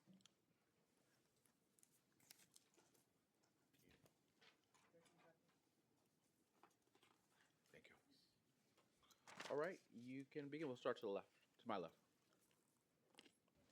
Okay, good afternoon. My name is Irina Goldstein. I was raised and currently live in City Council District 39.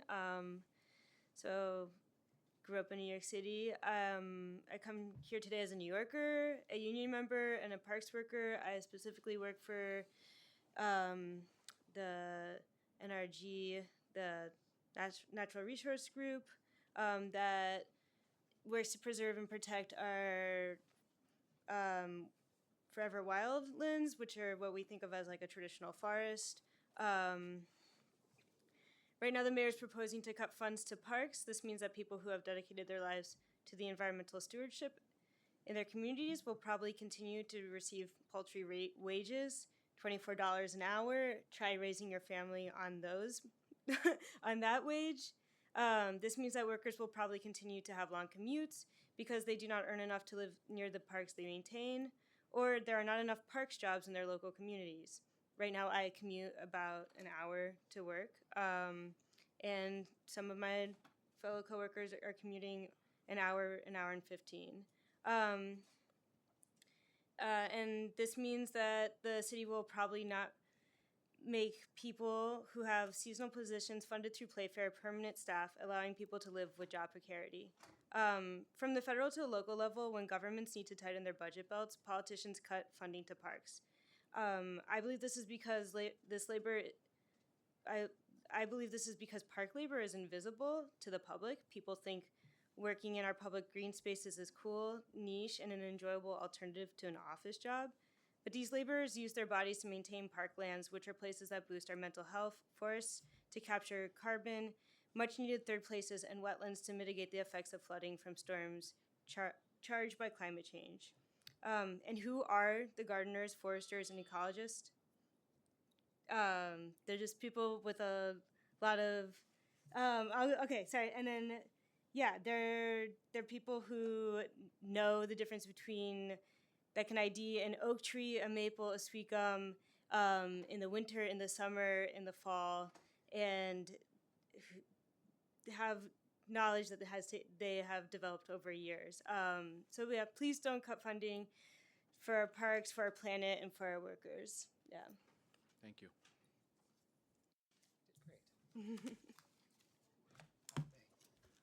Max Barton, Laborers Local 1010, Union Rep, 2,500 members. We build New York City's infrastructure. New York City parks and our city trees provide a critical canopy or a natural infrastructure that mitigates heat, reduces stormwater runoff, and improves our air quality. The city has set an ambitious goal to increase this canopy to 30% by 2035.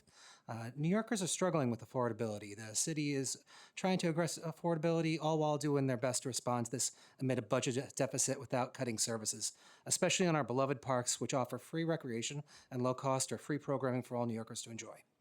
This administration is looking for ways to improve government efficiency, an approach we support, and being creative on how we achieve this. One way to do this has been proven for time and time again to be efficient is project labor agreements. For decades, project and labor agreements have provided consistent labor standards across all bidders, ensuring that contractors complete efficiency and quality rather than the lowest possible labor cost. They also support workforce training, safety standards, and predictable staffing for complex public works. As reported by the New York City Mayor's Office of Contract Services, the City of New York and the Building Construction Trades Council of Greater New York have been parties to various project labor agreements since 2009. These PLAs have been an important component of the city's complexion and delivery of public works by establishing consistent works rules across construction projects, reducing the administrative burden and cost on construction agencies, and providing opportunities for city residents and businesses. The recent PLAs have also increased opportunities and add flexibility for minority and women-owned business enterprises, MWBEs, allowing their workforce to gain valuable experience on city projects and build their companies and provide good paying career opportunities for low-income communities. The city has multiple active PLAs, but absent from this inclusion in New York parks is forestry work. An oversight hearing held in September 2025 that focused on the Parks Department contracting practices and vendor accountability testimony provided by Cornell University's School of Industrial Labor Relations found promising results from these contractors operating on project labor agreements. And in recent parks databases, tree planting contractors performed by union signatory firms demonstrated faster planting completion and higher short-term survivability rates. My time is over, so I'll end it right there.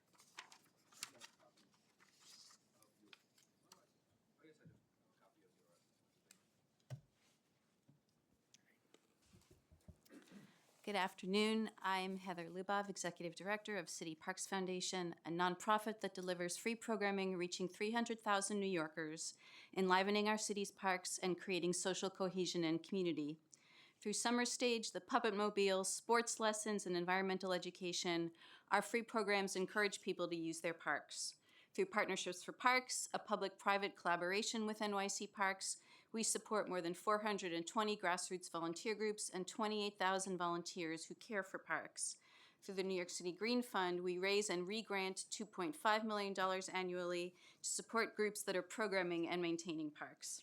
Central to our work is the Parks Equity Initiative, which we are asking the Council to expand after years of flat funding. This initiative pays for the staff who engage volunteers, provide technical assistance, distribute grants, and build stewardship capacity, particularly in environmental justice communities. Every dollar invested through the initiative multiplies into more volunteer hours, community capacity, and greener neighborhoods. Expansion of funding will not only help us to continue supporting the groups that we work with, but will also help us implement the pilot work we started on the urban forest plan to identify and train tree stewardship groups, increase our tree canopy, and support climate goals. Ultimately, though, our work really depends on a well-resourced Parks Department, which is why the preliminary budget is so concerning. We're genuinely excited to work with an administration that has an ambitious and progressive agenda, but in its current form, the preliminary budget does not match that ambition. It proposes millions of dollars less than last year's adopted budget, eliminates staffing lines, and fails to protect the 276 parks workers set to lose their jobs at the end of the fiscal year. The department has been cut to the bone, and staffing is inadequate in every possible way, from maintenance and forestry to permitting, from legal and capital planning to recreation. It becomes harder and harder to do our work when the agency can barely do its own. New Yorkers deserve a thriving public realm. Please add funding per the Play Fair Coalition's agenda and expand the Parks Equity Initiative. Thank you. Hi there, my name is Adam Ganzer. I'm the Executive Director of New Yorkers for Parks. I want to thank everybody for sticking around. Thank you very much. I have a long thing that I want to read, but I'm not going to read it. I just want to talk about where the parks stand on a staffing perspective. The 276 positions that we're talking about, these are one-shot positions. The idea that half of the ranger team or a third of the PEP enforcement patrol team is funded with one-shot deals. These are colleagues of full-time staff, and they don't know if they're going to have jobs at the end of the year. These are play fair positions that we got many, many years ago, and yes, they have been restored year after year, but it's no way to run the agency, and they were never meant to be permanent. The second thing is the hiring freeze. The hiring freeze has been terrible. Yet, to get rid of the hiring freeze, the agency is being asked to eliminate vacant positions. That's another significant loss to the Parks Department. That's just not negotiating that. Those are baseline positions that are just going to disappear. And in many ways, this administration has been dealt a bad hand. Yes, the head count is the same as last year. Yes, the budget is the same as last year. But that does not take into account the nearly 600 positions that were lost from 3 years ago, whether it's parks workers, people that are working managerial or admin jobs within the agency, forestry, we've heard about capital projects teams. You've heard nothing but complaints from other council members. We all want to work together, but unless this administration recognizes the previous losses, they're not going to be able to advocate for future gains. We need 1% for parks. We need a plan to get there. Thank you.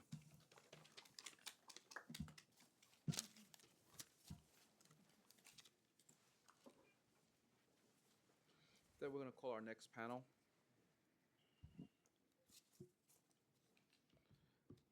You have another pen?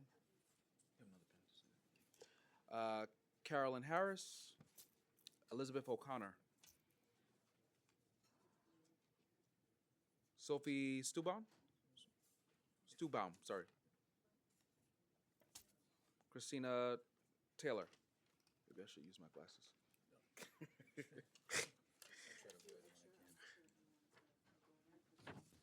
Yes, thank you. Thank you.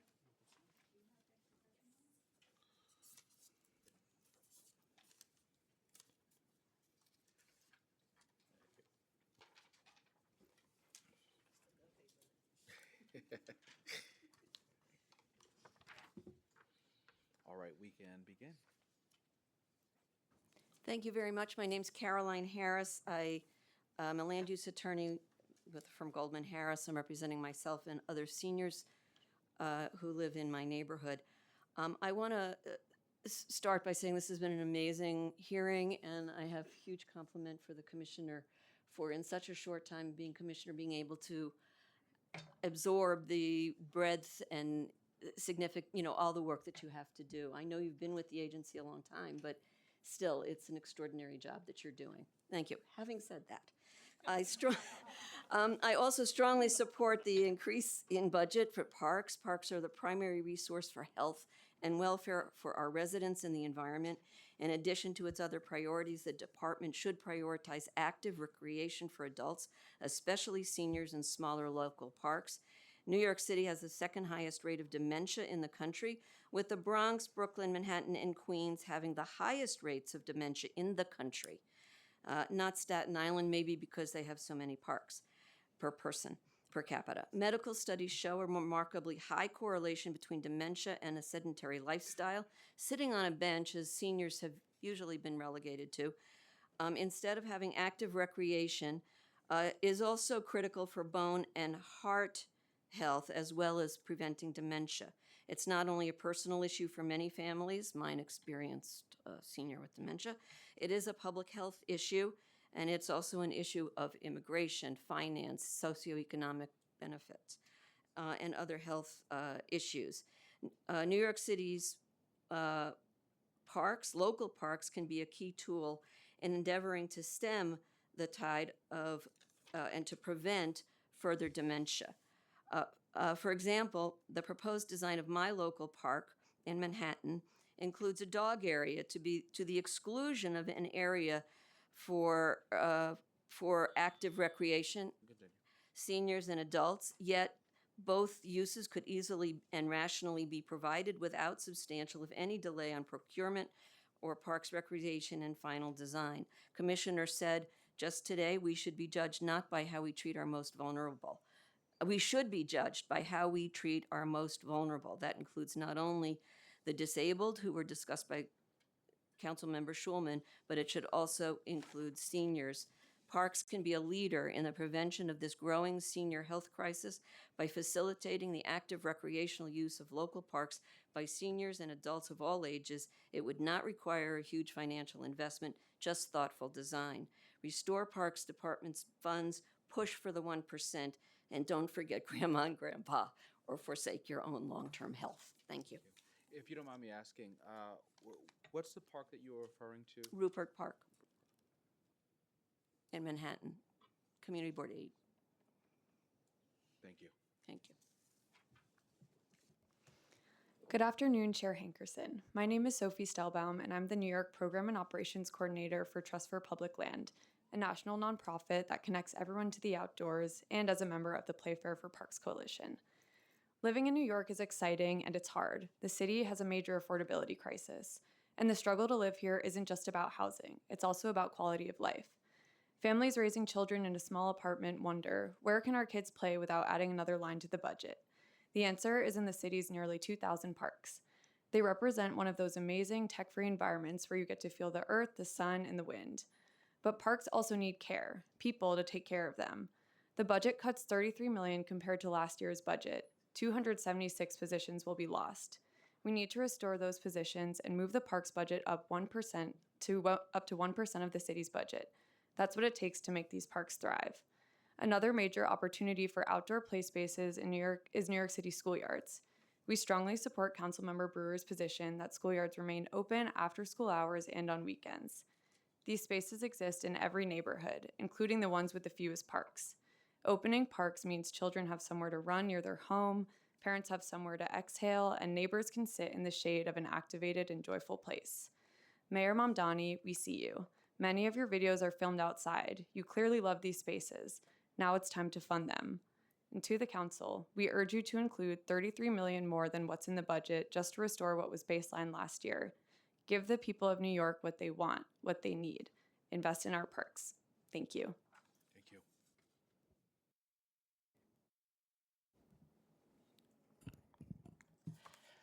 Good afternoon. I'm Christina Taylor. I'm the Deputy Director for the Van Cortlandt Park Alliance, and I'm testifying on behalf of VCPA's board and staff and as members of the Playfair for Parks Coalition. Thank you so much for holding this important hearing. In a city battling record inequality, extreme heating and flooding, declining quality of life, parks are not a luxury. They are essential infrastructure. Yet for decades, parks have been underfunded, understaffed, and unevenly maintained.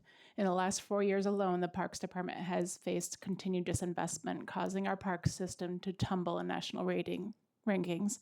While most major cities dedicate 2 to 5% of their budgets to parks, New York City has been stuck at just 0.6%, trailing the nation in nearly every park metric.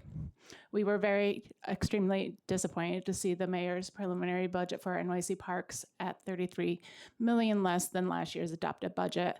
I wish I could say we were surprised, but unfortunately this seems to be a continuing pattern. While it's great that the hiring freeze will finally be eliminated, it comes with a loss of nearly 100 unfilled staffing lines. In addition, 600 lines were lost in the Adams administration through cuts and hiring freeze. While New York City Parks is asked to do more and more each year, New York City Parks has lost 700 positions in the last 5 years. The budget also fails to address the nearly 300 park workers set to lose their jobs at the end of the fiscal year because they were not baselined. We had hoped the mayor would put an end to the annual budget dance, but here we are, dancing once again. These 300 positions need to be baselined. Year after year, NYC Park staff does more with less. The staff is already stretched too thin.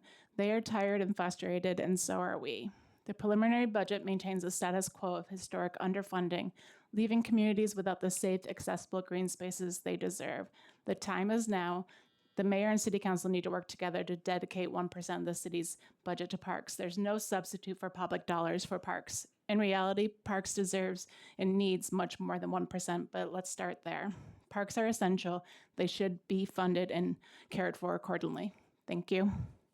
Thank you.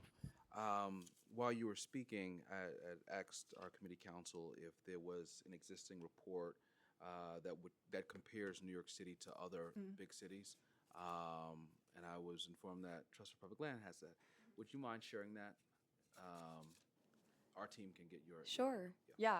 It's called Park Score, and I believe it comes out in May, but I would be happy to follow up with more information. Yeah, for sure. Thank you. Thank you. No, thank you.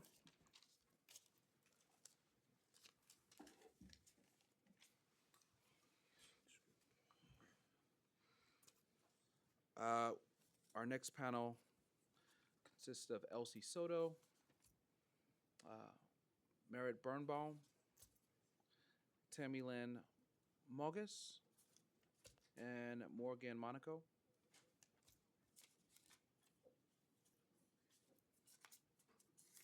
And again, I apologize if I've mispronounced your name.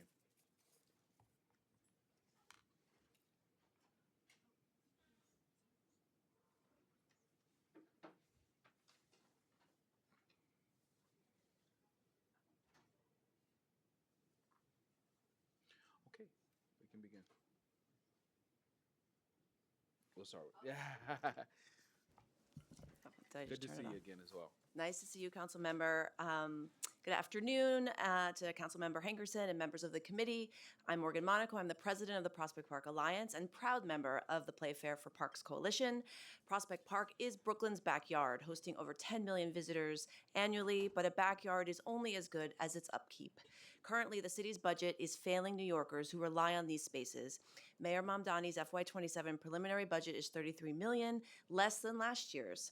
Instead of moving towards the 1% for parks we were promised, we are hollowing out our green infrastructure.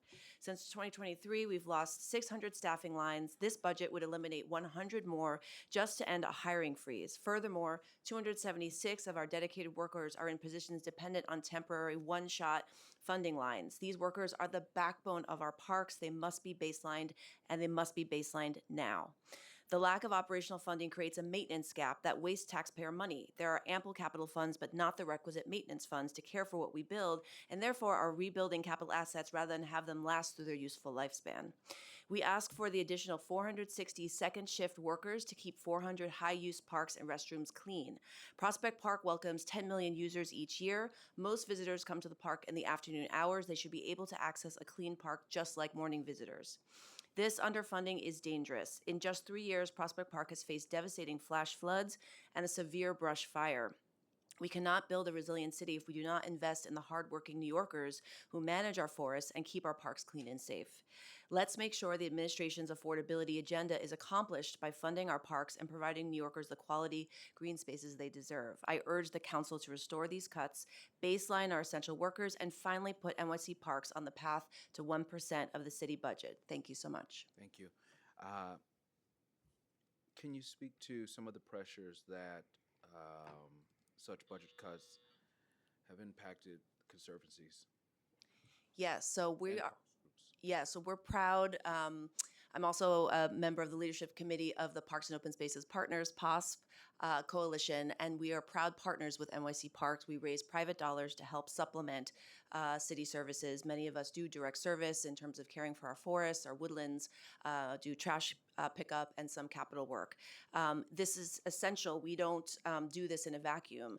We rely on the city and the city's budget to be able to maintain our parks in partnership. So when there's a decrease in funding for NYC Parks, that is a pressure on the private sector. And we believe in this administration's commitment to all working New Yorkers, regardless of whether there's a conservancy or not, and therefore are urging the council to join in our efforts to make sure there's 1% for parks. Good afternoon. My name is Tammy Lynn Bogus, and I'm the director of the Nature Conservancy's New York City program. The Nature Conservancy is the world's largest conservation organization. In New York City, we convene the 200-member Forest for All NYC coalition that works to increase investment in the urban forest and to expand tree canopy cover to 30% citywide by 2035 equitably. The Nature Conservancy is also a proud member of the Playfair Coalition. I'm here to urge the mayor and city council to finally dedicate 1% of the city parks budget to New York City Parks, 1% of the city budget to New York City Parks, starting with $150 million in capital and expense fundings for the New York City urban forest starting in 2027. These funds would restore and baseline critical New York City Parks workforce, expand forestry and natural areas staffing, and to support implementation of the urban forest plan across city agencies. With the city's first ever urban forest plan about to launch this spring, this is a defining moment. This 10-year plan charts a path to reach 30% canopy citywide and foster the engagement across city agencies and community stakeholders.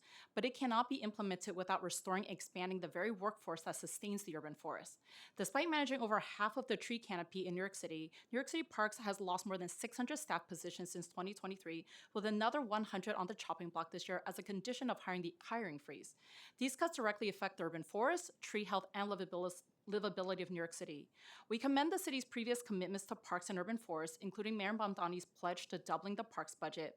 However, the preliminary budget's proposal of cutting $33 million from parks is not in line with that commitment and does not set up the urban forest plan for success. This budget also fails to safeguard the 276 park workers set to lose their jobs at the end of this fiscal year. These critical park staff positions must be switched from annual one-shot city council funding to baseline roles, ensuring operational stability. I will submit a longer written testimony, but thank you so much to Chair Hankerson and members of this committee for considering the vital role of parks and urban forests to New Yorkers as we continue to work on the city budget. Thank you.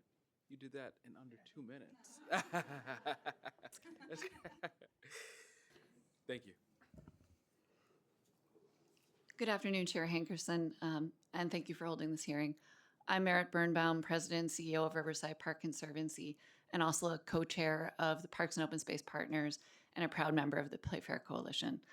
I'd like to share a quote by the 19th century naturalist and founder of the National Parks Movement, John Muir. "Everybody needs beauty as well as bread, places to play in and pray in, where nature may heal and give strength to body and soul alike." These words could not be more relevant today.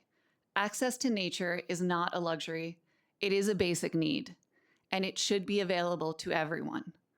We have an opportunity right now to bring our park system back to glory, to give New Yorkers beauty, wonder, and that most powerful of all tools, hope. But we will not get there with the current level of funding, not even close. To sustain a great park system, we have to invest in the foundational resource that makes any system work, people. We need more parkies. And I want to be very clear, our park staff are extraordinary. As the agency testified today, every day they are doing more with less. They are maintaining landscapes, responding to emergencies, repairing infrastructure, and supporting millions of visitors, all while stretched far too thin. In Riverside, we see the dedication of NYC Park staff and the consequences of this underinvestment. The bathroom in our volunteer house is shuttered due to plumbing issues, and suddenly a local senior group loses the place where they gather each week. A sinkhole just opened up near a dog run, and the entire community of pet owners now has nowhere to go. The 158th Street basketball courts are suffering from filthy deluge of runoff from the highway. There's not enough staff to power wash it, so the kids have no access to their local spot for sport and connection. These may sound like small things, but they are not. They are daily disruptions to the fabric of community life in our parks. And New Yorkers notice. They feel it. And at the same time, we know what it would take to change this. You don't need to know the exact math to know that we need more maintenance staff to keep parks clean and safe, more tradespeople to fix what's broken, more forestry staff to care for our trees, and the capacity to move long-promised capital projects forward. It's not about asking for something unrealistic. It is about aligning our investment with our values as a city. Because imagine what we could have. A park system where every New Yorker, regardless of neighborhood, can rely on clean, safe, vibrant green space, a system that reflects the pride, care, and resilience of the city. The future is within our reach, but only if we choose to invest in it. We have the opportunity to break the cycle of doing more with less and invest and build something with lasting, worthy of the people of New York. Thank you. Thank you. If I may ask, can you tell me the locations, the sinkhole and the basketball court that you mentioned? Yeah, the basketball court, our basketball court's at 158th Street under the highway. And the dog run is at 87th Riverside. And our volunteer house that I also mentioned, where we've been hosting the senior group for the last couple of years, it's at 108th Street. Thank you. Maybe our team can follow up with Parks Department regarding some of those issues. Thank you. Hi, everyone. Good afternoon. Thank you for the opportunity to speak. My name is Elsie Soto. I am a professional public health, and I am also a family member of two people who are buried on Hart Island, which is the New York City Municipal Cemetery, and an advocate for many families who are navigating a similar experience. For us, visiting Hart Island is not optional. It is how we grieve. It is how we stay connected to the people we love. Right now, access remains limited in ways that make the grieving process even more difficult. Visitation is primarily on the weekends, which does not work for many families. People have varying work schedules, lack of childcare, and responsibilities that make weekend access unrealistic. I am asking that at least 2 weekday visitations be added to the monthly calendar so family members have the opportunity to visit. There is also a growing concern that is deeply painful for families like myself. It was brought to our attention that New York City Parks Department public tours on Hart Island are being advertised for about $39.99 by touring companies and offer around 3.5 hours on the island. If those proceeds were being used to expand family visitation, we would understand. However, that is not happening. And families are still given significantly less time, sometimes under 1 hour for visits. Yesterday, my visit was for 1 hour and 15 minutes, still significantly less than public tours. This is unfair. Access for loved ones should come first. Transportation is another major barrier. A short shuttle service already exists, but it currently runs between the Hart Island Ferry and the BX29 stop at Fordham Street, which is only 3 blocks, and only at the end of the visit. Families traveling by train must still find their way to and from the Pelham train station, relying on extremely limited bus service on City Island. There's only 1 bus, okay? The distance from the Pelham train station to the ferry is less than 3 miles, about 10 to 15-minute drive, yet for families using public transportation, it can take over 30 to 40 minutes due to transfers, weekend service, and wait times. Now, if we look at someone who's traveling from Staten Island, they literally have to take a bus to a boat, to a train, to another bus, to another boat, and it sounds like a joke, but it's reality for a lot of New Yorkers. And I am proposing that we take this existing shuttle service and just expand it to pick up visitors directly from Pelham train station and bring them straight to the Hart Island Ferry. This is a simple change that would make a meaningful difference in access and reliability. Hart Island is the resting place of over 1 million New Yorkers. The families and loved ones connected to this island deserve dignity, fairness, and equitable footing to mourn our loved ones. Thank you for your time. Thank you for that. I'd just say on the more immediate note, if you can find someone from Parks Department that's here. You mentioned something about tours being advertised for $39.99. That doesn't sound too. I can't even think of the word right now. But if you can just talk to someone from Parks Department about that, so they can look into that immediately. It doesn't sound right. I believe it was removed. Okay. However, Oh, it was removed. to know that Okay. it's been in existence for over a year, Right. and none of that funding has transpired to expanding family visitation or even transportation to the island, it seems unfair to me. Thank you. Thank you for your testimony, Elsie. Thank you all.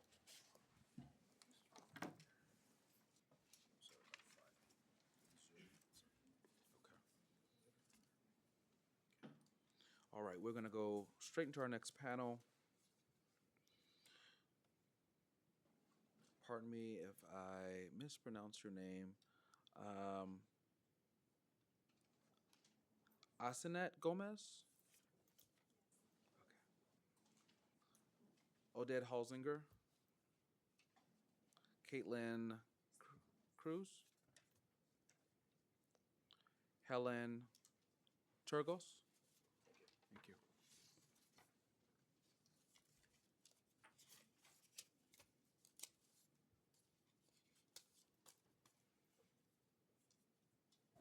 You may begin. Good afternoon, Chair Hankerson, and everyone here. My name is Asenet Gomez, and I am a Senior Director of Programs for El Puente. El Puente is also a member of the Forest for All and the Playfair Coalition.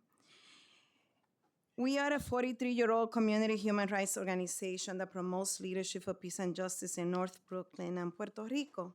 We represent a historic environmental justice community where poor air quality, driven largely by vehicular pollution, remains one of the largest threats to public health.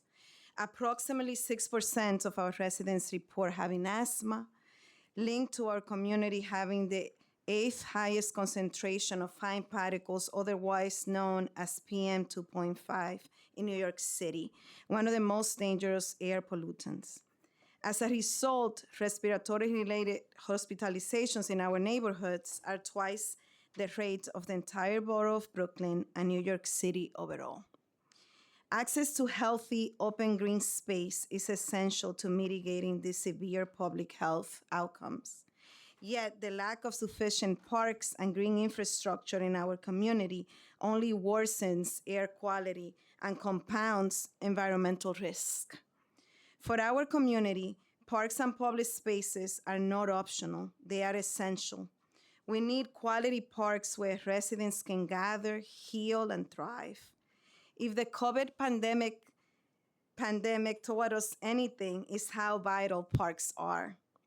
They become lifelines, safe, accessible spaces for the most vulnerable New Yorkers, and other public spaces are closed.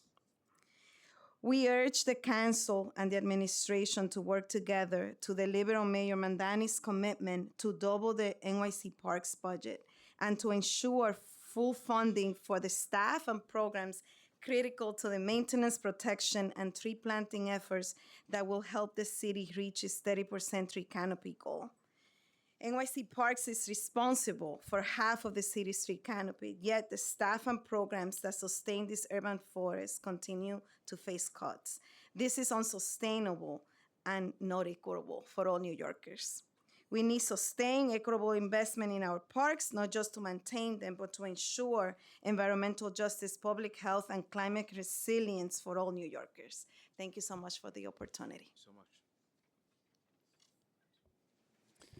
Good afternoon, Chair. Thank you for the opportunity to speak. My name is Odette Halsinger, and I'm the Executive Director of the Natural Areas Conservancy. We're a nonprofit that works together with New York City Parks to steward more than 12,000 acres of forest, wetlands, and grasslands. These are the landscapes that really allow our fellow New Yorkers to have the experience of being in true wilderness. Those landscapes also contain more than 5 million of the city's 7 million trees and are really essential to achieving our 30% canopy goal. We are joined today with our partners from the Playfair and Forest for All New York City coalitions in urging increased and sustained funding for New York City parks in financial year 2027 budget.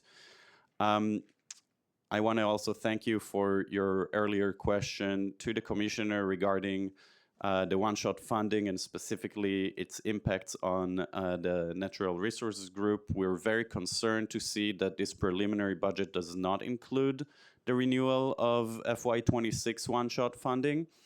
That funding supported critical forest management staff, and without it, we risk further reductions in the Natural Resources Group, which is already under-resourced and responsible for these more than 12,000 acres.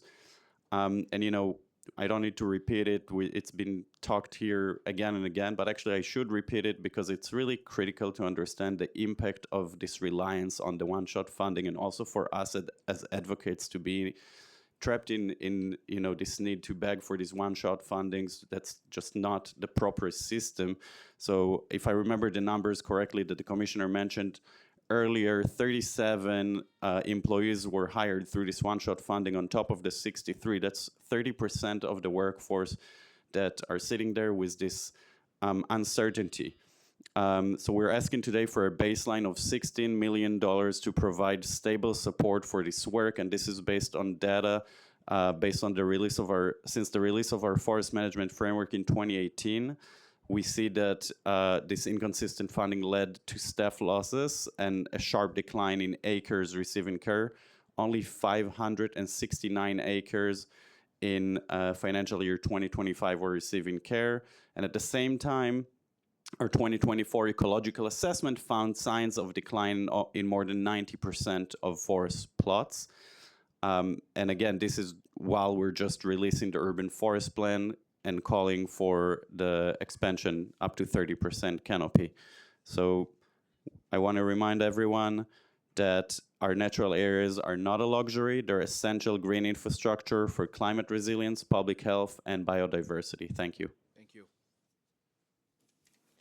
Hi, I want to offer perspective. I am one of those natural area employees on Playfair funding in the Natural Resources Group.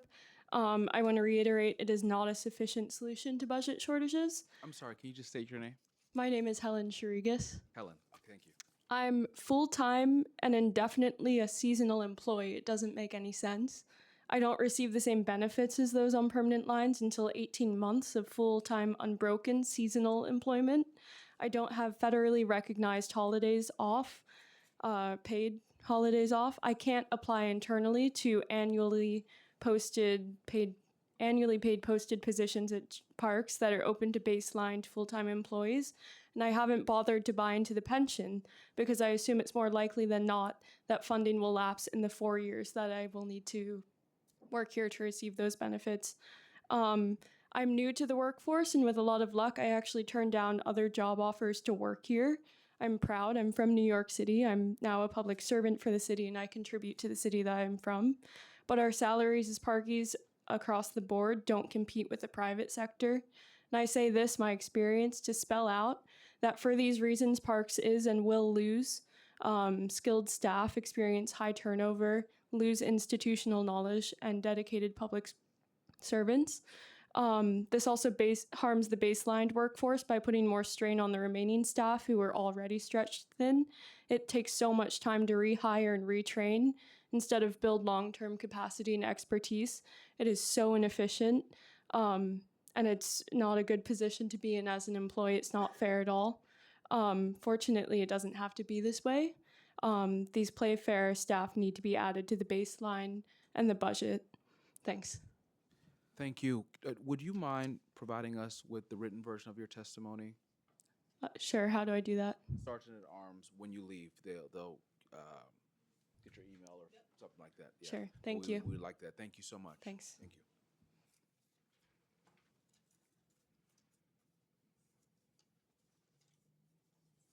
Yep. Okay. We're going to call our next panel. Rosamond.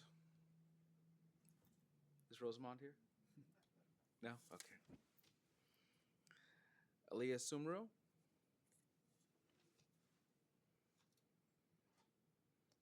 Benet Chisholm. Leslie Gomez Rivera.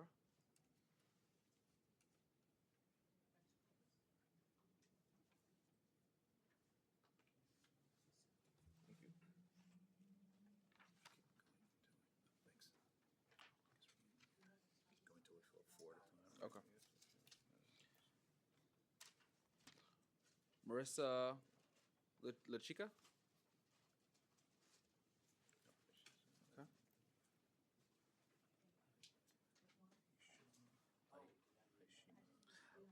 Ashima Harris.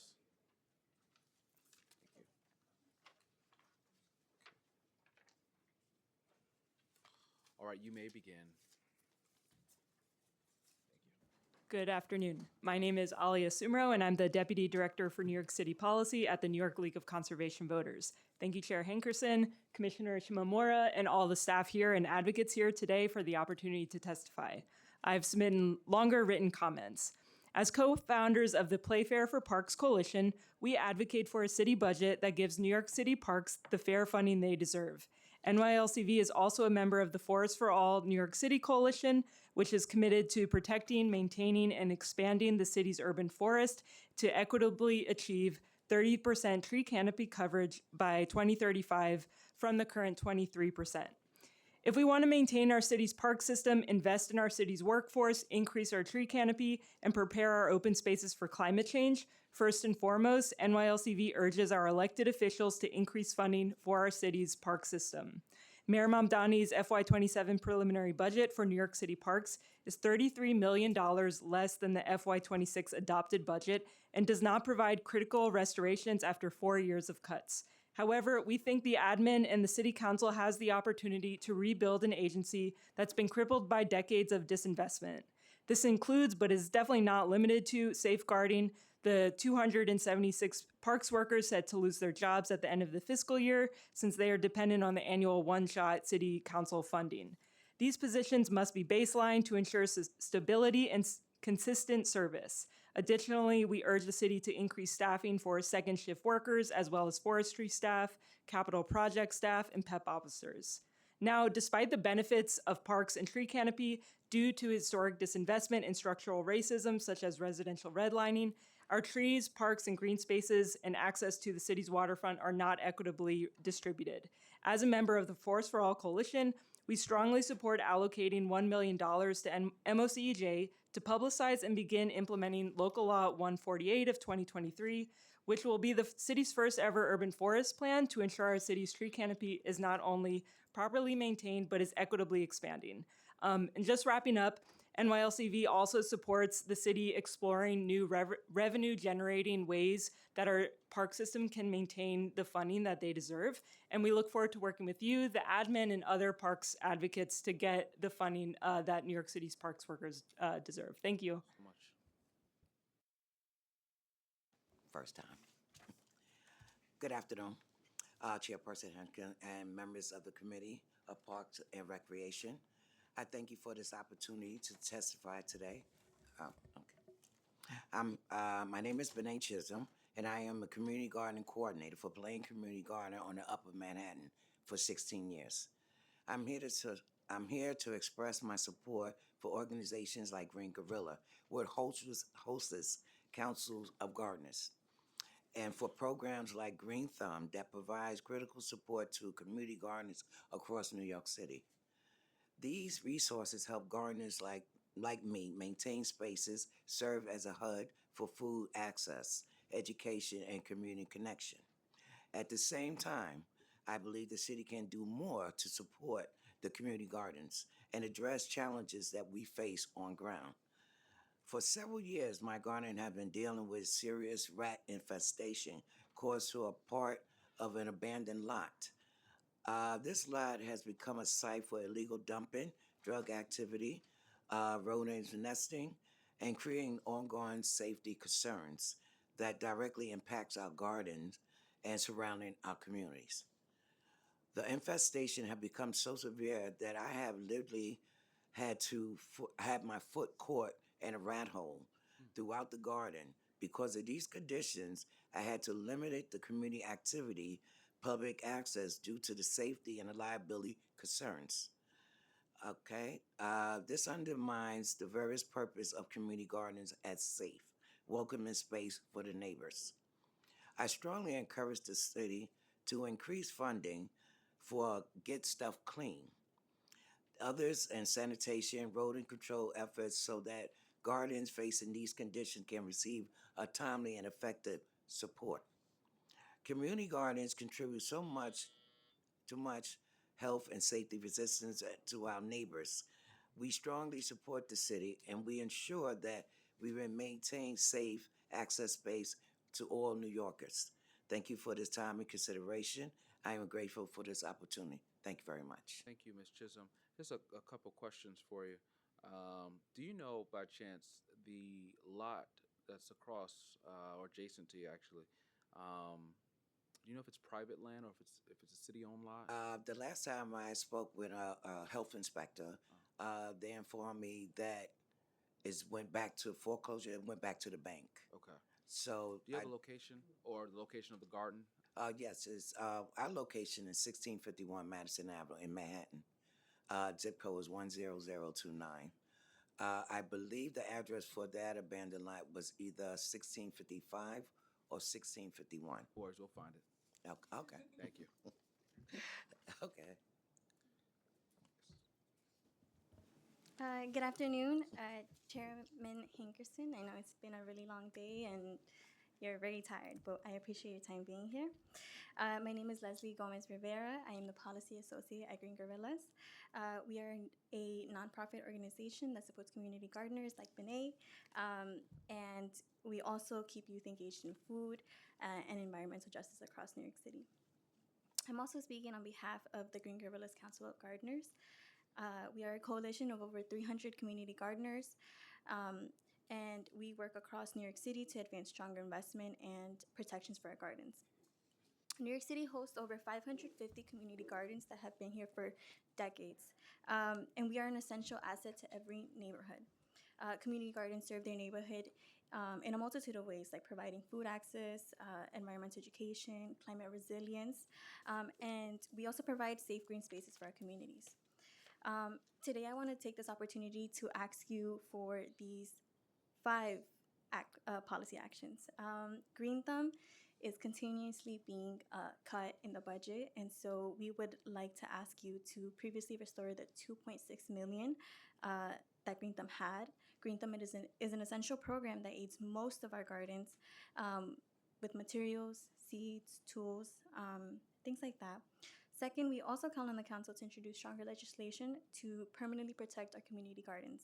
As you may know, gardens are located on city-owned land, and so they are subject to redevelopment and rezoning.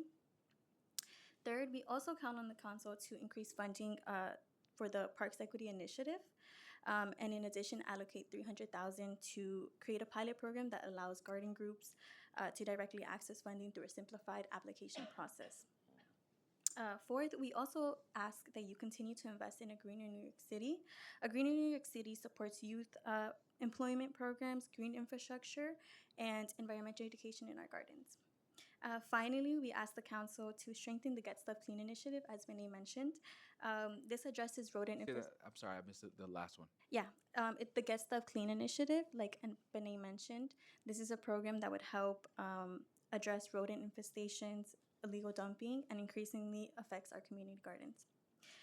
By investing in our community gardens today, the city is investing in healthier neighborhoods, stronger communities, and a more resilient New York for generations to come.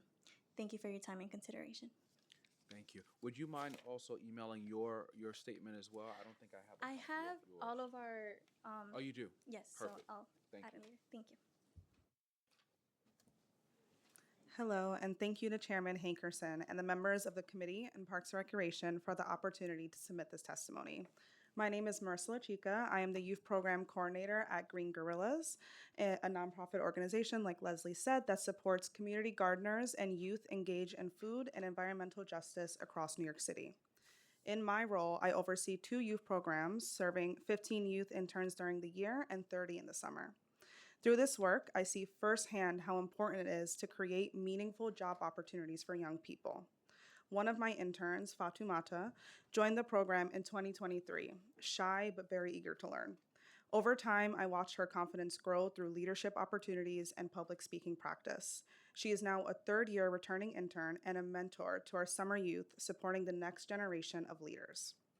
Through our programs, youth build leadership skills, develop responsibility, and form strong community connections. That is why I strongly support continued investment in a greener New York City. This funding allows organizations like Green Gorillas to provide green jobs, hands-on learning, and advocacy opportunities in community gardens. It also strengthens intergenerational relationships and ensures that gardening knowledge continues to be passed down while youth bring these skills back to their own communities.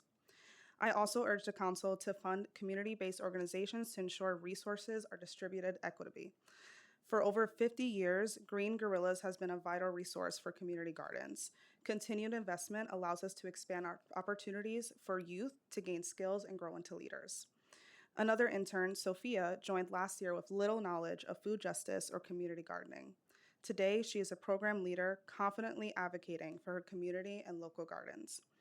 In closing, I urge the Council to continue investing a greener New York City to increase funding for community-based organizations like Green Gorillas. Thank you. Thank you so much. Good day. Oops. Good day. Thank you, Chairperson Hankerson and members of the committee for the opportunity to testify today. My name is Aishima Harris, and I'm the Executive Director for Green Gorillas. And like my colleague mentioned, it's a nonprofit organization that's been established since 1973, creating a ruckus and therefore caused the formation of Green Thumb. So we're also here to champion that city agency and to ensure that its funding is being restored. But before I jump into what I'm asking the council for, I just want to share a little bit about my background. When I immigrated to the US at the age of 12 from Jamaica, community gardens were where I found my belonging. In those spaces, I found people who shared my culture, food, and stories. I was once mentored there. I grew up there, and ultimately, those gardens shaped my career and purpose. My journey at the age of 14 started with Green Gorillas as a summer youth tillers. And to be the executive director right now shows how community garden has strengthened and reinstilled and reinforced the vision of what a community is. For over 16 years, I've witnessed how community gardens serve as critical infrastructure for food access, climate resilience, public health, and cultural connection. And yet, these same spaces remain underfunded and underprotected. Across the city, gardeners are navigating aging infrastructure, rodents infestation, illegal dumping, and consistent threat of land security. These are not isolated issues. They are systematic, and they require coordinated city response. If we want gardens to continue serving our communities, we must invest in them accordingly. We're asking the city to restore funding to Green Thumb to ensure baseline support for community gardens, advance legislation to permanently protect community gardens on city-owned land from development, and allocate $300,000 through Parks Equity Initiative for direct community garden support. Community gardens have long filled critical gaps in our neighborhoods, but they cannot do it alone. If we're really serious about equity, public health, and climate resilience, then we must be serious about investing in the spaces and people who have been doing this work for decades. I stand here today because of community gardens. I ask that you invest in them so that it preserve our essential lifeline. Thank you. Thank you so much. And thank you all for your testimony and for providing good trouble. Ms. Chisholm, if you can provide us with your contact so we can follow up with you about the lot, that'll be great. You can vote with the Sergeant at Arms. Thank you.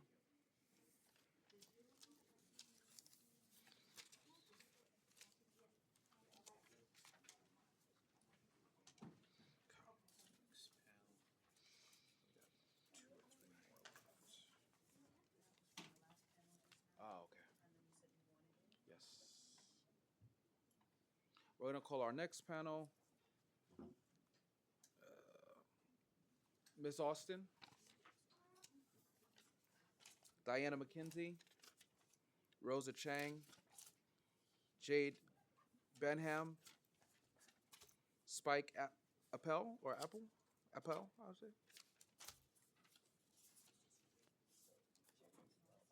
Oh, that's perfect. There you go. Yes. Thank you.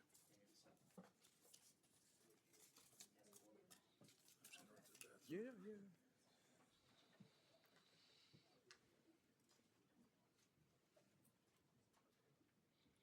Just out of curiosity, is anyone else signed up to testify in the audience? Okay, all right, all right. Go over here. I'm not going anywhere. Okay. Okay. Oh, perfect. Thank you.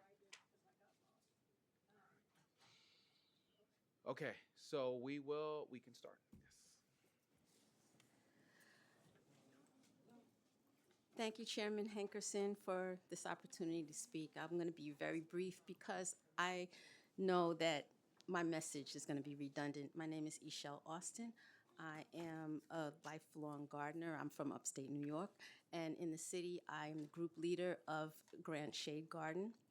I'm also a member of Green Gorillas, the Council of Gardeners, and I'll just mention that we know the city's preliminary budget allocates only 0.6 of the total funding needed to support the Department of Parks and Recreation and continues to fall short.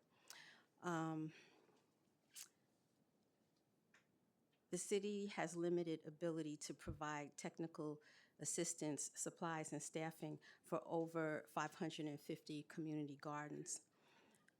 In my garden in particular, I'm going to have a little different approach to the trees. I actually need 8 London plane trees pruned in my garden so that I can grow food, because right now we're ornamental. We only can have hostas and ferns and shade plants growing there, and I would like to extend the ability to grow food to my gardeners who live in Nycc housing. So we call on the city to restore the previously allocated $2.6 million in funding for Green Thumb and create stronger legislation to protect our gardens from rezoning and redevelopment of city-owned land. Yeah, I just need the London plane trees pruned so that we can reasonably open up the canopy, even though I know the city has tried to increase the canopy. Our canopy is very dense. What's the location of your garden? It's at 550 West 125th Street, adjacent to the George Bruce Library. Okay. If you, before you leave, you can provide the Sergeant at Arms with your contact information. Sure. Thank you. Thank you so much for your time.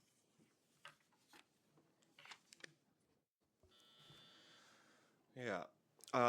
Thank you for your time, council member, and I'm sorry the commissioner just had to walk out. My name is Spike Appel, Lower East Side born and raised, now resident of Bushwick, raising 2 children. I'm here to speak about Bushwick City Farm, which is once again under threat of closure, where I volunteered for the past 15 years. The commissioner spoke earlier that there were lines of communication which we could use, that we didn't need to come to testify at a hearing. When Councilmember Sandy Nurse spoke about the garden. However, my wife spoke at this committee in 2017 with our first son, when we were asking the city to preserve our green space and our sanctuary space, which sits on a privately held lot. We provide hundreds of meals weekly free of charge, as well as providing primarily neighborhood children a place of respite, learning, and community. We're a sanctuary space that provided support to thousands of migrants during the migrant crisis when the city opened a shelter across the street. My son is 9 now, and the neighborhood children who helped us build the garden have grown up, and some have children of their own who enjoy the garden their parents built. We're still asking the same thing, for the city to step in and preserve this critical neighborhood resource. This is a multi-generational project that many depend on. We're currently locked out of our primary entrance as of Wednesday.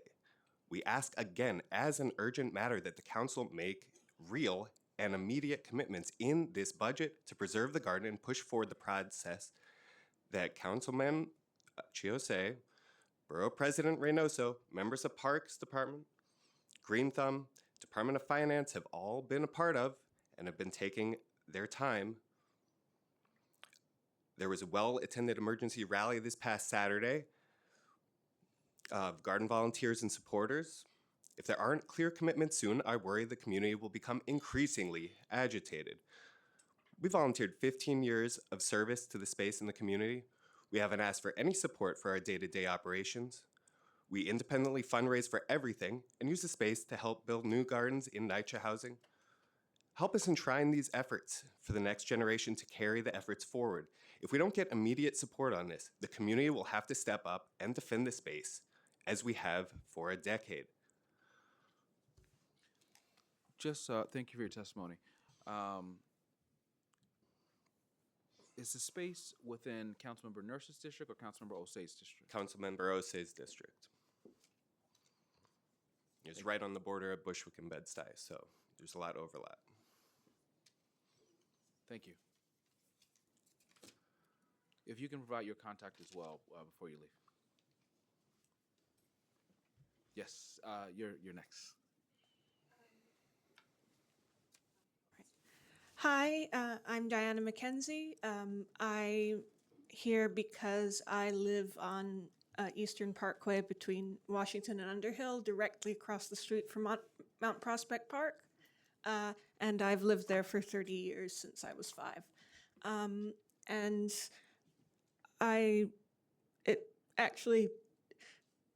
there's a lot that plays into what this meeting has been about.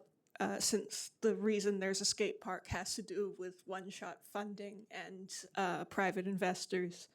But that doesn't really matter.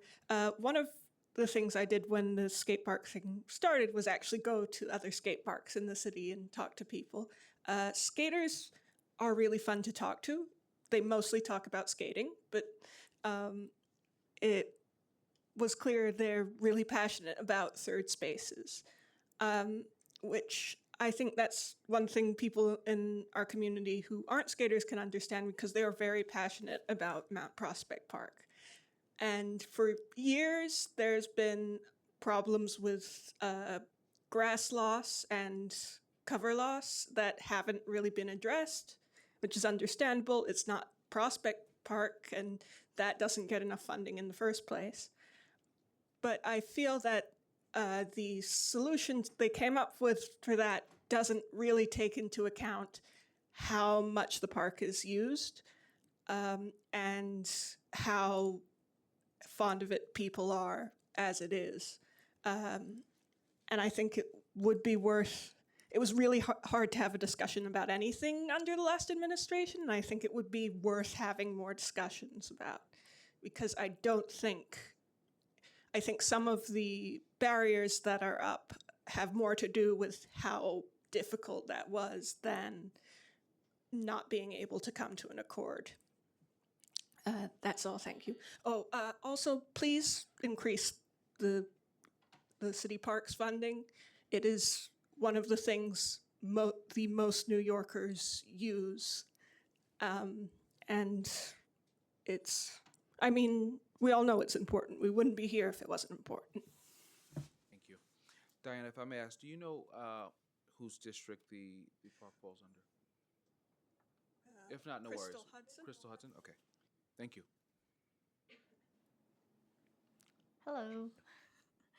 Thank you very much for the opportunity to speak today, Chair Hankerson. We are so excited to have you spend some time with our Gotham Park Youth Ambassadors coming up, and I wanted to say congratulations to you and to Commissioner Shimamura, but she's left, who I have actually known since her my Community Board 1 days.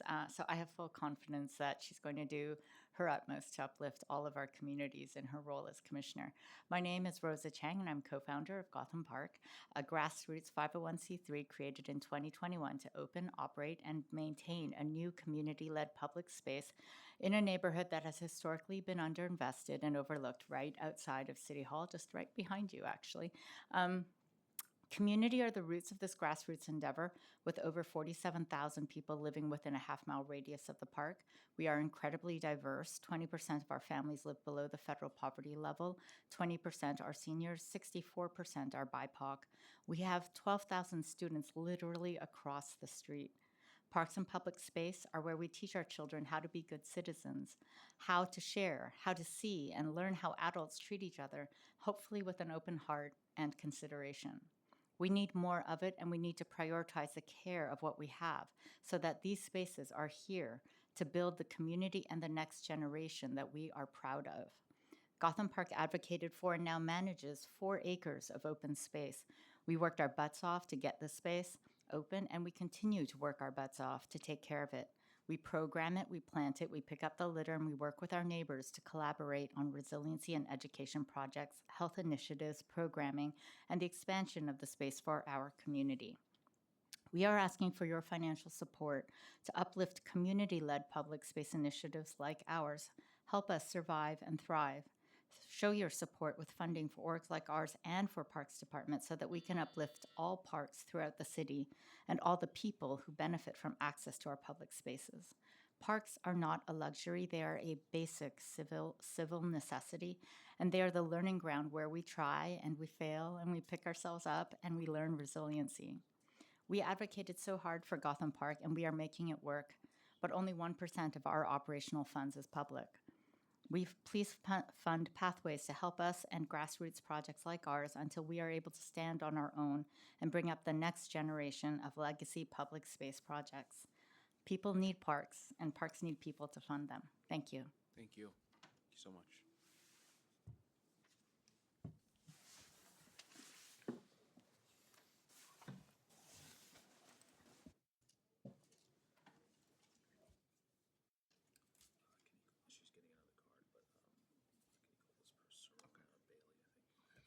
Okay, we're gonna call our next panel.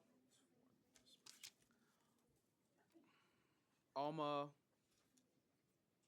Ortiz? Reyes Ortiz, my apologies. Marilyn Vote Downey? Madhaga Tong? Thank you. Areta de Jesus? Serona Bailey McLean?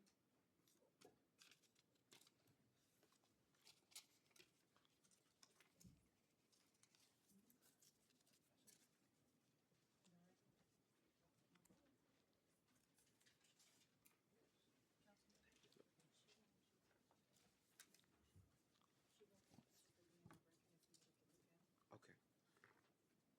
Do we need to do anything?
Thank you. Good afternoon, Chair Hackerson and members of Park Committee.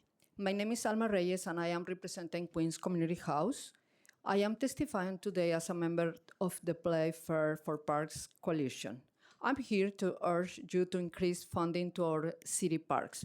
We need to restore the 1% of the New York City budget for parks. The preliminary budget for New York City parks maintained the status of quo of underinvestment and is even 33 million less than last year's budget. After 4 years of cuts to the budget, Our parks are suffering from staffing losses, a decrease in maintenance, and delayed capital projects. As a resident of Queens since 1992, a longtime user of Flushing's Meadow Corona Park, I hold a deep affection for this space. This park serves hundreds of thousands of people for countless Queens residents. The park is where children play after school, elders walk to stay healthy, vendors earn a living, and communities gather to celebrate, exercise, and breathe. For many residents, this park is the only free and safe outdoor space available to them. Yet, its condition does not reflect how essential this park is.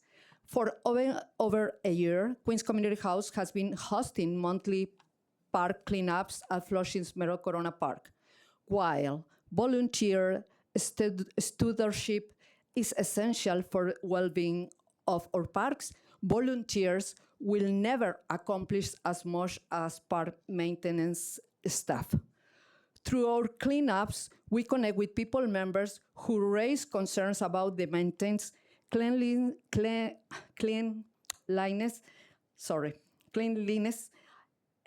lighting, restroom access, and safety of the park. These are not a minor inconvenience. They affect whether people feel welcome, whether seniors can walk safely, and whether families allow their children to play. When a part of this scale is underfunded, the message received by the community is clear. Our needs are not prioritized. Increasing the park's budget is not an optional, it is urgent, as a matter of public health, equity, and dignity. Thank you.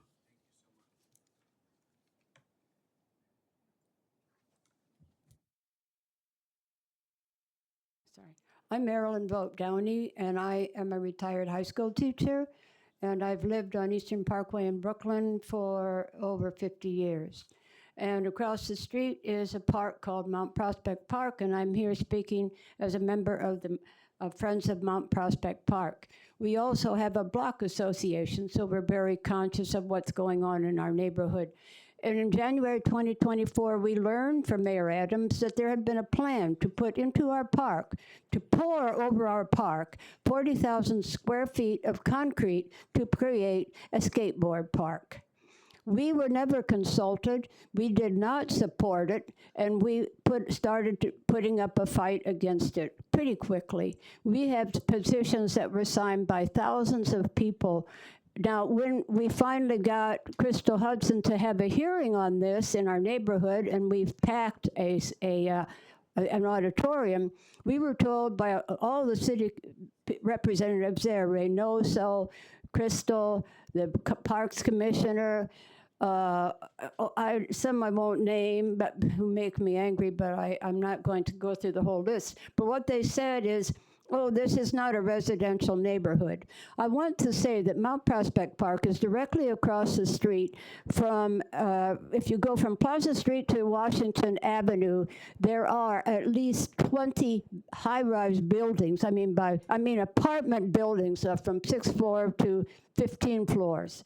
And there are thousands of people living there, so there is a residential neighborhood. What they were going to put there is what they told us at our meeting, a destination skateboard arena for the East Coast, to be bringing in thousands of people all the time to make noise over this concrete in our former park. And I'm here to, is that my time up already? Yeah, I'm here to say we want you to stop the park. It is a park that's a community park for all the purposes a community park serves. Please do not vote for this project.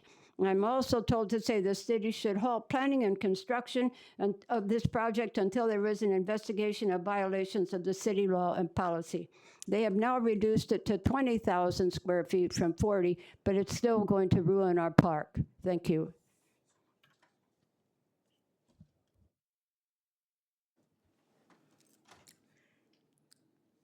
Good afternoon.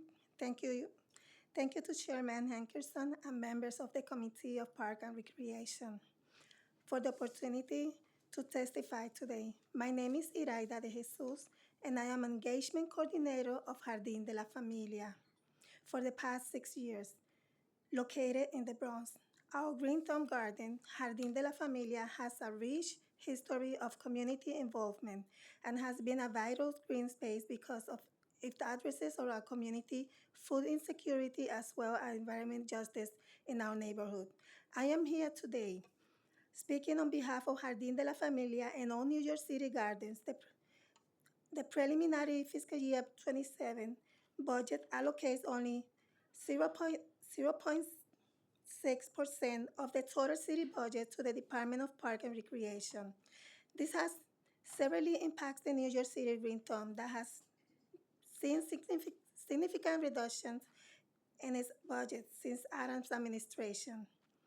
This is hindered its capacity to provide technical assistance and necessary supplies and adequate staffing, thus impeding its ability to effectively support community gardeners. Therefore, we call upon the city to invest in restore $2.6 million in funding for Green Thumb. Call on the mayor to allocate the 1% of the total city budget to the Department of Park and Recreation. I, Iraida de Jesus, have been a land steward since a young age with parents in Puerto Rico. Community gardens provide a vital community access to me and other members of my community, which must be safeguarded for future generations. I urge the council to introduce a stronger legislation to protect all gardens located on city-owned land from development and resourcing. Thank you very much and your time for consideration.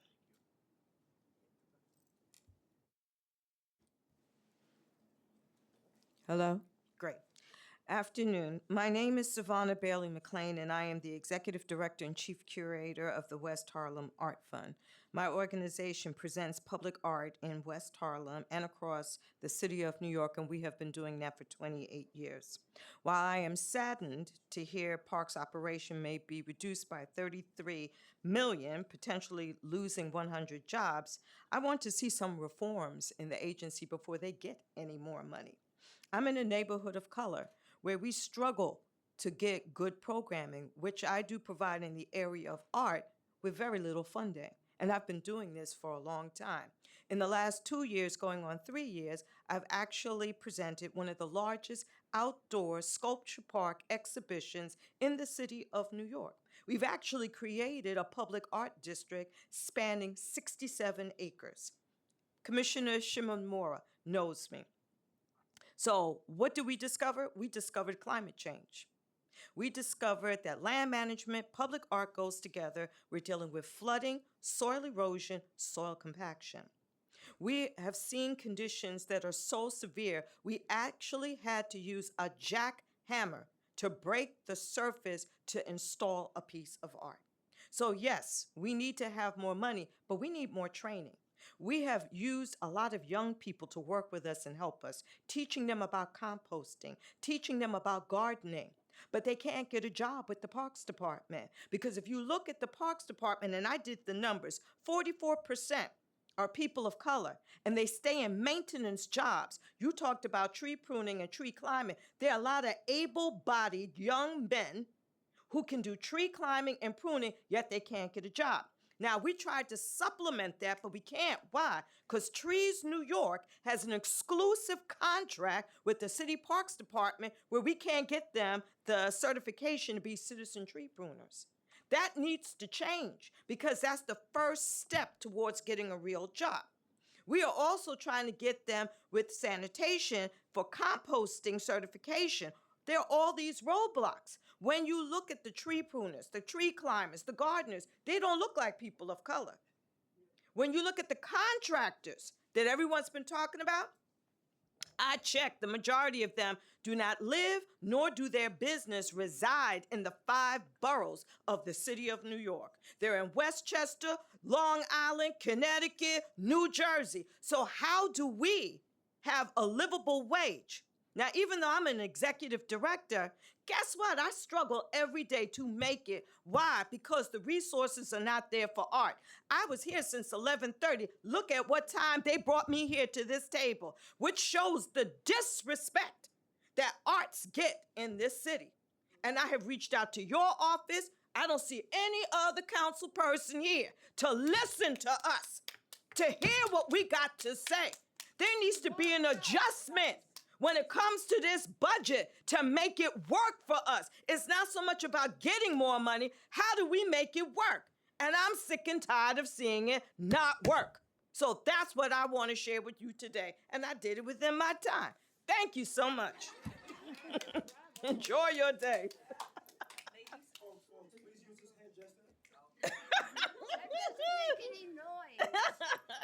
Thank you.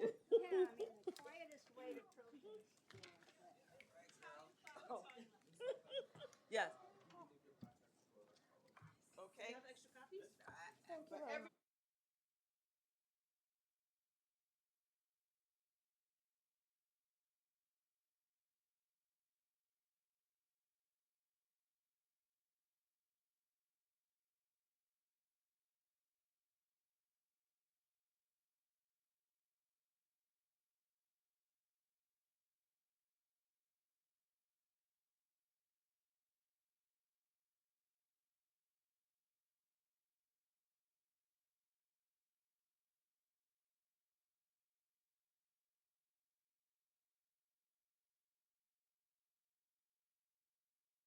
We're going to call our next panel.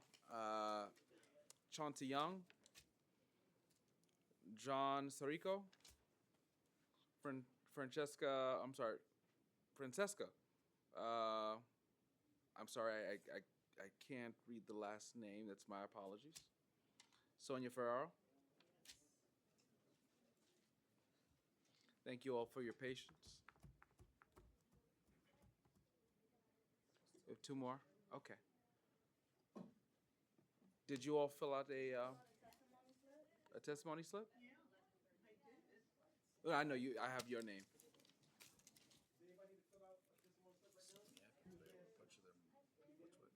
Disappeared? Okay. You want to? Okay. Okay. The remaining folks, you can come on up to the dais. We'll do it that way, and we'll have you fill out a slip afterward. Our apologies.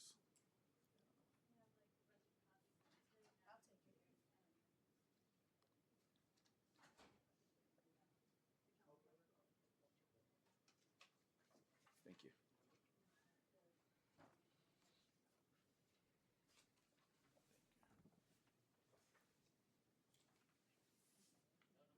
Is there anyone else that wishes to testify that hasn't testified as of yet? Okay. Thank you. All right. Great. Hey. Good afternoon. I'm John Sarico, the Senior Fellow for Climate Opportunity at the Center for an Urban Future, an independent organization focused on creating a stronger and more inclusive economy in New York. I'm also a proud super steward with the Parks Department, so happy to hear all the trees talk. Thank you to Chair Hankerson, for getting us to 5 o'clock, and members of the committee for the opportunity to testify today. Thriving parks and open spaces are essential to achieving the city's vision of affordable, livable New York. But today, the system is struggling under the weight of 4 consecutive years of budget cuts and lacks the maintenance funding and staffing needed to sustain the vibrant, equitable park system that New Yorkers even deserve.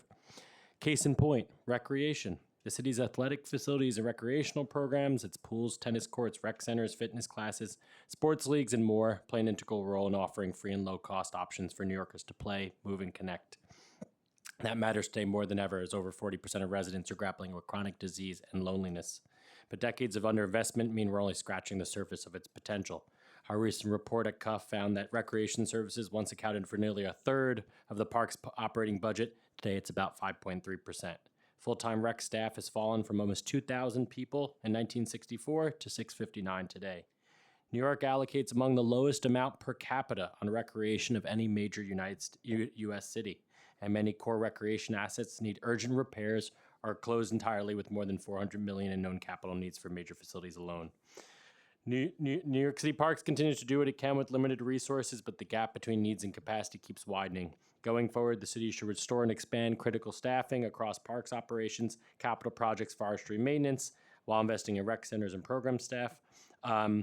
to get parks clean, safe, and fully functional again. For instance, these investments can help address New York City's affordability challenges by expanding the park system summer day camp, the best deal anywhere in the city, from roughly 500 participants today to 5,000. To achieve this, the City Council should reverse the proposed cuts and expand city funding and create new dedicated recurring revenue streams to put the system on stronger, more sustainable footing. And I'll just close by saying in January of 2024, the center outlined 20 specific ideas to do exactly that. And we're about to release 2 more, the first on harnessing real estate revenue to pay for parks, and the next on expanding opportunities for public-private partnerships. Thanks so much for letting me come today and testify. Thank you.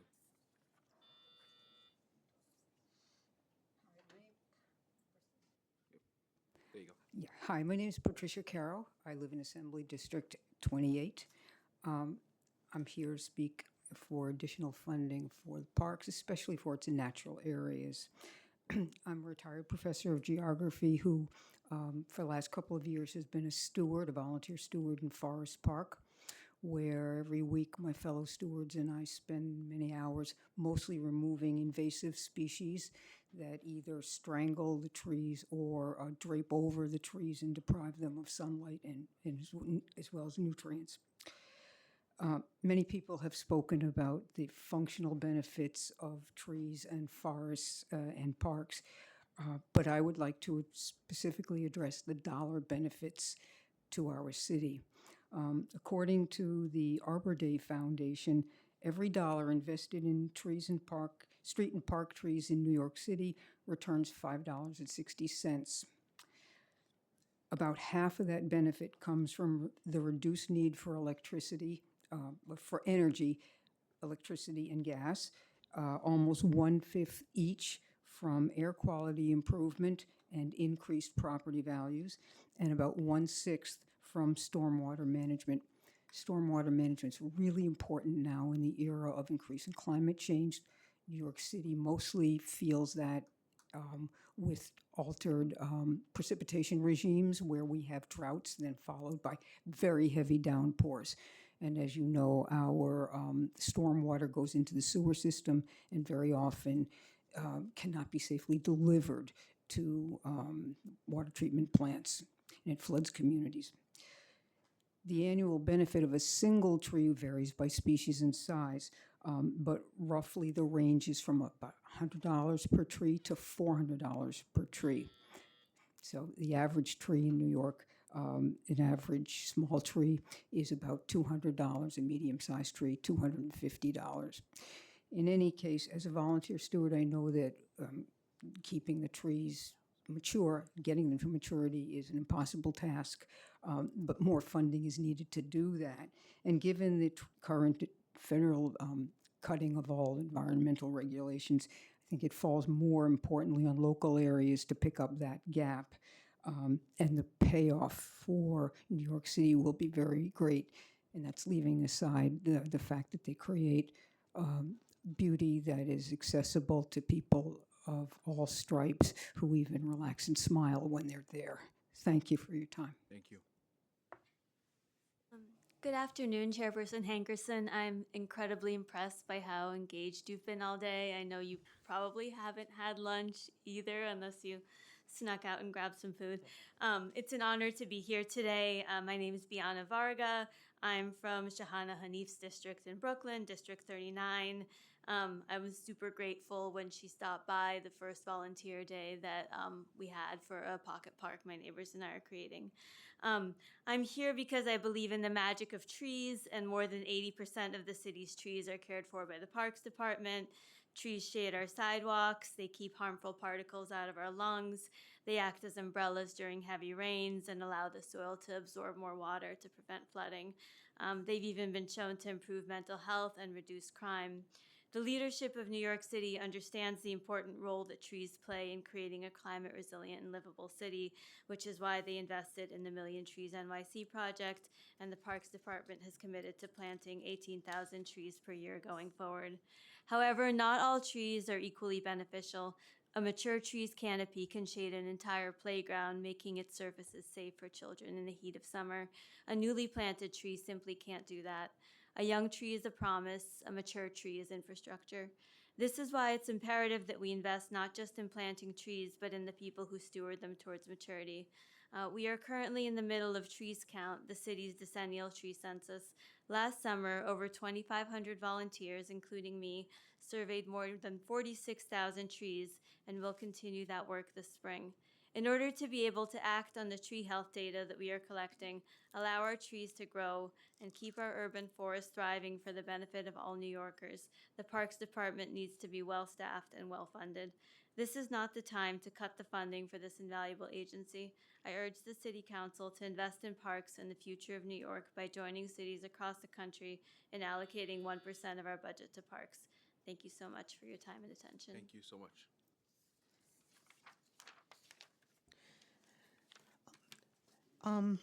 Congratulations, Chairman Hankerson, and thank you for, oh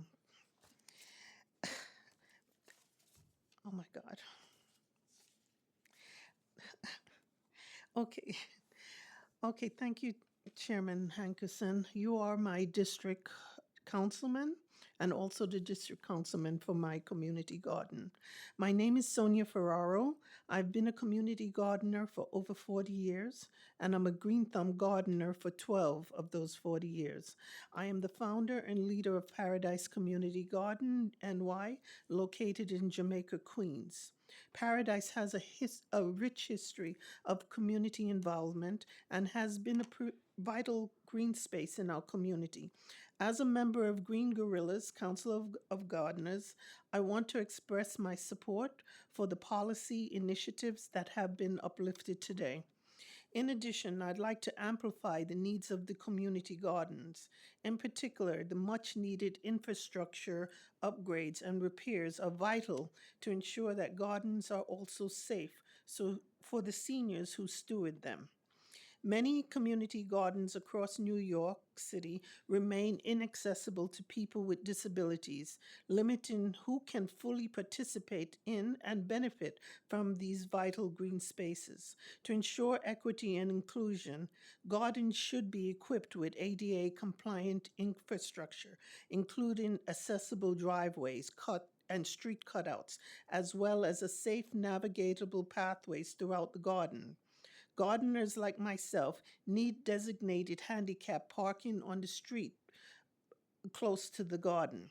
Therefore, additional funding to agencies like Green Thumb and organizations like Green Gorillas is very important. Community gardeners have felt firsthand the effects of the reduced funding. I urge each council member to visit community gardens in their district to hear our needs and walk alongside each gardener to better understand the needs of community gardens. Thank you once again for the opportunity to share with you my 40 years of experience. Thank you, Ms. Ferraro, and thank you for the work that you've done in our district and also participating on our participatory budgeting in the last few years as Yes. well. I do want to say this. Oh, okay, she left. We don't choose how people sit on the dais. We don't, it's not a set order. Or else the person from my district would have went first. So, but thank you all so much for staying and advocating. We took notes. We'll be following up with folks. Thank you so much. It's been a long day, but Yes, we it truly, has. truly appreciate your advocacy. Thank you. We have a virtual room. Well, that's not for you over there. Now we'll hear testimony from Drew Stillman Holman, Fatimata Traore, Sophia Zong, Walter Mugden, and Kasha Pazdor.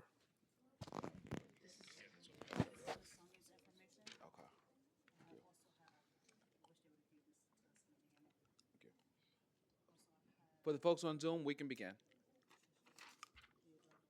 Thank you. Okay.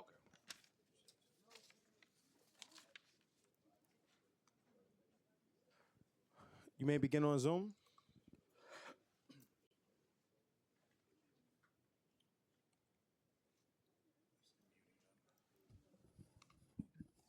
Hello? Can you hear us?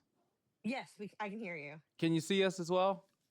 Yes, I can. I promise you I look better in person. All right, we can start. Hello, everyone. My name is Drew Stillman. I'm calling from the North Shore of Staten Island. I as well work as one of those seasonal one-shot employees that work with the Natural Resource Group in New York City Parks.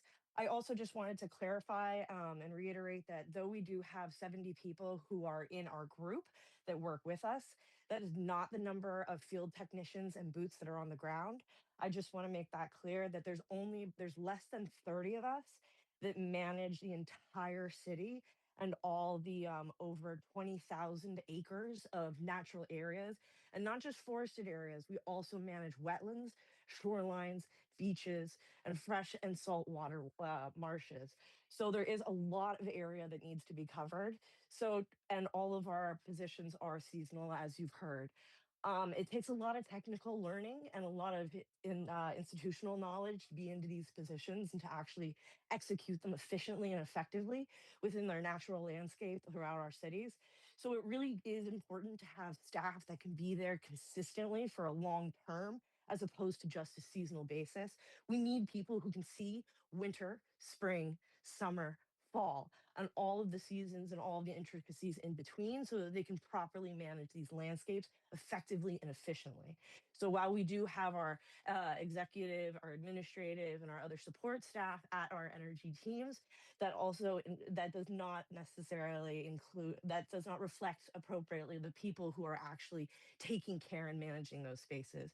So as you can imagine, it's very difficult for about 25 people to manage over 20,000 acres of natural areas and land management.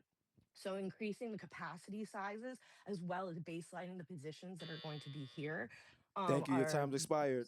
damn. Thank you. Thank you, Drew. I'm sorry I can't extend the time on the virtual, but I did hear your testimony. Thank you so much. Thank you so much. I appreciate your time.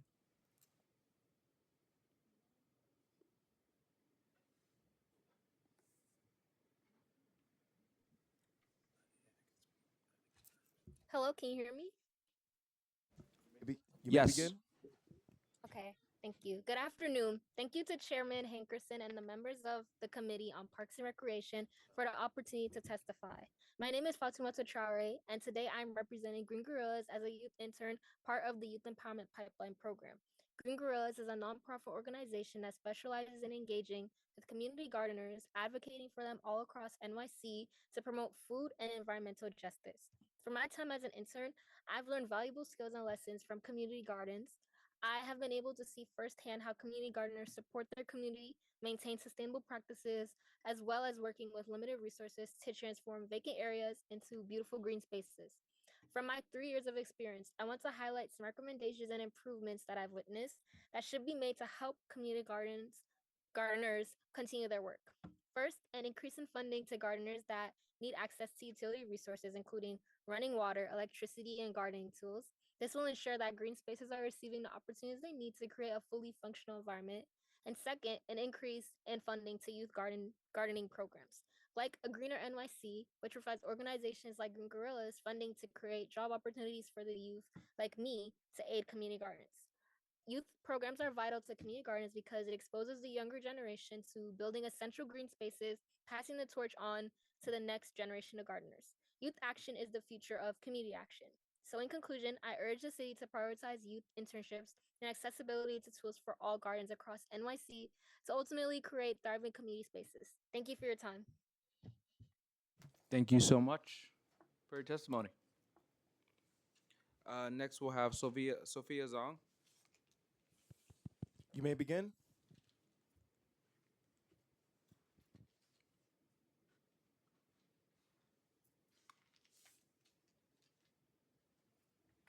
Sophia? Hello? Yes, we can hear you. Okay. Thank you to the Chairman Tyrell Hankerson and members of the Committee on Parks and Recreation for the opportunity to submit this testimony. My name is Sophia Zongo and I am a second-year Youth Empowerment Program intern with Green Gorillas. Through my work, I volunteer in community gardens across all 5 boroughs of New York City, supporting gardeners with planting, maintenance, composting, and general upkeep. While I am not based in a single garden, I have worked alongside many community gardeners and have a rich history of community involvement and serve as vital green spaces in their neighborhoods. Through my experience, I have seen firsthand how important community gardens are, not just for growing food, but for building community, providing safe green spaces, and supporting environmental education. However, the recently released preliminary budget allocates less than 1% of the total city budget to the Department of Parks and Recreation. This limit this limited funding places programs like Green Thumb at risk. I urge the council to restore the previously allocated 2.6 million in funding for Green Thumb, which supports hundreds of gardens citywide. Community gardens must be recognized as essential public assets and protected from development.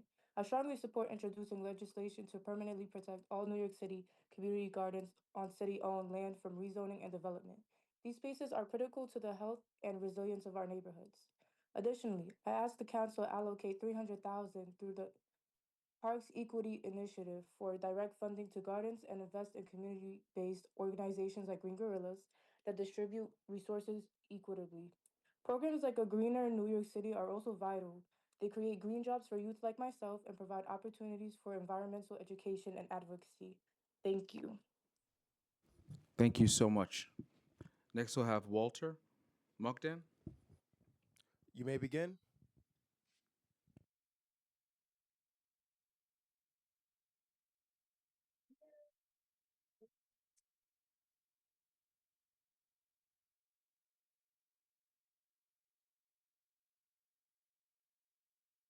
Hi, can you hear me all right? Yes. Thank you. I'm Walter Mugden. I'm president of the Udall's Cove Preservation Committee, founded in 1969. Our mission is the conservation and restoration of the last undeveloped natural areas in the Udall's Cove watershed in northeastern Queens. Now, much of the area has already been protected as the Udall's Cove Park Preserve, a New York City forever wild area, with trails winding through woods and along the shoreline. We ask that the FY27 budget provide a significant increase towards the objective stated by Mayor Mamdani during his campaign, that the parks budget grow to 1% of the overall city budget. And in particular, we urge increased appropriations for the department's natural resources group, which has broad responsibilities for natural areas throughout the city, like ours, but is seriously understaffed and challenged by having many employees who are not on permanent budget lines. The Parks Department manages 14% of the city's land area, but receives only 0.5% of the city budget. Now, parks are vital to the quality of life of all New Yorkers, and in particular, those who have the least economic means to enjoy the benefits of nature and outdoors recreation.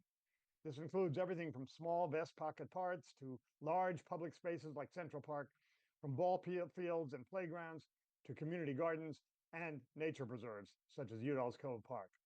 City parks, and particularly our natural areas, provide critical benefits to combat global warming and climate change and minimize flooding. My organization has raised and spent over $350,000 in the past 20 years to combat invasive species, increase tree canopy, and carry out other park restoration and improvement projects. We're committed to continue our stewardship work, but to do so, we need the department to be adequately funded as well. We need knowledgeable staff from whom to receive guidance on the projects we pursue. We need our permit applications to be timely processed. We need support for our volunteer cleanup events and improvement projects. And we need an adequately funded department to do the many kinds of things that are beyond the capacity of organizations such as ours, and that Thank you. only Your time's expired, sir. Thank you very much. Thank you, Walter. And finally, we'll have Kasha Pazdar. You may Hi, begin. can you hear me? Yes. Great, thank you. My name is Kasha Pazdar. I'm a parks worker, a DC 37 member, and a resident of City Council District 35. Thank you for receiving my testimony today. I ask this council to baseline the Playfair Urban Park Rangers and all parks Playfair workers. I worked as an urban park ranger in the Bronx for about 4 years. For the first 2 years, I was in a Playfair funded line. I did the same job as a civil service ranger, but I did not have the same benefits or rights.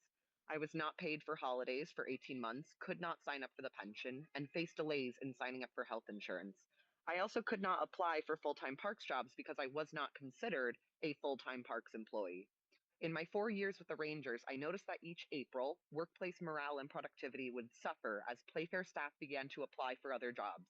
Massive amounts of institutional knowledge are being lost each year this way. Many of the best, brightest, and hardest working rangers would leave city service because they could not count on a job to be there in July. It is a stressful experience. It is stressful to experience that for one fiscal cycle, and it's demoralizing to experience it for many years. It's not just an injustice to these workers. The public suffers when program managers can't plan for a season because they don't know what their staffing will look like. The instability of Playfair funding has had a direct impact on the urban park rangers' ability to plan and book educational and recreational programming, resulting in fewer canoeing, hiking, history, fishing, birdwatching, and camping programs for the public. I know that what I say here today is echoed by many of my colleagues working in stewardship, trail maintenance, forestry, and other areas of parks. If the Parks Department is going to deliver on its promises, then the mayor and the city council need to deliver on their promise for a well-funded Parks Department. I ask once again that all of this committee baseline the Playfair positions to help achieve these goals. Thank you so much for your time. Thank you, Kasha. Thank you for your service to our city.